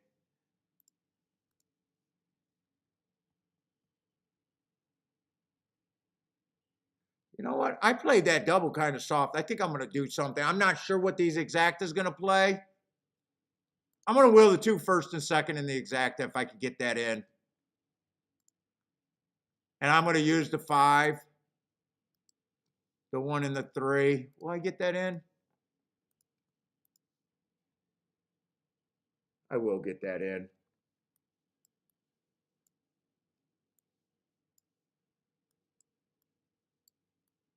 I don't know how good that. I probably should have checked that. I just realized that the 2's 9 to 1.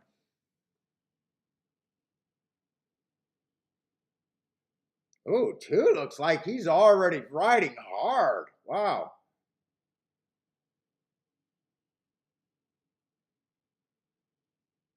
He was really flat on his belly. 1 got the lead pretty easy. But come on, keep the 2 in second. Maybe I should have did exact as hand doubles. Oh my God, my knees.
One wins the race, 1-3 that comes in. Eh. All right. I probably should have threw in that exact. I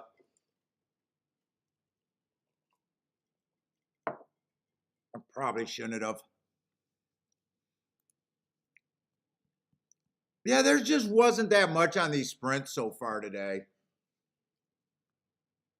I don't even know if this so I lost that double, I lost the exact, and I'm gonna be alive in another double, but in a way. Well, I check those payouts. As long as the payouts didn't go good. As long as the payouts didn't drop, as long as everything stayed above 35-1, which I'm pretty sure everyone was, it won't be too bad.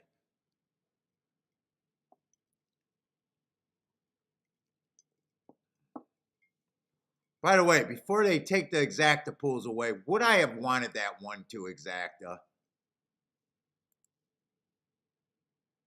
I wish I would have been able to check that. That's a $16 exact if the one would have won. I would have wanted 3-2.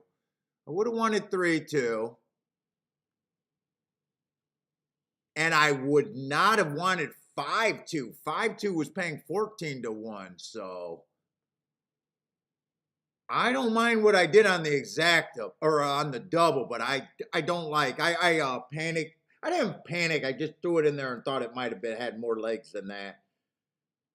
I didn't panic, but I thought I would not have paid the 1-2 or the 2-5. I would have played the 2 on top of both of those horses, but I probably wouldn't have even done that then. Could have played the 2 on top, but I would not have played it 1 on top of the 2 and the 2 on top of the or the 5 on top of the 2.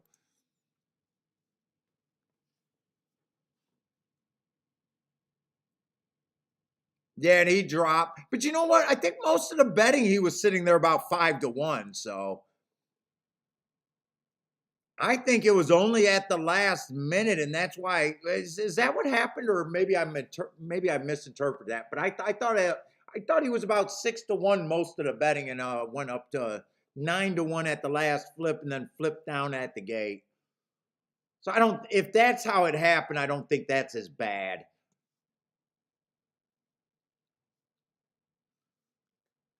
Let's see. I'd be curious to see how these because this is an AA start. That would be a $6 base ticket for $1. Let's see if that ticket is even good. Only would have been alive to the 375.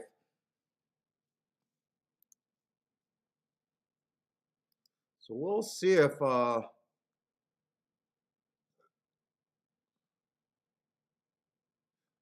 not sure this is a right. I'm not sure if that advanced yet.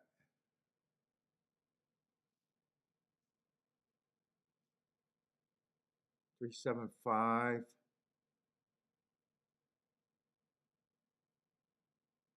If these are them, that's not bad, I don't think.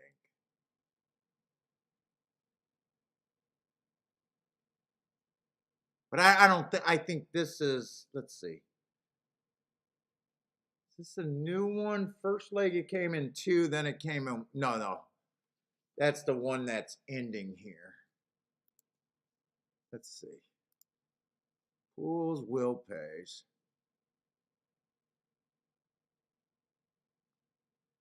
Because it should be 2-1.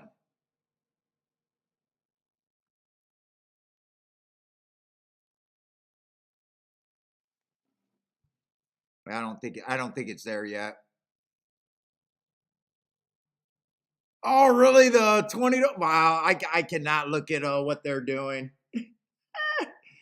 So the 3 had a 20-1 morning line and opened up at fuck. So that probably is a terrible pick 3 if the 3 wins, right?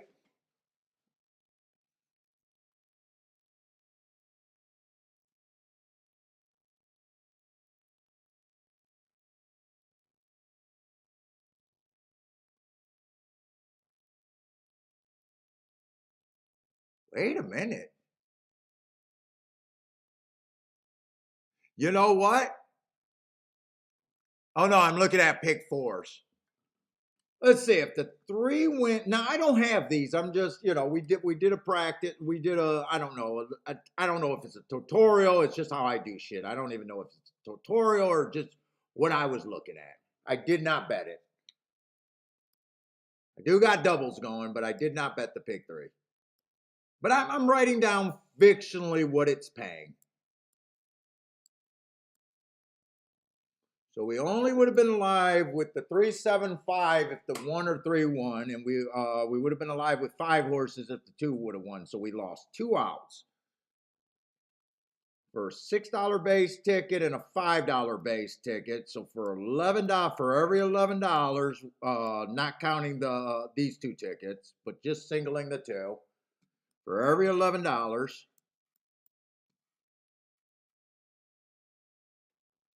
These actually are not bad. 110.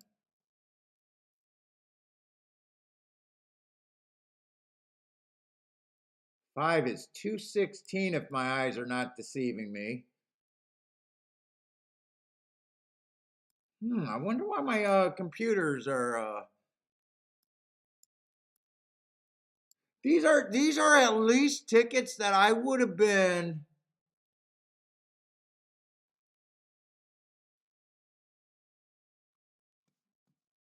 I I would have liked putting in these tickets really. 265. Those are not bad. Now total investment, it would have been. This was just talked about, but that wouldn't have been me. It would have been 3 times. That would have been another $15. And that would have been another 6. That's the base. And if we would have hit something for more, I probably would have hit by the way, if I would have hit tickets for more, probably would have been with the 2. Because 2, I gave a big edge in the betting line. Big edge in the betting line. 50% over 14%. And no one's close to him. So, but we're just going to say for a base bet that I didn't do anymore. So that would have been 6.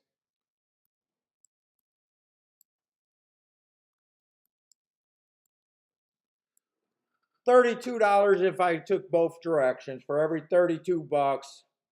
These aren't bad.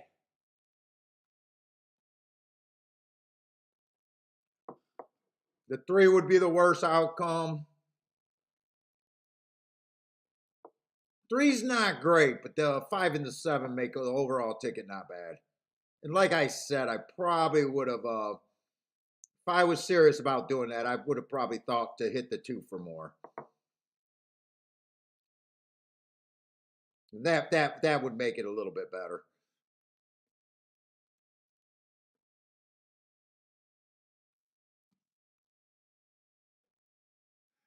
No, well, actually, I didn't play them, so no. We just did. The card hasn't been greatest for me. Well, actually, it's been fine for me, but you guys are trying to make me go through and do some pick threes.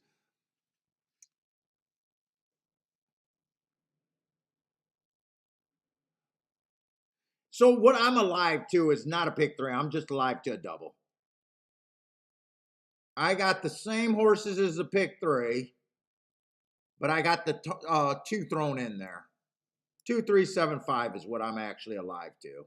2375.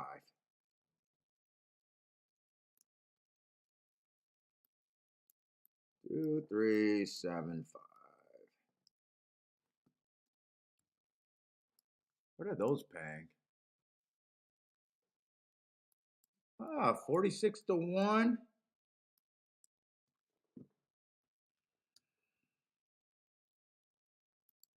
When your computer's doing that, is that means that I'm using too much stuff, or I don't know what that means. 36. That's a $12 base ticket. 7 would be a 53 to 1.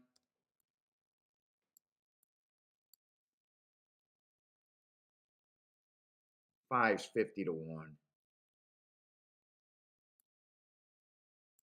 So I don't think too bad. Not too bad. Either way on the pick 3 and the double, if the 9 or the 10 wins here, I'm supposed to lose. I don't think I'm going to do anything else. I hit a nice ticket, got underpaid because I just didn't play it enough.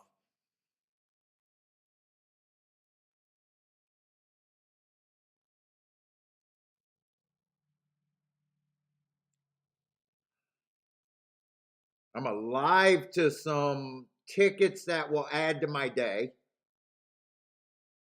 that I don't think are worth saving. They'll add to my day, but at the same time, if I lose them, I think I just accept losing them here. I don't think this race. I'm really curious about pressing anything.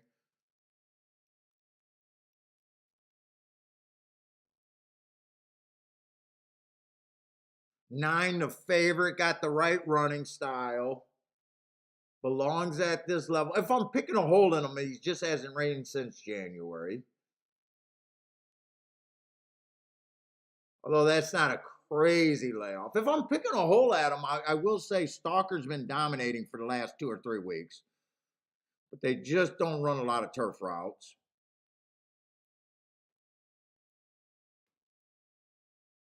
Does he got a class edge here? And both of them are just coming to a West Coast or from the West Coast that I don't have marks on.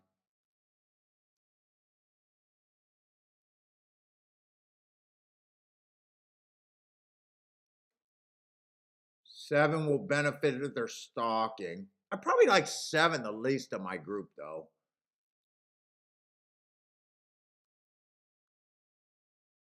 5 will be stalking. There's not much difference between the 7 and 5.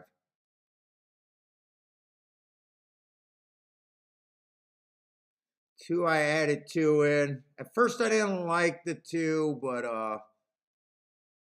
did go wire to wire on a speed favoring track, slowest winner of the day. Fits as a stalker. If he's 5 lengths out or less, really I only got one horse that I think could go wire to wire, and that's the 3. I'm hoping the 10 and the 9 or 9 and the 10 don't get an easy lead here. I need pressure, pressure, pressure. But I got the horses I want there. I want to try to make a betting line here just to see where I think the opinion's at. So he ends up with 7 horses. So I'm alive to over 50% of the field. God, that got to be worth something, right?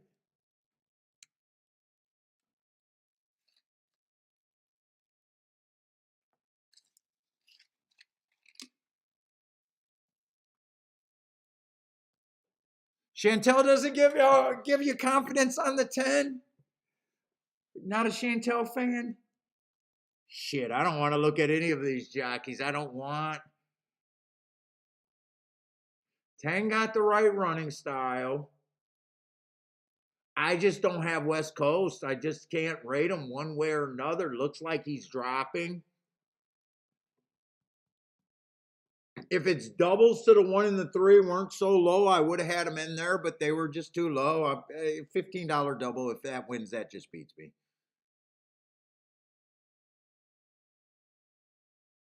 It's like I got nothing on paper that I don't like. Kind of the same story with the 9. There's nothing on paper that I don't like. He fits at the level, was recently running right level. I'm hoping they duel, and I'm hoping I might be hoping in this race that Stalkers are a little bit better.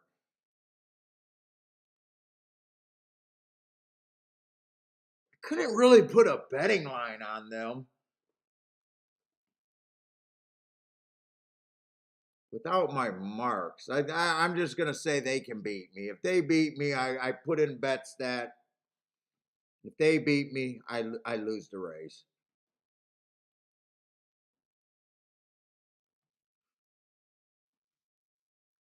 Seven, I will say He's a little over bet to continue right now.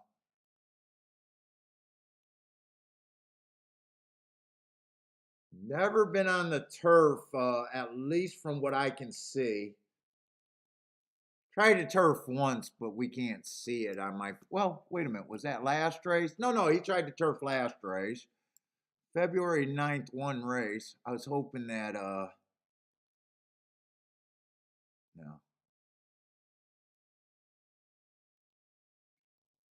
You know what? That doesn't look like I don't have marks on it. He did step up in class and he did run pretty good. Was the pace pretty fast? There was one of the slower paces, but the paces have been kind of slower on the turf sprints lately. I still think he's a long shot. In a way, I don't like the 12-5 races. Hmm.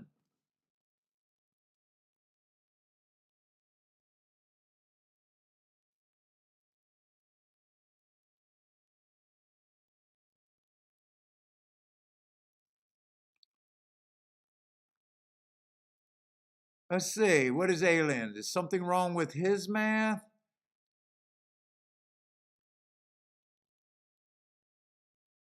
Two to one. 2 to 1. And in the doubles, if the 3 wins, you get back 36 to 1 and invested. Why did I say something else?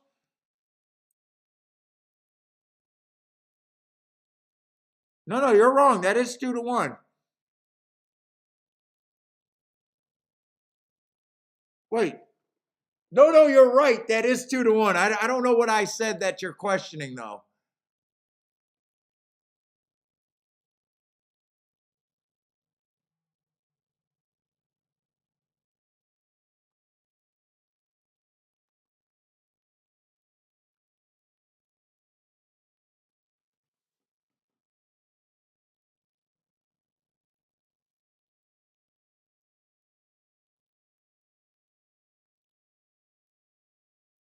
Nope, nothing wrong with your math. You're right about that. I'm just curious what in your doubles, if the 3 wins, you get back 36, invested 12. That's absolute correct. So that makes it less than, well, yeah, 2 to 1.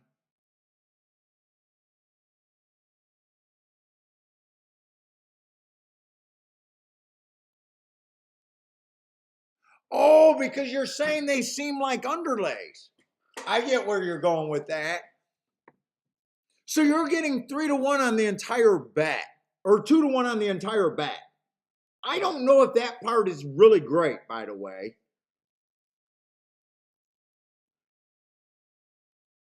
But I'm getting, okay.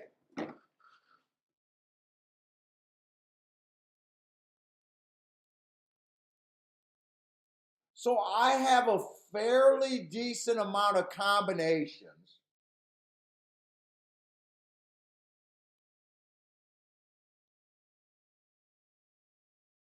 I'm trying to think how to say it in the word. Now I will admit I'm not going to defend it that it's great,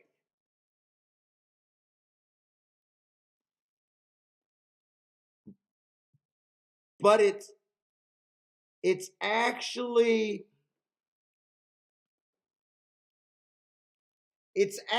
not bad because of the position. That's the worst part of the bet. I was pretty safe in both legs.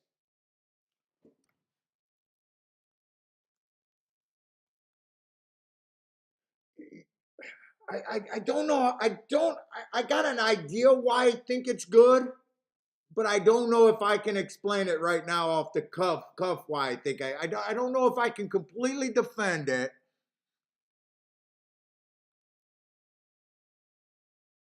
But to me, they're not underlays because it's just like Dutching. Did I make a betting line? Ah, fuck, I don't have a betting line before the race. I wish I had a betting line. let's just say this.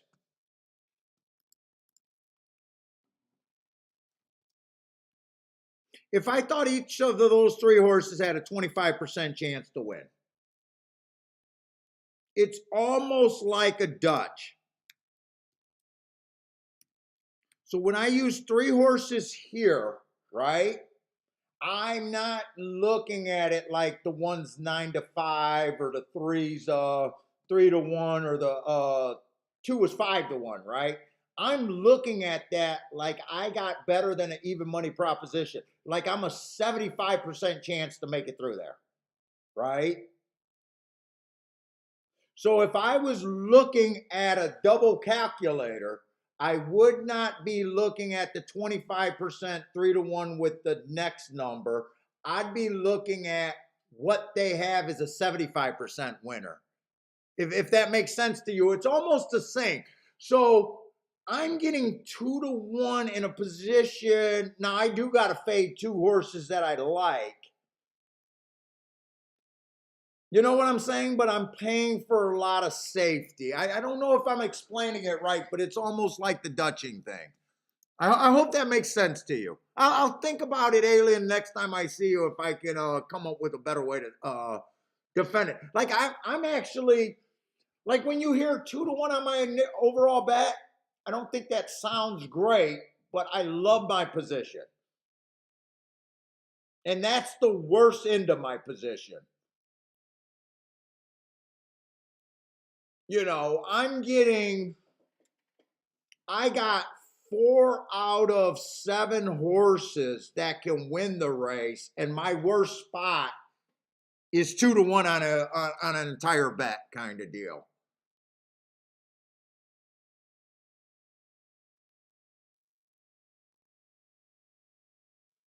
Do I keep calling him Alien? I mean Alien. I'm sorry about that. The liquor's setting in.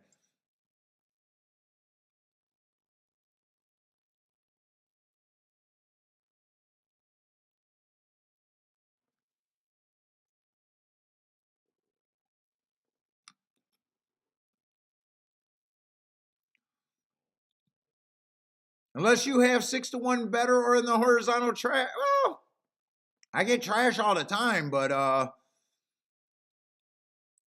I got the combinations a decent amount. Trust me, if I hit this race, I'm better off than what I was.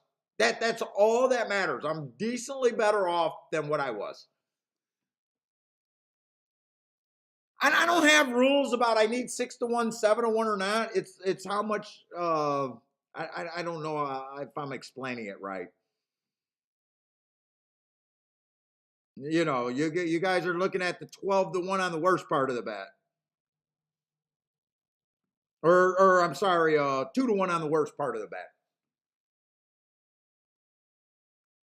Got to also remember, some people get to bet under different rules when they know their handle matters. There's other things to think about.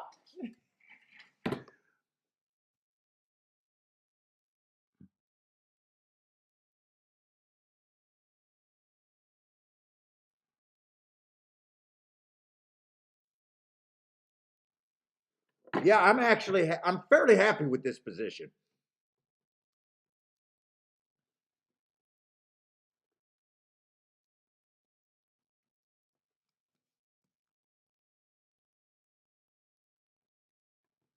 I'm hoping to do the betting line here.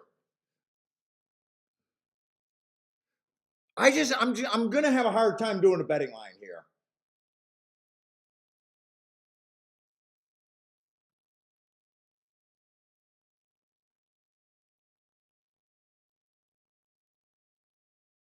Wait a minute. Who am I missing? One, two, three, four. Oh, wait a minute. I'm fading 2 horses here. Actually, there's 6 horses here. I keep doing them. I keep doing the math wrong. Is there only 6 horses? One, two. No, there's 7. One, two, three, four, five, six, 7. Okay, no, there is 7 horses.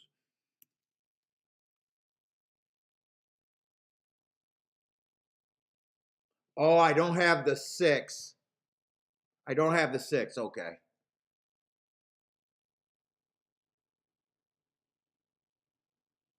And 6 route to sprint. I do not like the 6.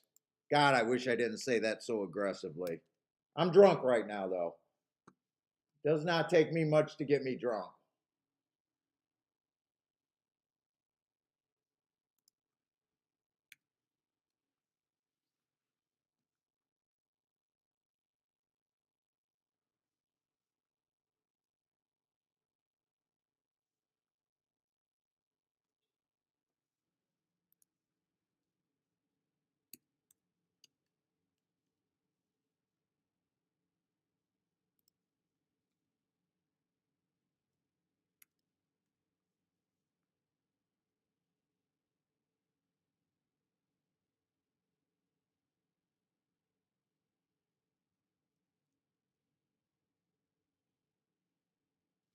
Dude, I'm probably looking at this race like this.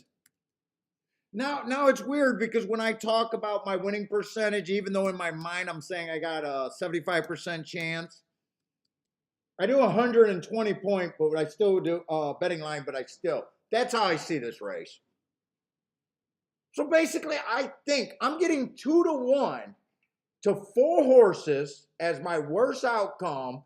And let's just take the best 2 horses on each side of that coin flip. I think I got a 48% that the 3 and the 5 horse win this race. And I think I got a 48% chance that the 9 or the 10 wins this race. So right there, I almost think that's a coin flip between the top 2 choices that I don't have and the top choices that I do have. And I'm getting 2-1 as my worst outcome. So, dude, I'm justifying the bet. I think it's a good bet, and I'm happy with where I'm at. If that makes sense there.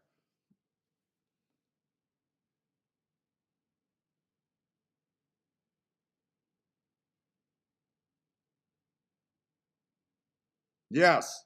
And yes, Markaloo, I could have a handful of nothing.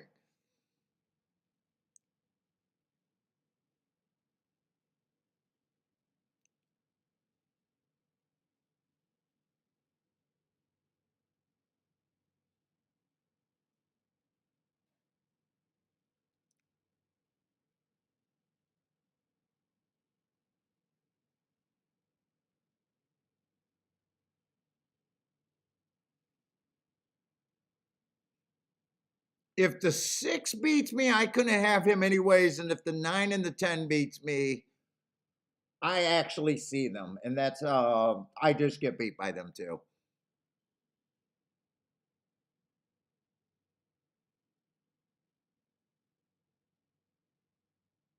Don't let the 9 and the 10 get away. Put pressure.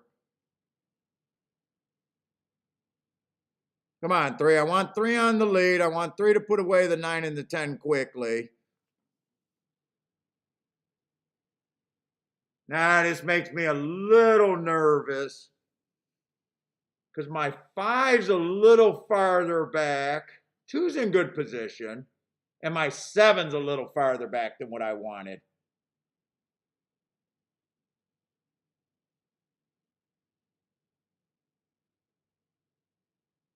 Looks like it's going to be the shippers. Come on. 3 ain't got no fight.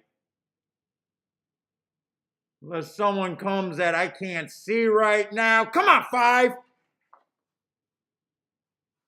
Got it. Got it. Got it. Got it. Got it. Got it. Coin flip, baby. That was actually a true coin flip. And I go from a 2-1 to getting a, I don't know how much better, but probably not that much better. 12-24. So I turned a coin flip. I thought I had a 75% chance, and let's just say a 50% in the next leg. So that's how I would be looking at the grid. So I ended up getting 3-1. So it turned in to be better for me.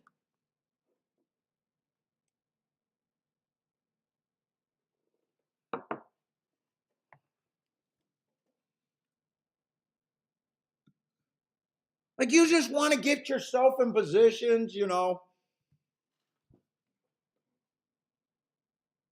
And the other thing, put it this way. Here's the other thing. Let's just say I did that for $10, right? All those combinations cost me $120. I will tell you right now, I very rarely do $100 win back. But I do $120 doubles, $140 doubles, sometimes $360 doubles all day long. So I would have never bet that much money on the, the horse parlay. But for some reason, I'm able to do that in the doubles. I don't know if that makes sense too. Bender hit the pick 3. Oh, I don't think there's any way. You need the 10 to hold on maybe for second or third. And by the way, that pick 3, one of the better pick 3s I think came in. Hey, Bender, was your way of playing it better than mine or my way? That would have been one of the better pick 3s. 260 to 1 for $1.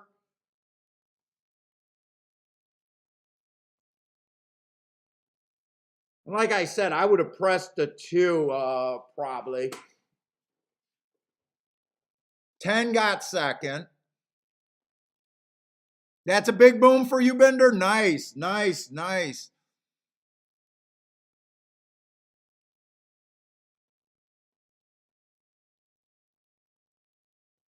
Let's see. Alien got the exacta boom. Marco Lou with the boom. Nice job, guys. Nice job. Omar with the boom. Okay, a lot of people are happy. It looks like a lot of people waited on that exacta photo, huh? Nathan with the kaboom. Wow, everyone had that. Raider for life with the boom. Bender waited all day with the boom. Long shot Louie with the kaboom. Jesus Christ, we waited all day. We kind of hit the races that mattered today.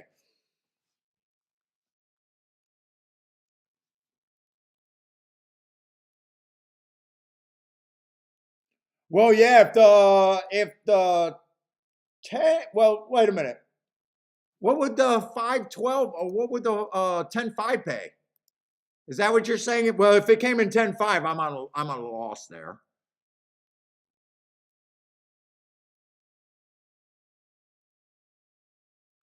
It goes from 37 to 1. What does the exacta pay? 62 to 1. Pretty big difference in the exacta. Bender, I'll send you some stuff if you want to start marking something for me. Please, feel free, man. I think I even downloaded it, so I'll try to send that as soon as I sign out so I don't get groggy. Marco Lou keeps waiting for the last race. Last race, he had that 25 to 1. Loved him, he said, and then comes back with this race. Marco Lou might have to just start waiting for the last race for his handicapping. All right, guys, that's it for me. That alcohol started to hit my system, so I know I'm drunk, dude. But anyways, great guy. A great day. Nice, slow little day. It was kind of fun doing the pick 3s. At least it made it a little bit on a kind of a boring card. But anyways, guys, thanks a lot for hanging out with me. Good luck if you guys are playing tonight. Let's see. Golf in Tampa Bay tomorrow. And Bender, I'll send you some stuff right away. Just let me know, like always, what you got done. I do appreciate it, man. But take it easy, everybody. Stay safe out there. Good luck, and hope to see everyone tomorrow and Tampa Bay Derby Saturday.